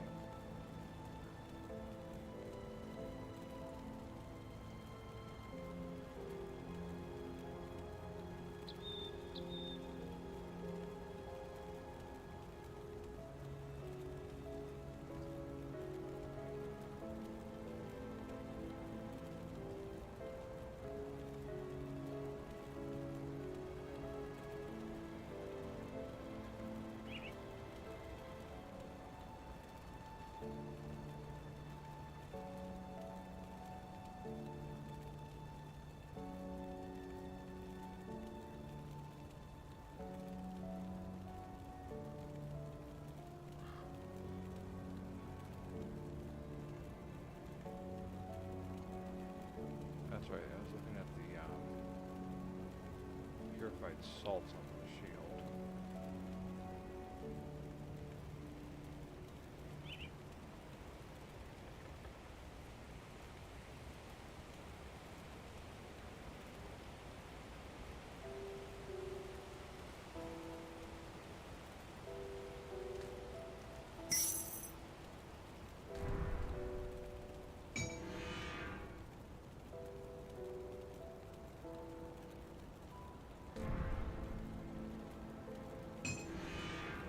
What's on here that's taking up? Oh.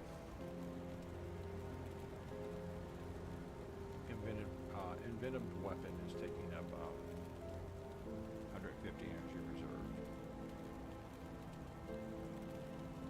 Okay, so we're going to make this for the shield.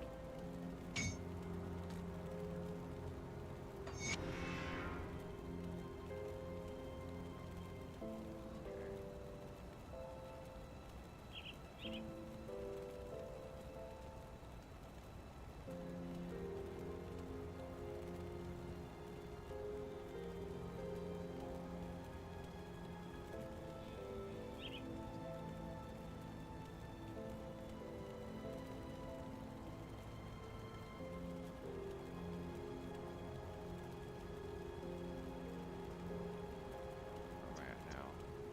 78% Aether. What's that? That looks pretty good.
Missile resistance.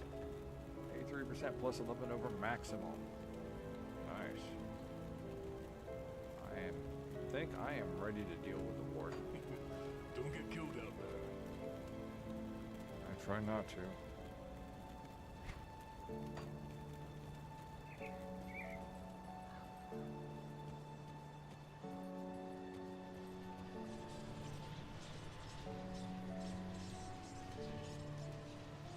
Is that where I wanted to go? Yeah, that's where I wanted to go.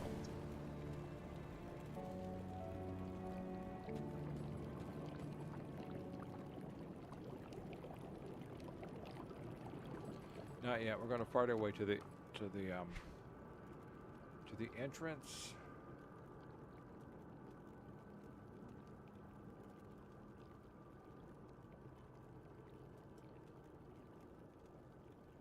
Okay. Okay, I got a better orientation now.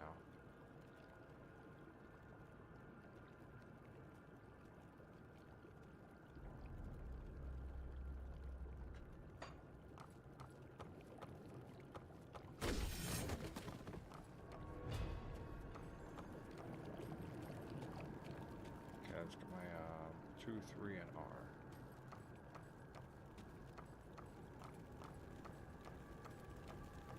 Right, we're back out here.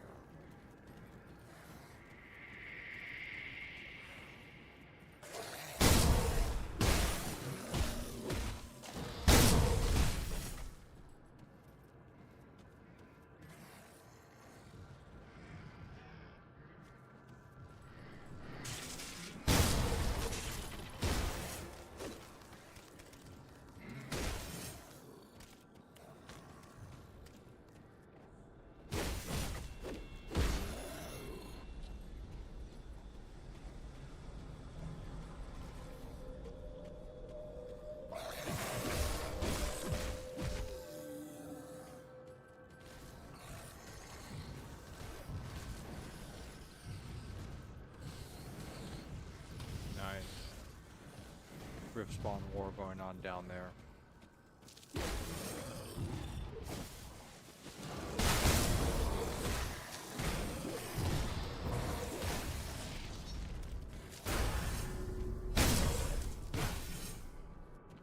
Level 26.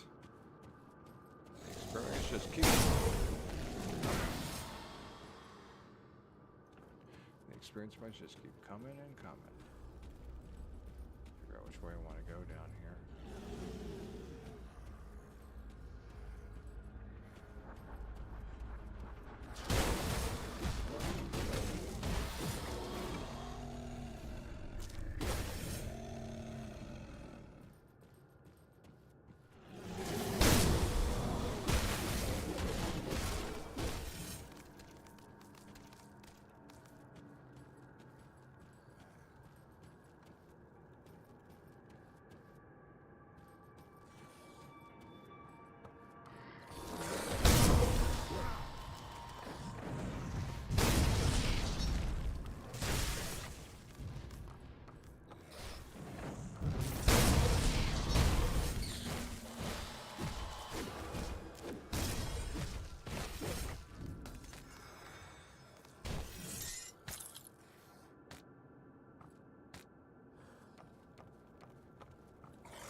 We're back to the abandoned storerooms.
Aha. The ominous lair. This is it. This is the one I've been looking for.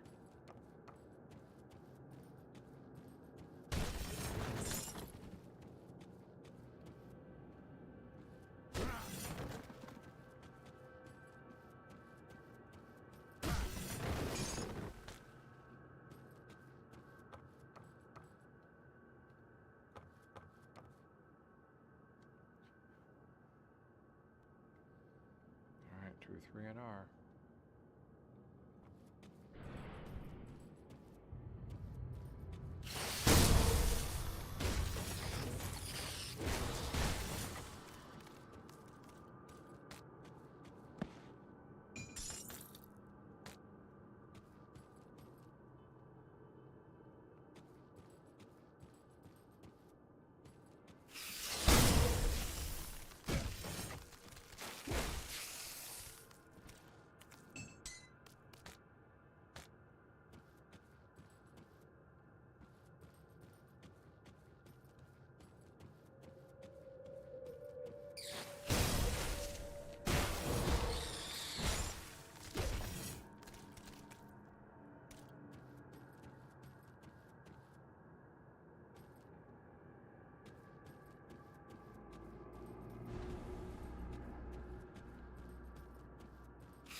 Oh. I completely missed this section. Either that or I didn't come down here. Oh yeah, I did come down here. It's very hard to see this section.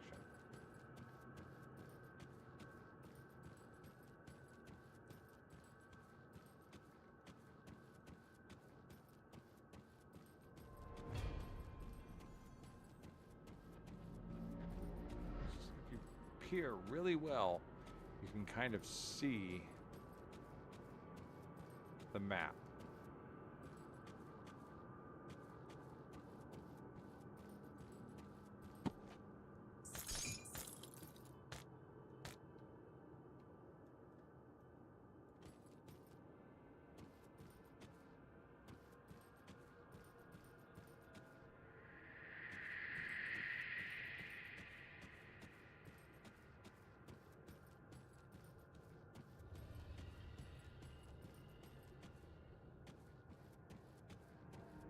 Oh, I kind of remember there being more better in here, but I guess not.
Inner laboratory.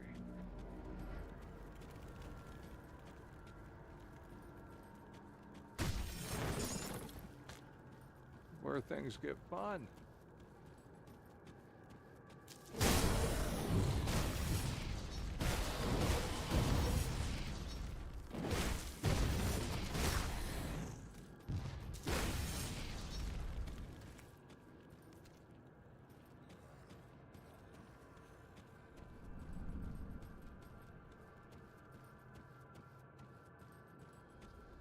I think we've already been through here.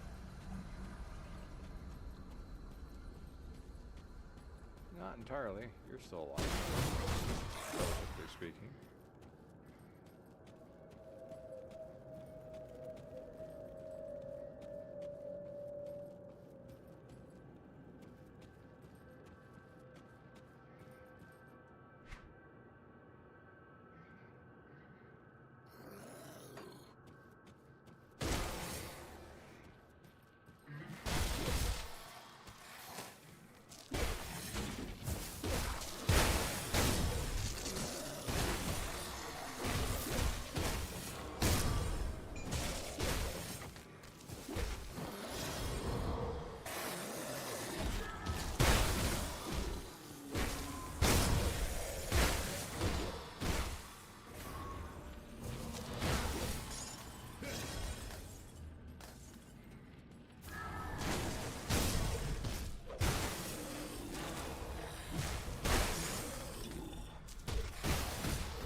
Oh, the crucified, yeah. Let's take a look at these things. I didn't get a good look at them. Okay.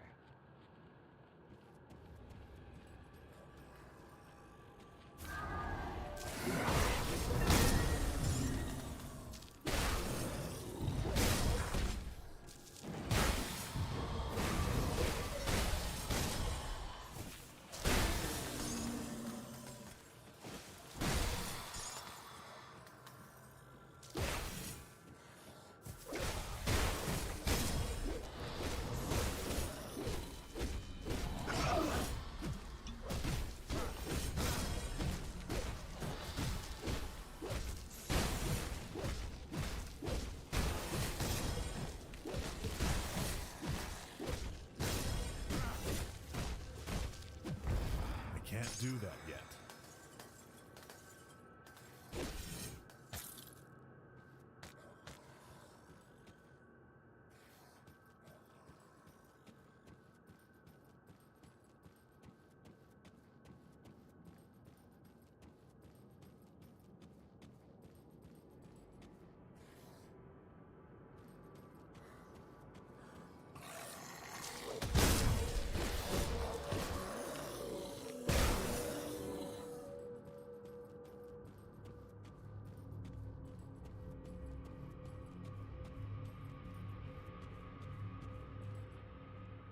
Zanbranit's notes.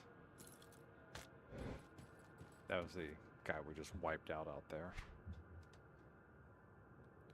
Dun, dun, dun, dun, dun, dun, dun, dun.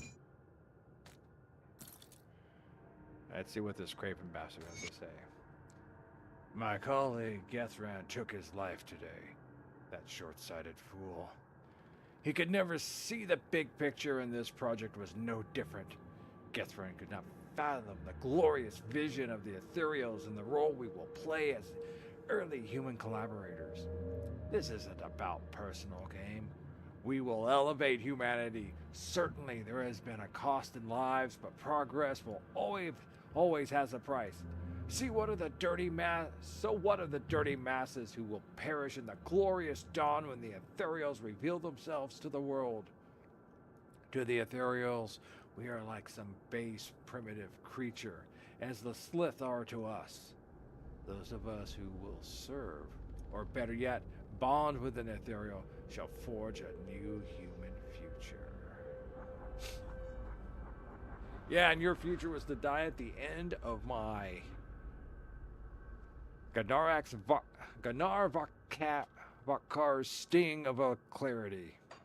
That was your future. How'd you like it? I hope it was tasty. And this is it. This is it. The way to Warden Creek. We have reached the final point. The destination of our travels. All of our troubles. All of the toil. All of the trouble. It's all led to that point. To this point. I'm at level 26 and I should probably put my final points in here. 26. 1 to Oathkeeper, 1 into Righteous Favor, 1 into Dreg's Reproach. Nope.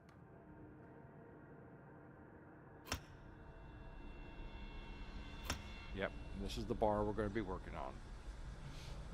And look, something gives me 2 more to Righteous Favor, so...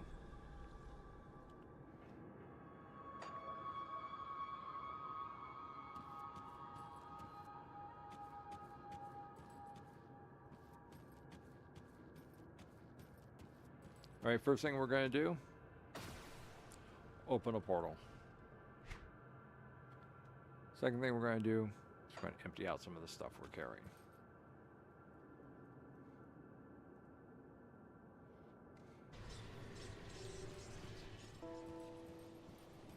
Come see what's left of my wares.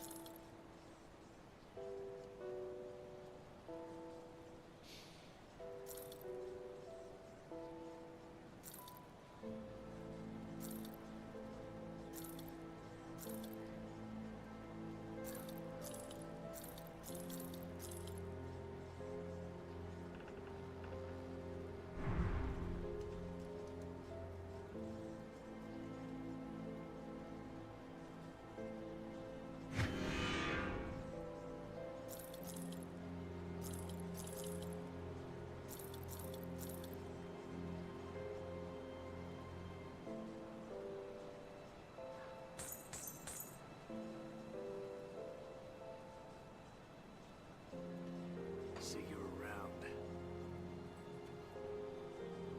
See anything you like? See you around.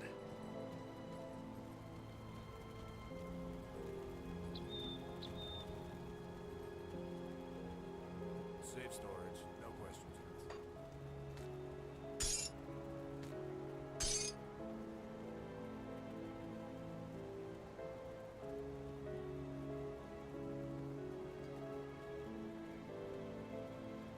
Oh, that's what that was. Okay.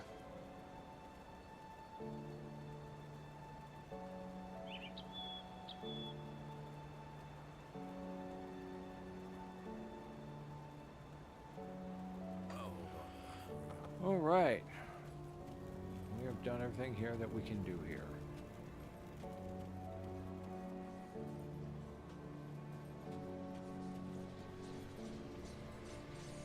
We are going to come on over here. We're going to settle in here for a minute. I'm going to step away from the keyboard and go get me some unnamed, unsponsored tasty snacks. But that's where we're going. Once we step through these doors, they close and lock behind us. So, let's get a little food in our belly before that happens. What do you say? Be right back.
Kind of hoping Jack would get back in time to see this.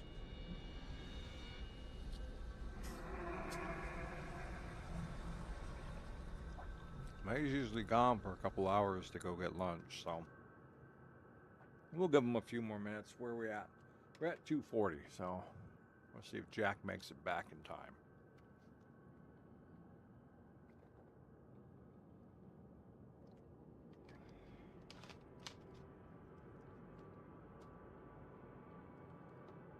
But we are right now enjoying some unnamed, unsponsored, tasty snack.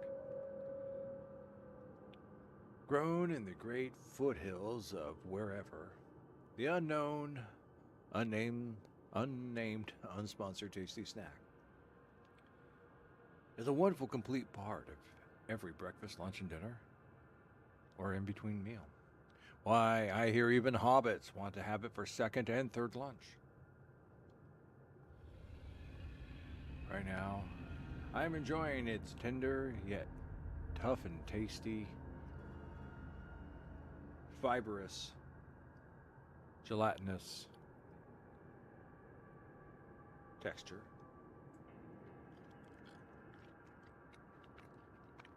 As its bland and robust mixture of spices dances over my tongue and alights my taste buds with a mixture of joy and revulsion. Unnamed, unsponsored, tasty snack for every palate out there in the world. Go ahead and get yours right now. Trust me, you'll thank me when you do.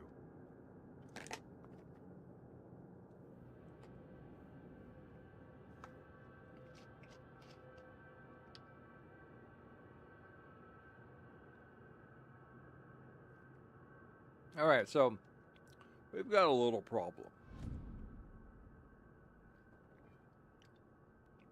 And that problem is energy. And we have 905 points, and we're using up 350 of them to boost up Veil of Shadows, the Envenom Weapon, and the Aether Ward. And also, I think, this. No, that one doesn't do it. Okay. This does. So that means we are lower than we have been, because before we were fighting with about 770 mana. But since we boosted up our defense, Aether at 83%, baby. Excuse me. We've been having to hit the E key a little bit more. Ah, Jack, welcome back. Welcome back, Jack. Here we are, before the doors of Warden Creek. So, and of course, unnamed, unsponsored, tasty snack.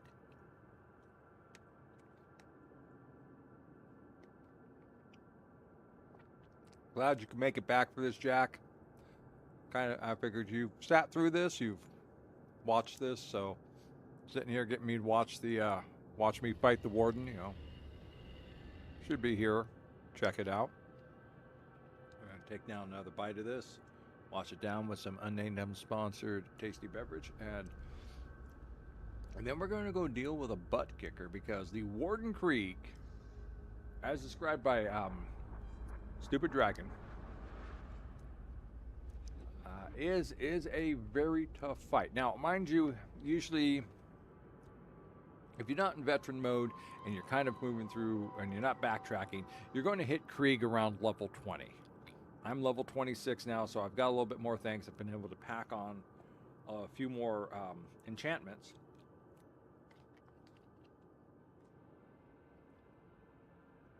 And I've got a better selection of gear. That being said, does not mean I will be that well protected against the Warden.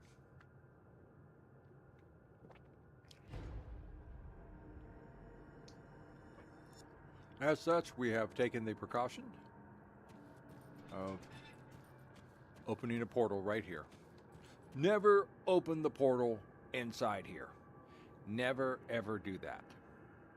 Because he moves fast and you may need to get your orientation as you're coming out of that portal, and he just may smash you down.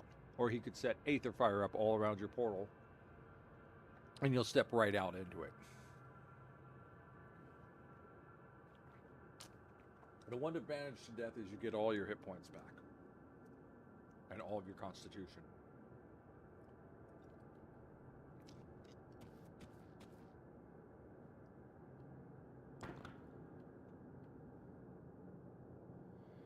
Now, after all my trials and all my struggles, I stand before the iron doors, which will lead me to Krieg. Krieg, who has betrayed his oath of office as a keeper of prisoners.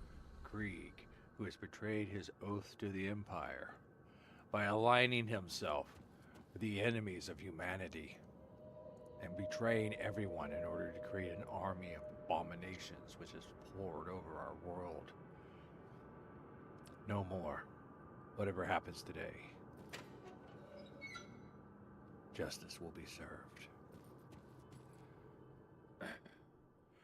Krieg! You ethereal possessed bastard, where are you? I've been expecting you.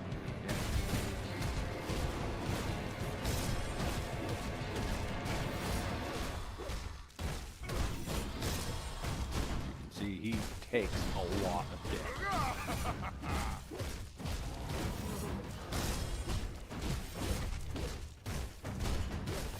It would be nice if I put my earpiece back in so I could hear all this going on. Can't do that. And when I'm done with you, I will crush your friends at Devil's Crossing. Okay, I'm going to give you a little break here because I want to get my...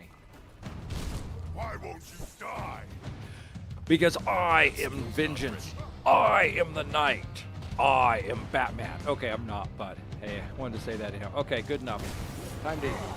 There, die, you bastard. Oh no, oh no. Are you kidding me? My true power. A second form!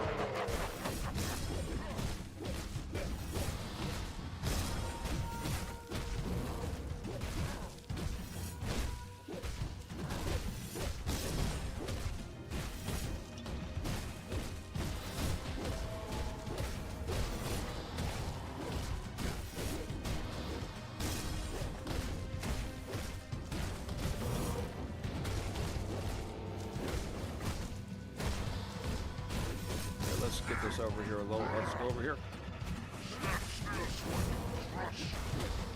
Can't do that yet. I need a little bit more magic.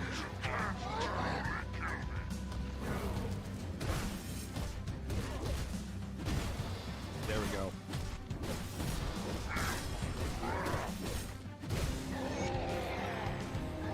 And may you burn in the Aether Krieg for all your treachery and depravity.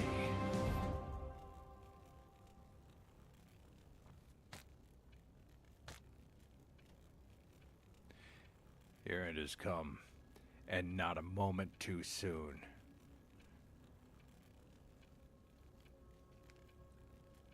Look upon yourself, Krieg, as you fade off into the Aether with your master, because your humanity has deformed and mutated. Is this truly the future you desired?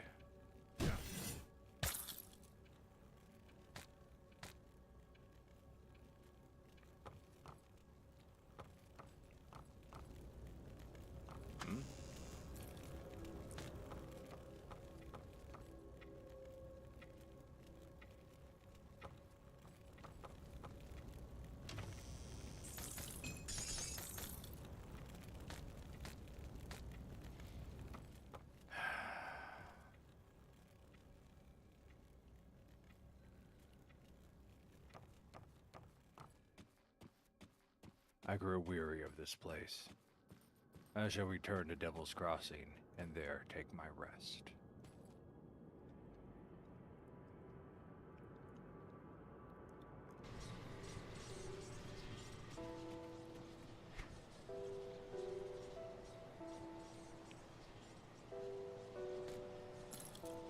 Nice if they were something they had skills to actually use, but they're not. So they're not that great. Otherwise, they're just elemental resistant boots. Some more brain matter. That's good. A little bit of that. A little bit of that. A little bit of that.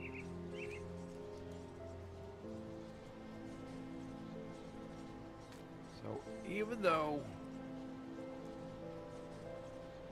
it's not that great, there's been a thing about collecting up the Warden's rare equipment and outfitting yourself with it due to their defensive capabilities and offensive capabilities, but never found much.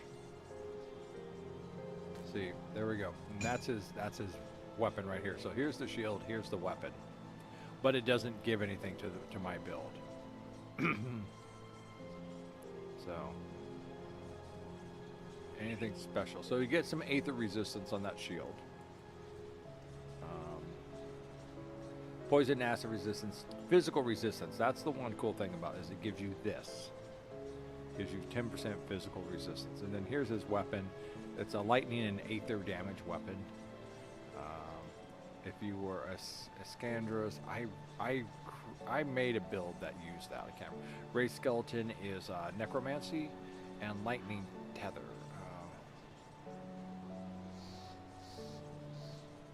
The Scandrous elemental exchange.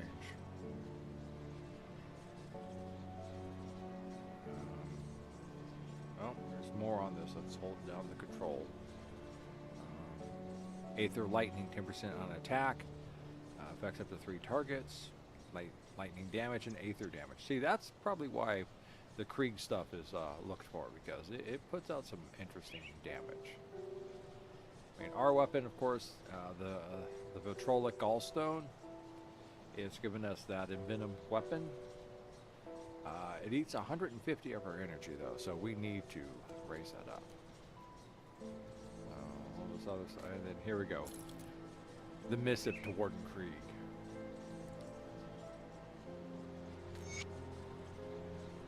Warden Krieg, excuse this crude form of communication. I am far to the north, and it seems my thoughts are unable to reach you.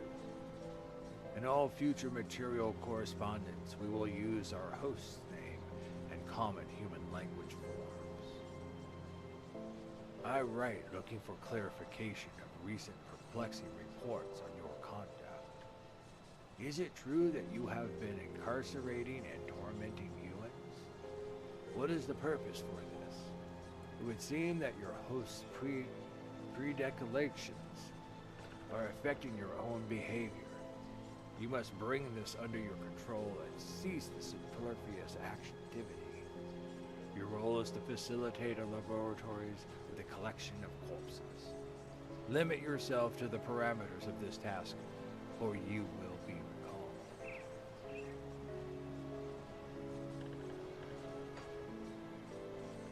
recalled. Oops. Is this a flaw in the Ethereal's plans, I see? Is possessing a human Come see what's left of my wares. not as simple or easy as at first thought was looked to be? Who can say? Put it to good use.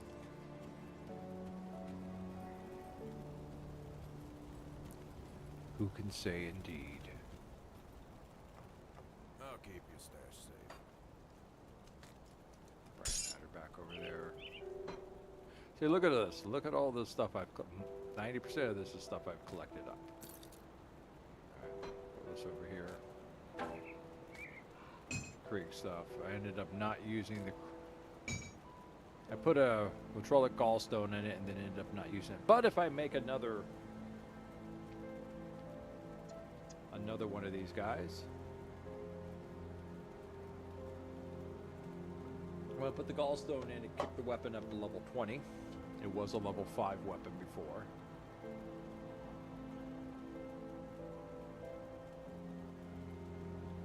So, we shall have a little bit of celebratory Unnamed unsponsored tasty snack. A mixture of flavors and textures. It's like having the landscape of New Jersey, including the river, scraped along my tongue. Delectable.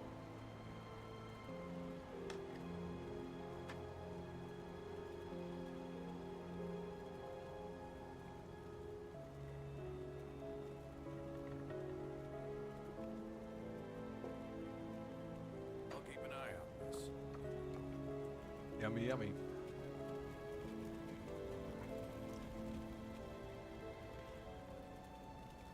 Is it finished? Is the Warden dead? I tracked him down and took his life. The Warden's defeat is a great victory for us, nay, for all of humankind. But there are many more ethereals out there, some much more powerful than Krieg. Perhaps more disturbing, though, there are those of our own kind who would see us dead to take what little we have, or just for the pleasure of killing.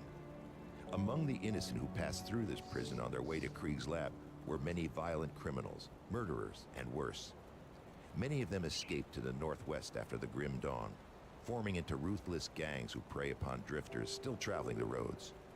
Since a river separates us and them, they have not been a problem thus far. Except we need farmers to get back to the business of growing food before we all starve to death.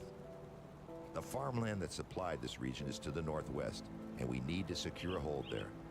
Mornay recently returned from Old Arkovia to the northwest and can give you details on the outlaw situation and what needs to be done.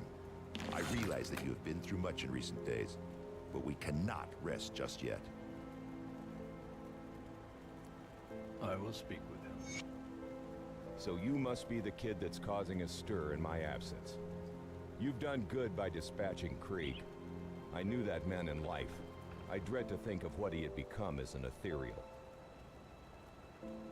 A complete and total abomination, a blasphemy in the eyes of all decency and creation.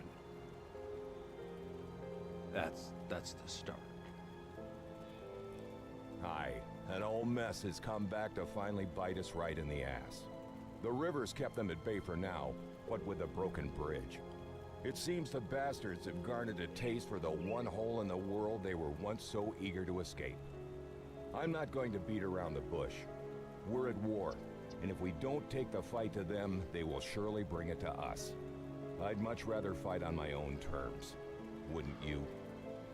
That's the best way to fight. What's the plan of action? With the bridge northwest repaired, I need you to enter the Arkovian foothills and show those bastards we're not a prize for the taking. Last I saw of them, they were mobilizing for something big across the river. Why don't you head on over there and introduce yourself? I will. But what happened? What happened during your expedition to the northwest? Let's see if I can do his voice. I set out. He's got a higher voice. I set out with another scout, Elsa, to reconnoiter the lands to the northwest shortly after we secured Devil's Crossing. What we found was a wasteland overrun with predatory beasts, blood-hungry psychopaths, and refugees living in constant terror on the run. Our mission together ended when a vicious band of outlaws surprised us in the night. Elsa had argued against having a fire that night, but I was sure we were concealed. I wasn't cautious enough, and she paid the price. I thought I could protect her from anything, but when it came to it, I was felled by a bullet to the ribs before the fight even broke out. Elsa fought on like a devil, taking down 2 of the outlaws before they knocked her out. They took her with them and just left me there to die. I couldn't give up, though, knowing those thugs had Elsa. I hobbled and then crawled, trying to make my way back to Devil's Crossing, but arrived only to find the bridge had been destroyed. I collapsed in despair and thought it was the end of me.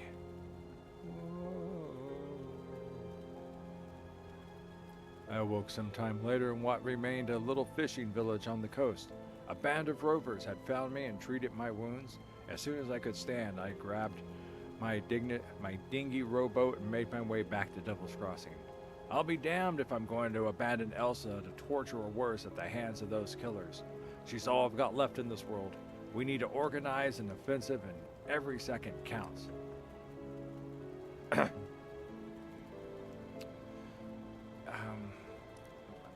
don't mean to be touchy on this. And mind you, I may be a bit raw since I just faced the horrors of hell down underneath the Warden's mansion. But don't you think you're mixing your personal vendetta into this? The Grim Dawn took my wife. Elsa is like a daughter to me, and I'm not going to let it take her too. Way I see it, Devil's Crossing needs this situation resolved as soon as possible, and I want those scum dead for taking Elsa. Seems our goals align. Eh? Very well.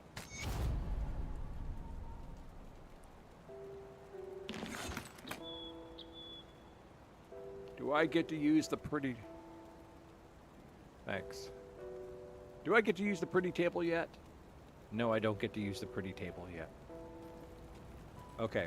Anyone else here have quests for me? Okay. See this guy here? Olgrim? He is the bad motherfucker of the NPCs. You will find him out there, and you will invite him here to be our cook. And he's worth every second you spent with him. He just as a written character, he's got the best secondary dialogue. I don't know if you caught any of it, Jack, but it's just like, let's hear some of your stories. I served more than a few men and women whose ambition and lust for power exceeded their good sense. There are limits to human achievement, and when we grasp beyond our ability, it inevitably leads to calamity. Sorry, that's a bit heavy for mealtime conversation. What would I know? I'm but a cook. Well, let's hear another. Prior to the Grim Dawn, I served a meal to some gentlemen in the capital who were deep in conversation about a remarkable new method of traveling using arcane gateways. They said it would allow the Empire armies stationed in the capital to appear almost instantly in the furthest provinces. Imagine to what lengths the Emperor's general staff would go to procure such a decisive military advantage. You know, hearing myself say it sounds very similar to that portal you used to rescue me from the swamp. We'll go for one more story.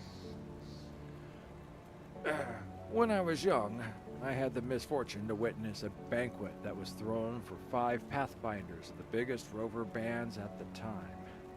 It was supposed to be a peace offering, but none of them left alive. The government thought the rovers would disband once their leaders were dead, but they just chose new ones and moved on. I regret how they were persecuted in the past, but it seems generations spent roaming the wilderness and back roads of these lands while evading agents of the Empire prepared them well for the Grim Dawn. They seem to be weathering it better than most, and I have taken in many refugees from the Empire that once hunted. Later, old timer. So he's just got all sorts of stories. He's got like, I don't know, maybe about 7 or 8. So they're all pretty interesting stuff. He's an interesting character. So. Well, okay, I think that's it. What else do I have in here? I have some scrap. Scrap in. Safe storage, no questions asked. Alright, there we go. Scrap I'll is in. keep an eye on this. So, we have completed the first leg of Grim Dawn. We have defeated the Warden. We haven't really liberated the lands, because the lands are still covered in slith, zombies, mutants, abhorrent things that once were beasts, and things which have crawled through the rifts from someplace else. It's not a safe land. But at least I know that while their numbers are numerous, they are finite. And eventually, the forces of humanity will extinguish them from the face of the world, and Cairn will rise once again to a glorious and proper place amongst the stars.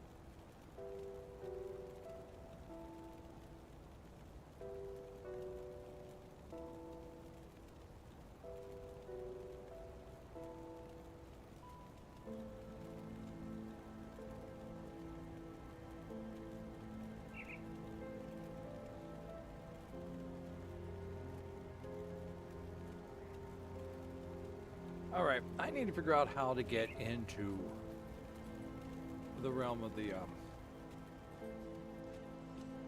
Forgotten Gods. There's supposed to be an emissary around someplace. But I can never seem to lay my hands on it. Ah, there he is! The emissary! The emissary has arrived! And he's got himself a really nifty magic circle, too. Yeah, okay. Don't... Yeah, don't... Whatever you do, don't kill the emissary, okay? We kind of need him. I know he's freaky and he's standing in a magic circle. I'm just gonna go talk with him. Be chill, okay? Be chill. Greetings, emissary! Welcome to Devil's Crossing. How may we assist you? Ah, we speak at last. As I am sure you know, there are many who now cast their gaze upon you, traveler. Or should I say, taken. Some who mean you ill, some who fear your potential.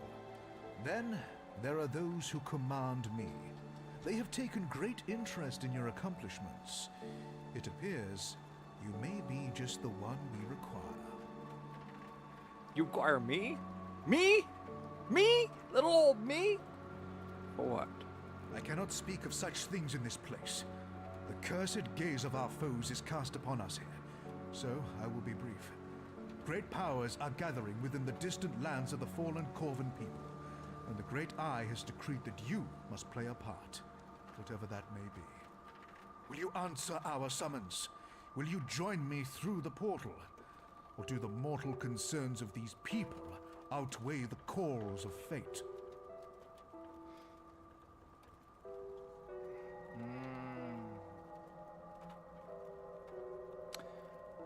Well, I got a couple questions, like, who are these masters of yours? I am sorry, I cannot say more here.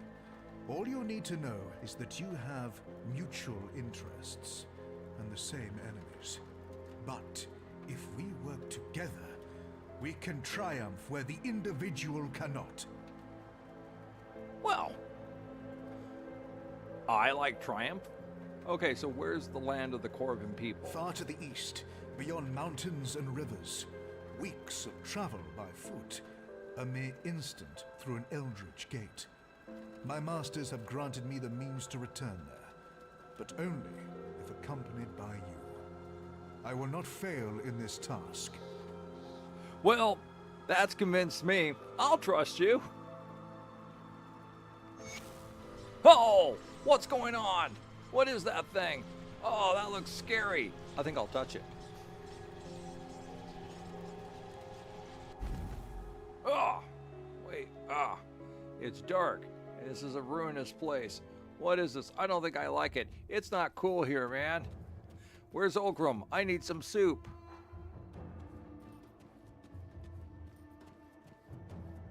Alright, welcome to the first expansion. The Forgotten God. And this rift will take us back to Devil's Crossing. So this is our way back out of here. So we can go and play in here, do what we want, hop over, do stuff over there, and bounce back and forth.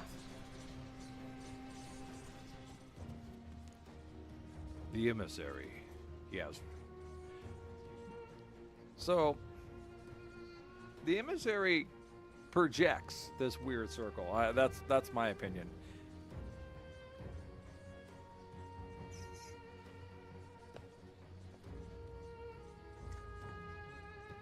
You know, those are the trials and tribulations you have to perform when you're the protagonist of a story.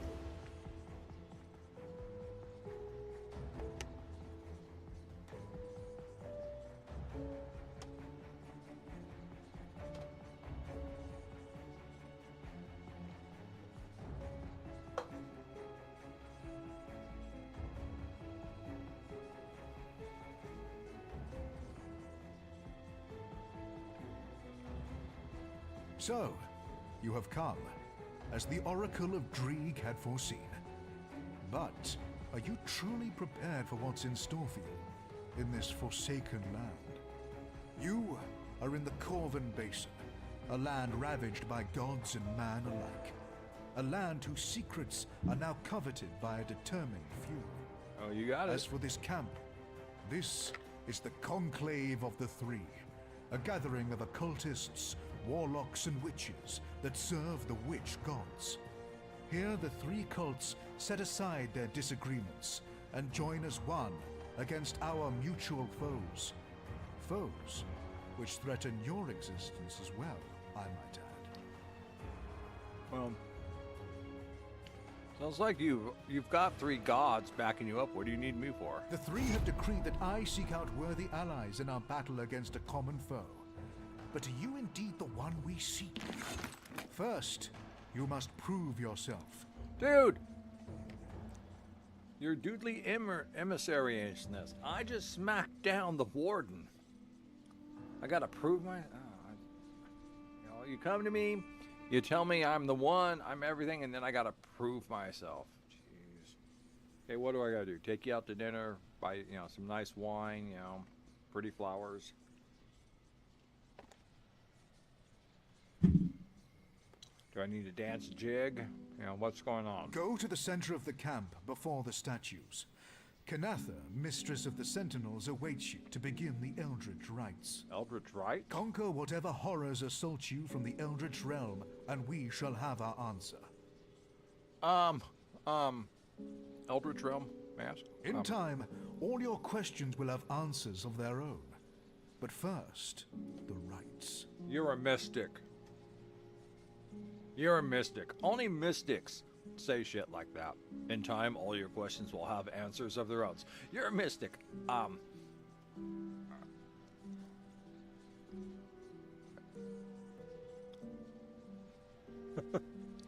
Yeah. All right. Yeah. Okay. All right. All right. I'll play along. All right. See if I can. Oh. A book? I like. Oh, hey. I'll keep your stash safe. I'll hold on to that for you. So this is this guy here, Garrus the Iron Keeper of Iron. Iron. I have money. I should have lots of money. I have tons of money. Anyhow, what he does is he sells bars of iron because you can transfer everything in the inventory except for money. Yes, you do, Jack. Know your place, weakling. How dare you raise your head up above our shoulders, Outlander? Yes, we thought you were the one, but here you must come and prove yourself. Go forth! You must narfle the Garthok!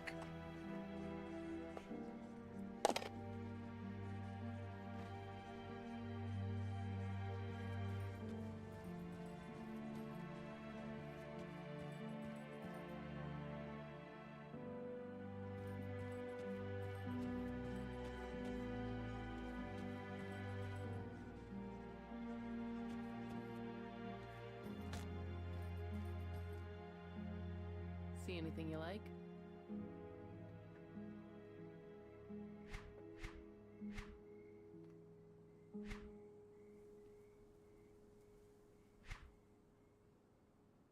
Iron well spent. Got any more scrap metal? Can't remember what his bonus is. Each one will offer something you can't get somewhere else.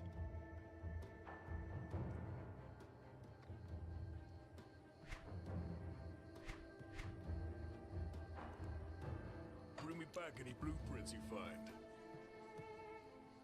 Okay. Let's see. Worthy purpose.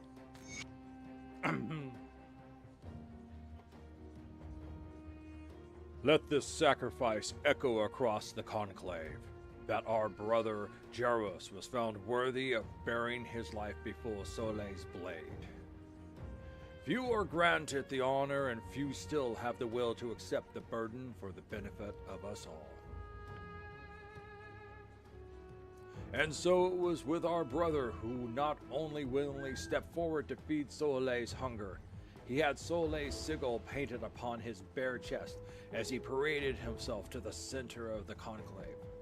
Larger than life, he stood proudly before Sagan and his curved witchblade and proclaimed to all that today marks the first day of their victory against the usurper. Jaros kneeled and as was customary, but his eyes never turned away from the vicar's stoic gaze. As was set down upon us by Sortie, Sagan uttered the sacred words and slit his forefinger to paint a rune upon Jaros's forehead. Then the vicar stood behind the sacrifice and placed the sacred blade upon his throat. This was the chosen's last chance to back down, though to be perfectly honest, such a disgrace would likely end in death anyway. Jaros looked ahead with confidence. His face was beaming with pride. Such was his faith. For Sulla, he began to cry when Sagan slit his throat and plunged his other hand, drenched in black flame, into Jaros' chest. Sagan removed the dead man's heart in a swift motion and drank deep of the lifeblood spilling from Jaros' body slumped to the ground. His eyes still staring forward. Several attendants saw to his cremation as the vicar delivered the heart to Sortie's shrine. The heart was placed in an ornate bowl and incinerated. As it burned up, the runes upon the shrine grew bright. Sortie is pleased, Sagan ordered, with a smile and bloody lips. See, Jack, if you want to be a villain, you got to be more like these psychopaths right here. Death to the usurper. Praises be upon the three. Praises be upon their wisdom, their foresight, and their pity upon mankind. For without their blessings, we would be as worthless husks, devoid of the gift of the eldritch realm and at the mercy of the luminary hounds. Curse be upon the usurper, the burning vengeance, the Corvan destroyer. Curses be upon his lust for the eldritch thrones, the pinnacle of the gods. May he die 1,000 deaths as Dreg suffers 1,000 festering wounds. May his insides fill with spiders and his eyes turn to ash by eldritch fire. All this we invoke upon the usurper of the eldritch powers, powers meant to be wielded by the true gods and their servants. We march through the blistering sands and into the heart of flame, the whispers of Dreg in our ears, the hounds of Bismil at our side, the black flame of Sortie upon our backs. None shall be spared before our wrath. By the gifts of our patrons, we will reclaim what is theirs, and through our blood, though our blood shall spill upon the Corvan sands, it will be done in honor of the true masters of humanity.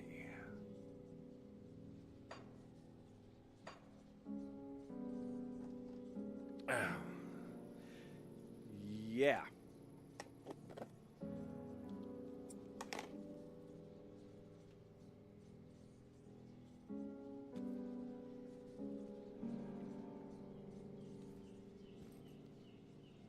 Oh, who's this person I'm supposed to go speak with again?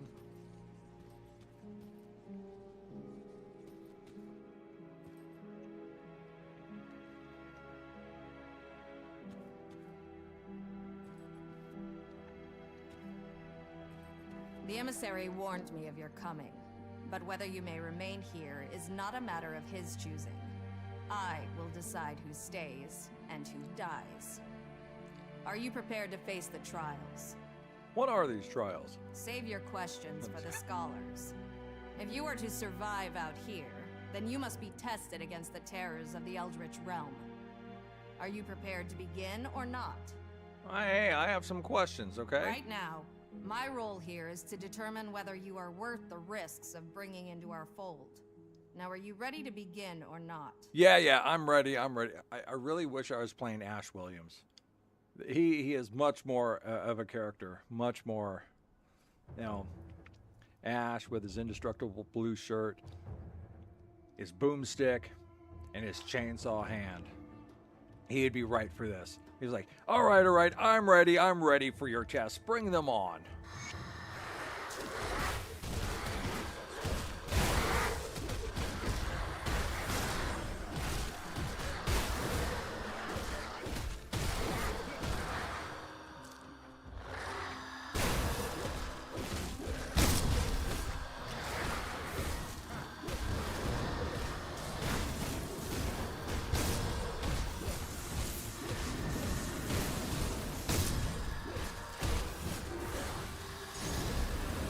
not done killing you yet. Get back here.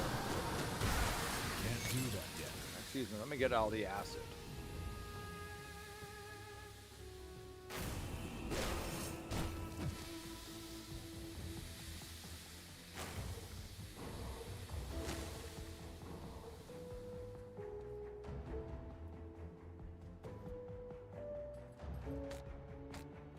Yeah, that belongs to me. That belongs to me. That's it? That's all they dropped? The emissary was right, as usual. You have earned the right to stand among us in the real trials to come. Our battle against the fiery fury boiling beneath the sands, of course. A forgotten god stirs. An ancient enemy of mankind threatens to destroy us all. We must rise to face this threat before all is lost. By the blessing of the Covenant, I am the mistress of the Sentinels. Those sworn to guard the interests of the Three and the survival of our people answer to me. They swear their oaths to the gods and to me, just as you have made an unbreakable oath that guides your existence. Wait, what? The oracles of Dreeg spoke of your arrival. Their mad choir whispers of you marching alongside our forces into the tomb of the Eldritch Sun and emerging triumphant. But even their eyes cannot peer into what I offer. The Shattered Realm is unlike anything mankind has ever witnessed, teeming with wealth and power beyond imagining, but also dangers not unlike those that we face even now on Cairn. But before you can enter this treacherous reality, I must know that you are indeed the one the oracles speak of. Earn your place within our camp, and we can speak more of the Shattered Realm's mysteries. It is very much a reflection of our own physical reality, but broken and distorted. Whatever entity crafted this realm, it seems it has long vanished, and with its absence, the world crumbles. As far as I know, it goes on forever, but as its light fades, so the insatiable darkness consumes it. The deeper you dig, the tougher the opposition may become. Occasionally, you may encounter powerful guardians of the realm that will seek to stop you. But should you triumph against them, vast wealth awaits. Upon entering the Shattered Realm, you will appear within a shard. The way forward will only open once you've gathered enough souls from its forsaken denizens. I shall keep the way open for you, so that you can return during your current journey. Sounds neat. How can I prove myself? The Shattered Realm is not some playground. It carries great risks, and I must know you are prepared. Speak to the emissary, earn a right to battle alongside one of the cults gathered here, and we shall speak again. The Shattered Realm is hard. Let me just say that. But it has some very, very nice treasure drops.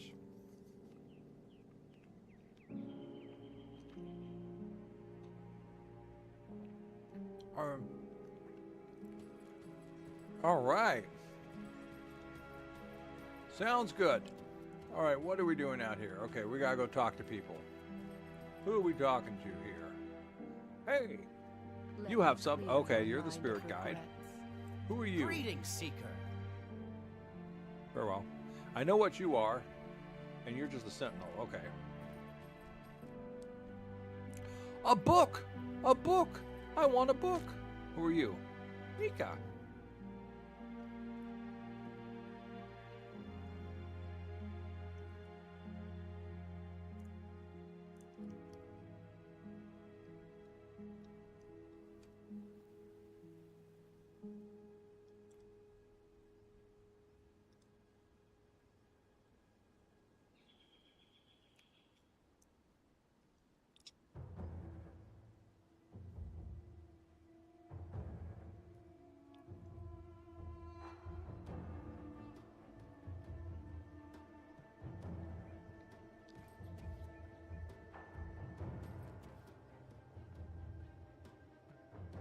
Even here, I can't play with a nifty table. Ah, come on. The only thing I don't like about this place is that it's very hard.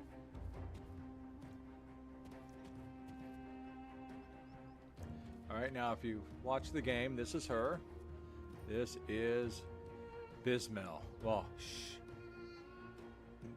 This is Basilla, matron of myth. But she's like the, she's one of the load screen ladies. The only person who dresses like What this. a delightful performance. What else can you do? What a delight. Okay.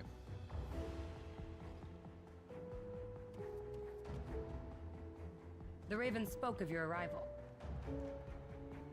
Thank you. Alright. Where's Bismel? Okay. Be a good price on what I've got left.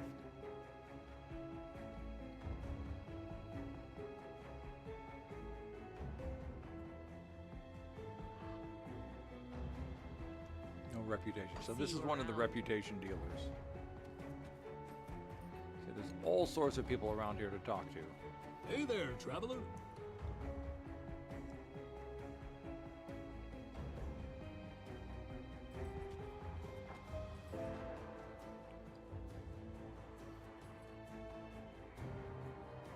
Where did he go?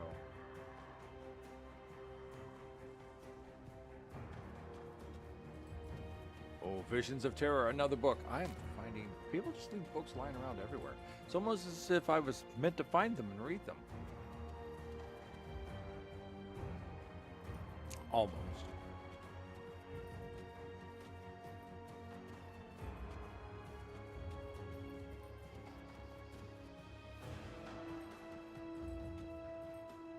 Where did he go?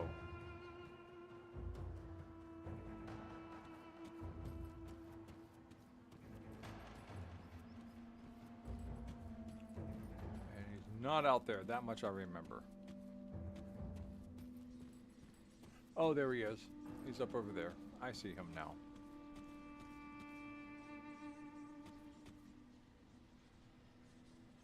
I could hear the battle from here. So then, are you ready to open your eyes to powers beyond imagining? To secrets better left uncovered? My good man, I was possessed by an ethereal, and I was hung nearly to death. Yes, I am quite ready. But first, I have some questions.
Ah, yes. Ever driven by action. I admire your conviction. The fated hour is nearly upon us. Soon we shall strike as one against our formidable foe. But we cannot act brashly. Precautions must be taken. Each of the cults is preparing in their own way. Speak to the masters of the cults of Bismiel, Dreeg, and Salile. Learn of their methods and align yourself to one cause. Draelus, Basilla, and Sagon are already expecting you. While we may be allies in this endeavor, the cults do not always see eye to eye on all matters. It is best for the sake of peace that you assist only one of the cults. Do not be concerned, though. The others will not see you as a foe for your decision. Not here. And besides, you may not find all the methods we employ agreeable. Speak to the cult leaders, learn of their ways, and make your choice. When I first stood before the witch gods, I said to them that I shall serve in this life and the next if need be, but I shall only ever serve the three. Not Bismiel, not Dreeg, not Salile. And so, I am the herald of the gods, the one who spreads their message and finds worthy allies. All the cults look to my guidance.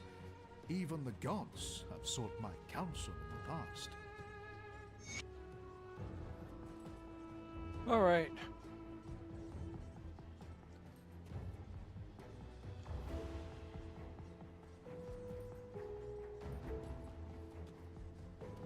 To find where they're all at. Okay, they're over here.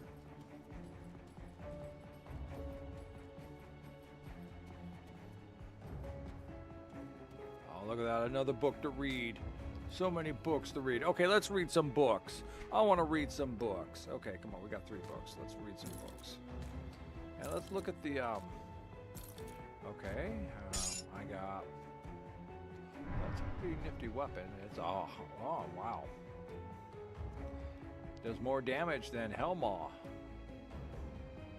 That's a pretty hefty rifle. We might just keep, I need to raise my cunning to 267. It's down by, it's at 200. I don't know if I can wield that. All right, well, let's read some books. Visions of Terror, Convergence of the Covenant, and Harnessing the Forgotten. Let's read Visions of Terror. This place we have chosen for our vigil, this conclave, it is a cursed land. The veil screams in agony. The whispers from beyond threaten to unveil reality. Every night I spent here, the visions of the other side came more frequently and with greater clarity. What I first thought were images of darkness turned out to be much more. Within it were the screams of 1,000,000 souls, crying out to me, crying out for mercy. As my dreams solidified, I realized that the darkness moved. It writhed like a mass of tentacles endlessly searching for something. The sight of it filled me with terror beyond anything I have ever felt. I awoke, gasping for breath and grasping for anything within reach that would remind me that I have left the dream, to the chagrin of my fellow seers sharing the tent. Okay, see, I thought that was a period. It's very small. Shaken and unable to sleep, I sought the wisdom of the oracle. To my surprise, or perhaps I should have expected this, my master was already waiting for me inside his tent. Lanterns illuminated him in their flickering light as he sat cross-legged without his usual regalia on a rug with a tea set out for us. As he stared ahead with his blank eyes, he gave me a tight-lipped smile and motioned for me to sit.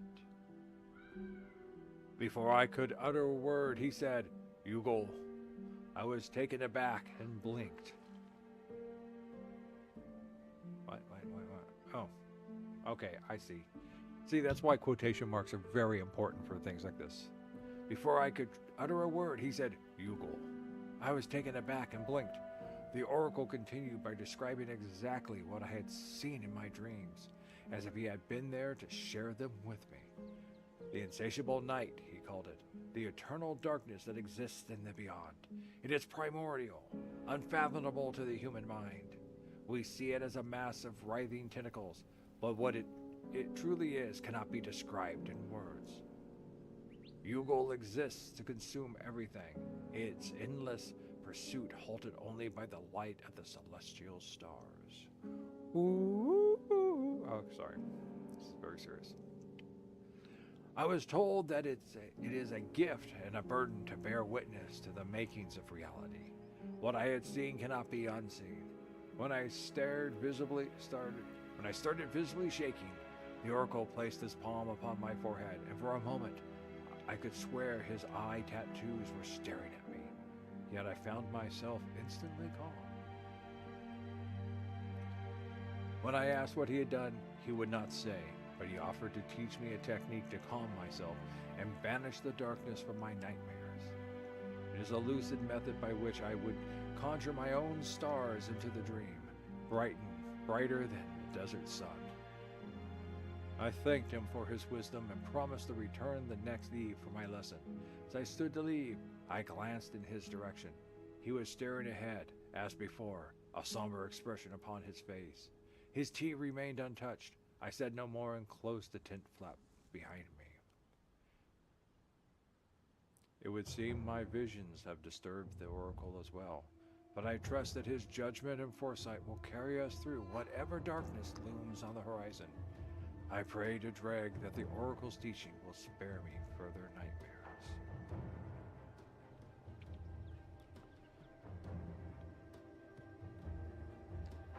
Conversions of the Covenant. How big is this one? Grab some water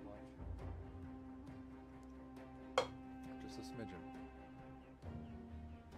I am certain you have heard the whispers as I had. The Mad One is restless, his mind filled with visions of the Burning One's return. If the bonds are broken and his powers restored, he could unmake everything.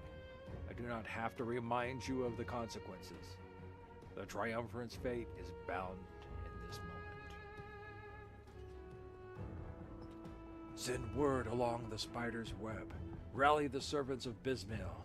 I invoke the sacred covenant. The forces of the three must converge in the forgotten lands of Corvan's people. Our forces must unite against the threat, or divided we shall succumb to the vengeful flames. None must be allowed to defy our summons.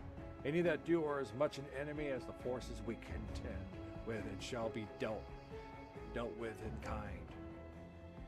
We must not allow ourselves to be distracted by the machinations of the Ethereals or their bloodletters succumbing to their own doom.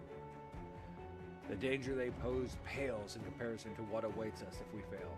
And if the web has done its part, then the Urlan survivors will at least stymie their progress long enough for our matters to be settled. Seek out the twin statues, you know of which I speak. The veil there is thin, and we will serve as an opportune location to begin our work. At the request of the Infinite Eye, I dispatched the emissary to track down valuable allies who will turn the tide in our favor.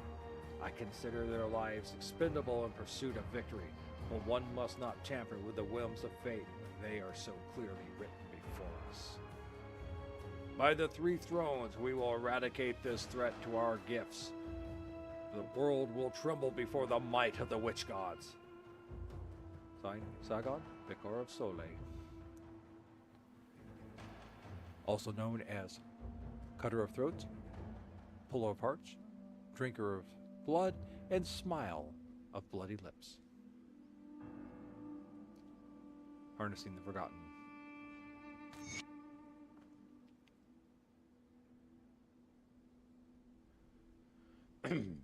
There are ulterior motives to my selecting this location for our conclave.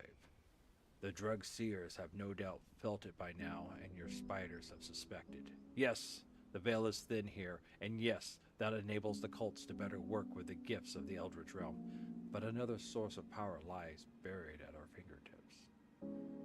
At my behest, one of our most gifted scholars in the Veil's mystery, Mazan, is working on harnessing this power. As you well know, there are other realms, other constructs of the primordial gods. The statues adorning this sacred place are more than just mere decoration. They are conduits between realities and could be manipulated to form a gateway with enough force of will. I believe Mazan is close to a breakthrough, and once he succeeds, we will have an entire realm of untapped potential to harness for our purpose. I, for one, am eager to see what we uncover if past experience is any indication.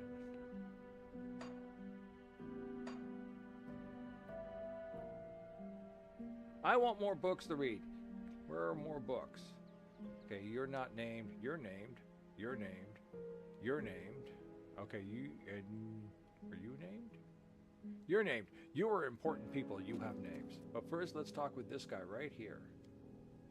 Sagan, Vicar of Soleil, Cutter of Throat, Puller of Hearts, Drinker of Bloods, and Smiler of Bloody Besmirched Smiles. You show promise. Perhaps you would be of value to Selial. It remains to be seen if the emissary was right about you. Selial does not need your help, but that does not mean we cannot benefit one another. Only those willing to make any sacrifice, to go to any ends necessary, are of use to Selial. The world is ripe with power for the taking, if you have the will to claim it. Bismil and Dreeg hope to manipulate events to glean a favorable future. Selial knows that the mighty carve their own future. Selial is the youngest of the three, but do not mistake that for weakness. His mastery of the Eldritch fire is without equal. The very essence of the Eldritch realm is for him to mold as he sees fit, and he shares this knowledge with his loyal servants. But such power does not come without sacrifice. Some must die so that others can bask in his glory. The ultimate display of loyalty. Cruel. The world is cruel. Selial expects great sacrifice, yes, but in return he gifts us with unfathomable power. What god worshipped in the fallen empire can offer the same?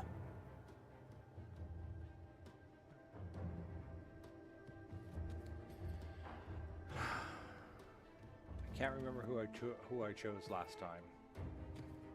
It doesn't really matter who you end up choosing. But it's great for, you know, thematic events and things like that. Okay, there's the gateway. Let's go this way. Let's go this way and this way. This doesn't lead anywhere. I remember this now. I just kind of went up here and there's a burnt spot. That's right. And that's where I came in at. Okay.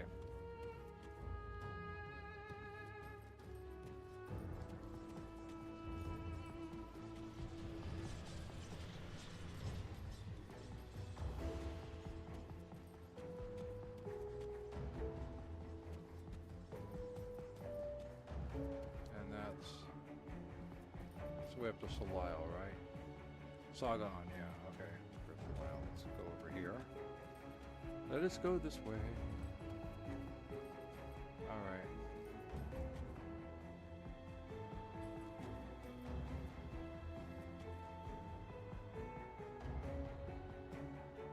Dralius, Oracle of Dreg. The weeping spines do not lie. You have come to fragment the memories of the forgotten. But who will stand by your side? Will you step into the spider's web? Or will you kindle the flame? Or perhaps you will weep for the eye that sees all. Much purpose flows within you. Allow me to temper that potential. Through the great Guardian's eyes, we shall divine the true path beyond humanity's struggles. Let the others play with their eldritch toys and arcane spectacles. It falls upon us to strike the balance. Dreeg is the oldest of the witch gods. He sought to know all, to witness the truth in the fabric of our reality. He cast aside the ancient warnings, threw caution to the wind, and reached beyond the curtain that seeks to blind us of true sight. Even his knowledge and wisdom did not prepare him for what he witnessed. The event changed him irrevocably, and while his mortal eyes were forever blind, so his eldritch eyes had opened. For the first time in his life, Dreeg saw the world for what it truly was, and he saw rot.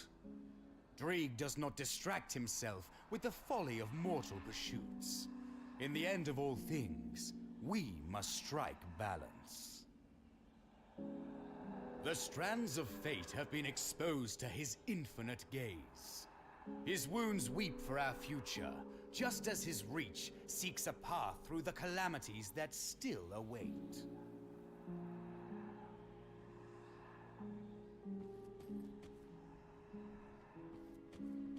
All right.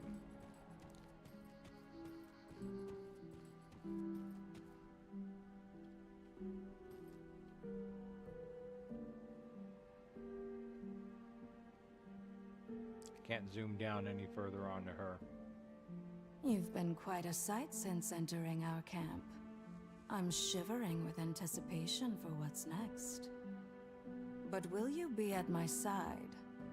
Or would you rather waste your time on the minions of Dreeg and Zalael? My dear, who needs to see the future when you can manipulate it from the shadows? Zalael would have you play with fire and get burnt. But Bismiel offers you the true gifts of the Eldritch realm.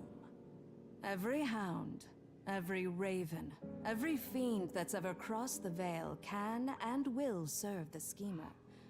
All are bound within the web. No move can be made without tugging at the strings, until finally, the spider strikes. Bismiel is like a dreadweave widow, sultry, manipulative, and deadly. But no, she is not a spider in the physical sense. The schemer takes on many forms, all a means to an end. A pompous oligarch, an unassuming beggar, a seductress, all the faces of Bismiel. If you would ever be so blessed to witness her true form, then you are already dead. A favorite legend among the rabble is that the secrets of the Eldritch realm were whispered in the goddess's ear by a spider. I believe it happened on a night of fire and passion, of betrayal and lust for power. The Lady of Whispers always gets her way in the end. It was by her machinations that the Empire's Inquisitors spent centuries aimlessly hunting for the witch god cults, their efforts confounded by the endless weave of decoys and lies. Only a select few are trusted in knowing the span of Bismiel's web. I have the honor of sitting at its center.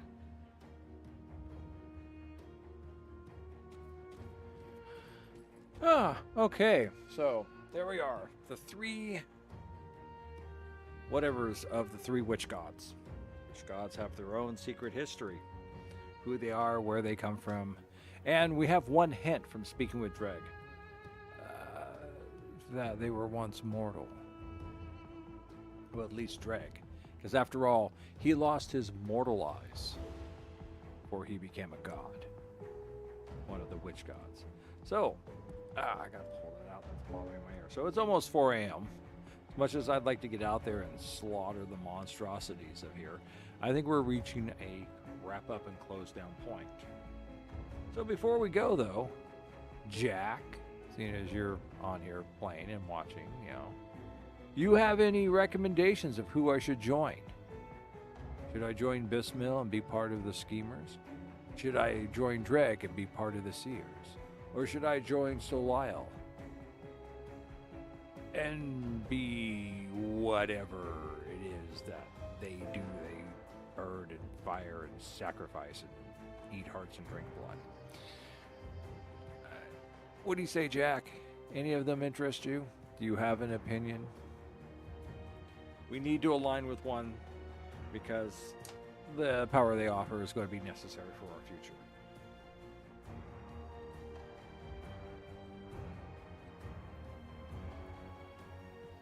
You've got no idea. Oh, come on, Jack, you listen to them. Surely one of them tempts you over into their side. Let's see.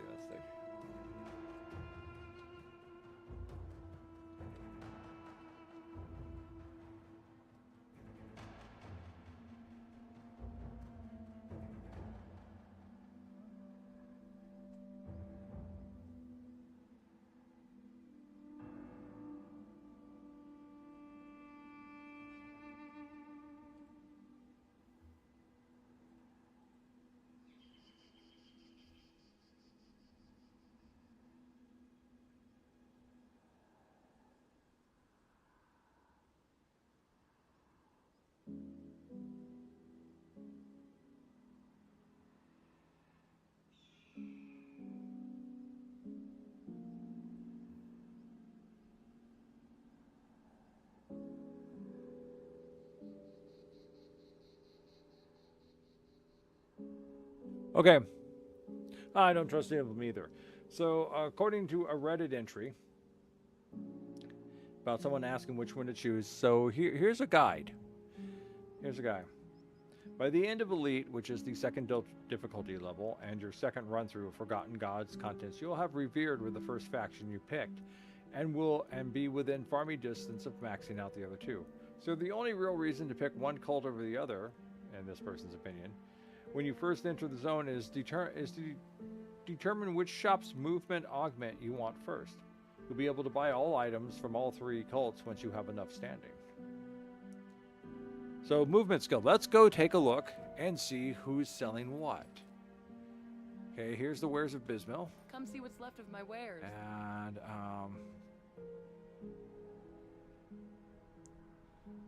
okay.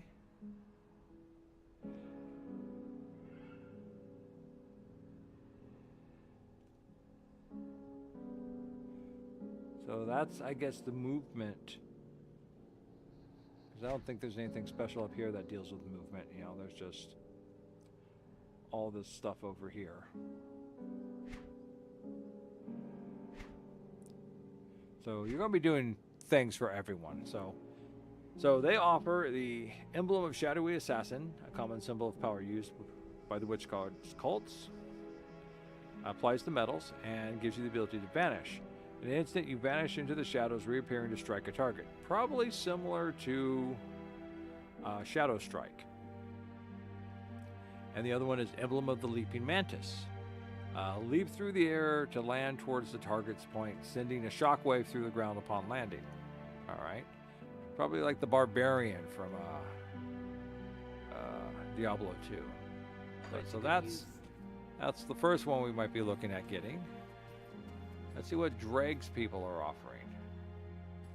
I'll give you a good price on what I've got left. Emblem of Focused Rage. Charge. Charge valiantly to strike an enemy. Alright. And Rift Stalker. Rift Tear. Tear through reality to instantly transport yourself towards a nearby target location. So instead of an attack move, it is a movement move. So that might be interesting. What do you think? Emblem of the Rift Stalker. Oh. Alright. And then let's go talk with Salai. Let's go see what Salai's guy is selling us.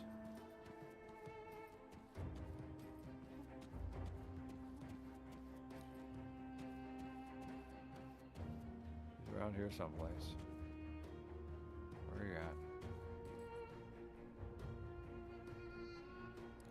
No, he's not up here. He's down here, I think.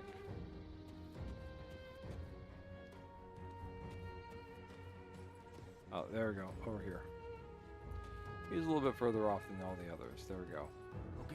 And his two movements are Charging Bull, letting nothing stand in your way. You rush through your enemies towards a nearby target. Destination, smashing anyone that stands in your way. Okay. And Disengage. Quickly disengage from combat by leaping backwards away from your foes, leaving a blinding flash. That's interesting. So, any of those 6 movement powers sound interesting to you?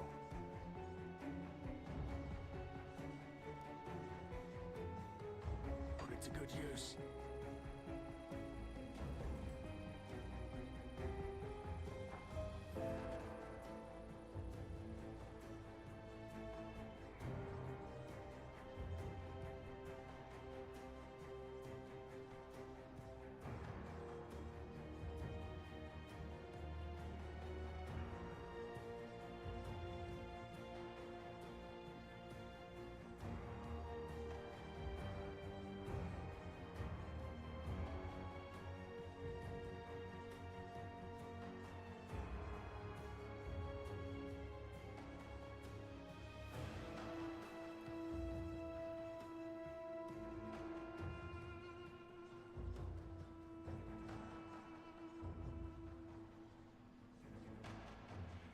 Okay, I'll agree with you on that.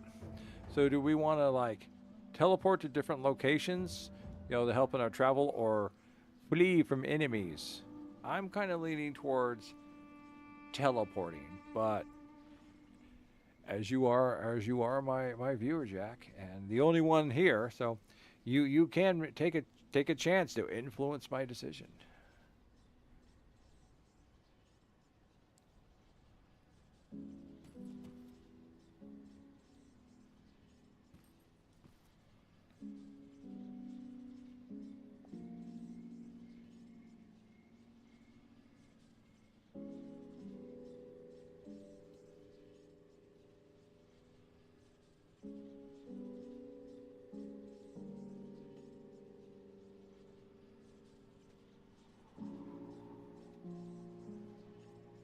Okay, then I guess we're going with Dreg.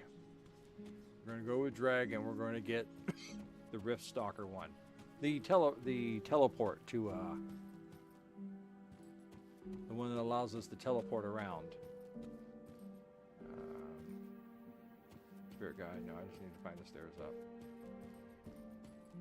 Okay. So we're choosing the blind, weazened old man over that of the busty seductress, or the crazed whack job. The weeping spines Okay. do not lie. You have come to fragment the memory. Much purpose flows You within ready? This is it. Allow me We're going to to join the cult temper of that Dreg. There's no potential. turning back. Through the great guardian's eyes, we shall divine ready, the Jack? true path beyond You humanity's ready? struggles. Say the word, man. Let Say the the word. others play We will with their join with Dreg. eldritch toys and arcane spectacles. It falls upon us to strike the balance.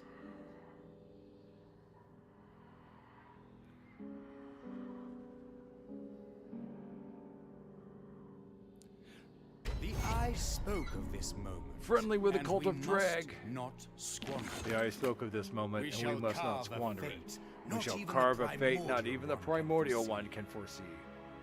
What must we do, O blind seer? I shall open my ears I shall open to my the ears will to of the will of the great guardian and exact his command. commands. A great flame burns within the temple, and we will drown it and we in will tides of drown it blood. in The tides of forgotten has blood. become unforgotten. The forgotten And so it has falls become to us to unforgotten. remedy that error. And so it falls to us As to for you, remedy you must that speak to error. Kira here at my As camp. for you, She has you been must offered a speak to taste of Kira what here at my is camp. still to come. Her She tongue has will been utter the offered a words, and you taste must of what's heed still their to call come. as if they were Her mine. tongue will utter the word.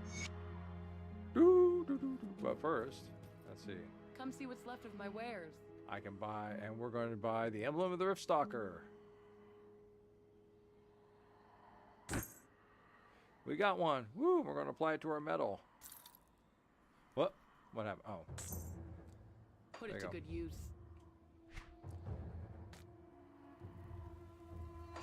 Boom. We now have emblem of the Rift Stalker. We're going to put that right there. I have slam too. What is slamming? Okay, let's switch weapons. See if slam is still there. Righteous Fever is still there. I have to see if we're going to switch over to that. So what we got here? We got move, weapon, attack, pad, attack, tonic, evade, shadow strike. Okay, ring of steel, Righteous Fever, Rift Tear. Okay. We can do that too. Let's see. Well, let's see what happens. Ooh! Wasn't that cool? Let's see if we can teleport down levels. Nope, we cannot teleport down levels. Okay, there are some limits. Looks like we cannot teleport through walls.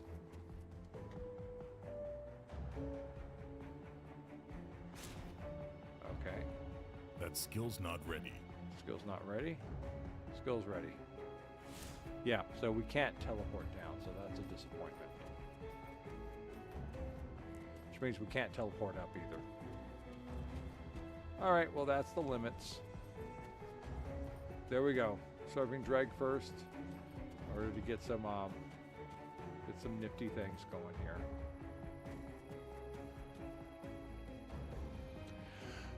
Alright, thank you Jack for your input and your decision helping to shape the life of my character. I'm going to wrap it up here. I'm going to do something really quick first. We're going to pop on out. We're going to exit to the main menu. Yes, I want to exit to the main menu. I want to look at holder of things. See, holder of things is the same thing. Holder of things is a virulent dervish. You can tell because holder's got the scorpion weapons. So let's take a look at holder.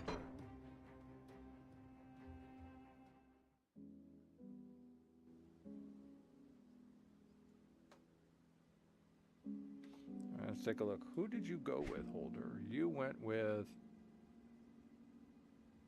I don't know. Who did you go with? Glyph the Pouncing Manticore. I don't want that. I want control. Oh! I don't remember putting that one on, but okay. That's cool. I did go with Gluttony. I put Gluttony over my other character too, so. I was just going to see if I could figure out what cult he started off with. Oh, I know how, but I know how to do that. Where is it at? No, faction window.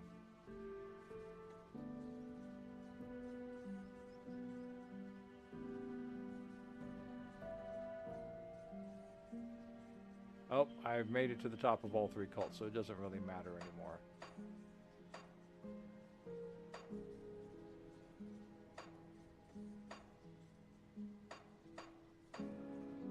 Okay. All right. Well, I was just hoping to take a look and figure out what choice I made to begin with, and I do not remember.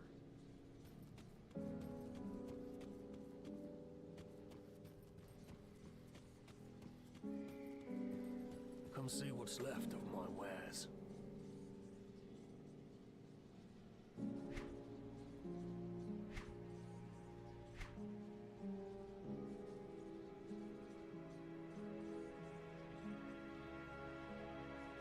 Well, there we go. That's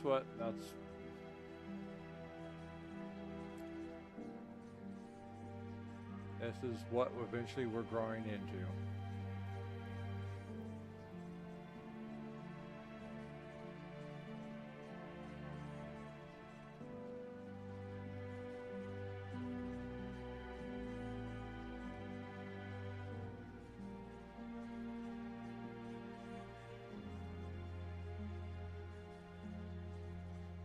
Iron well spent. Let's take a look and see what else. Look at that, 26 out of 16.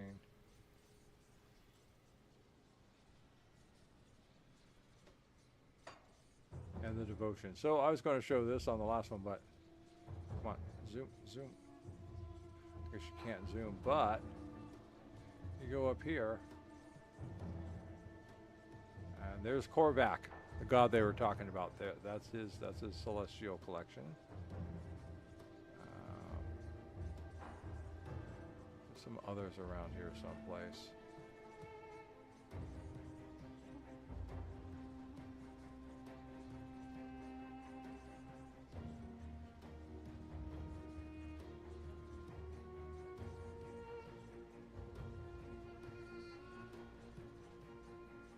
Oh, there we go.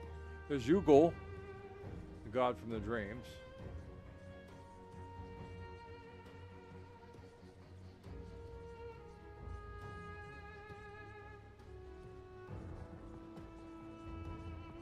The witch gods are in here someplace. I just can't seem to find them. They're very difficult to find.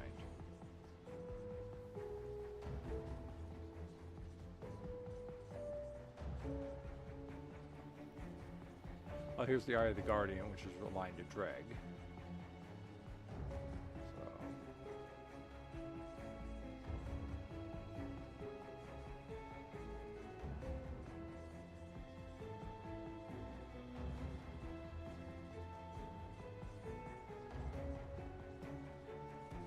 Ulzad, Herald of Korvac. Okay, that can't be good.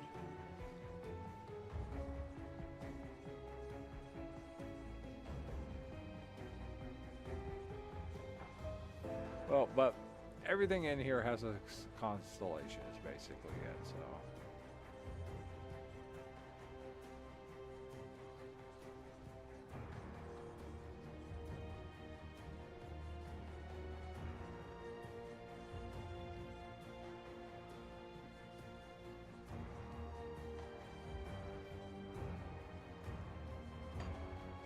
Alright, I just wanted to see, seeing as he was up here, and he'd gone through this too, but by the time you reach 75, I guess you'll be putting in new things and not worrying about their little movement stuff, so.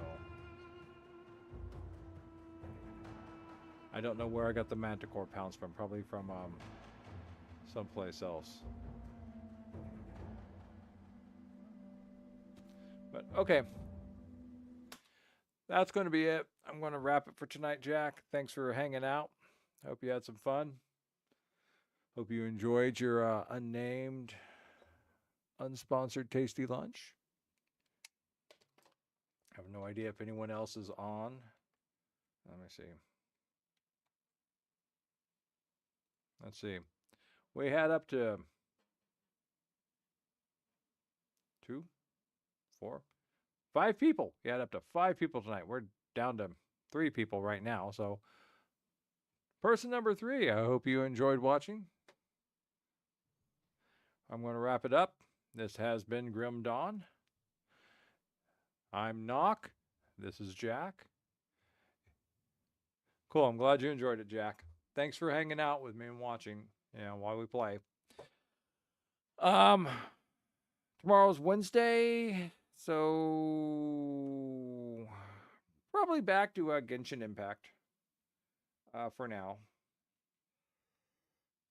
Well, I think excuse me, think about expanding out to something else. I've got so many games, I kind of just want to try different things. But all right, I'll see you, Jack. Take care. You have a good rest of your day. Have a good night, and I'll see you around. Let's bring the game back up. So where'd the game go? There it is. Quit the desktop. Are you sure you want to quit the desktop? I am very sure. Wednesday Impact. Okay. All right. We'll make it so. We will make it so. Sorry for the black screen, but as I am closing this all up, that's kind of where it's got to go. So, not to keep you floating here in darkness, where Dreg's blind eye may see you, and Ugol may reach out to uncreate you. Twitch, YouTube people, I am going to say good night. Good night, YouTubers. Have a good rest of your evening, your day, your afternoon, whenever you are. And thanks for watching.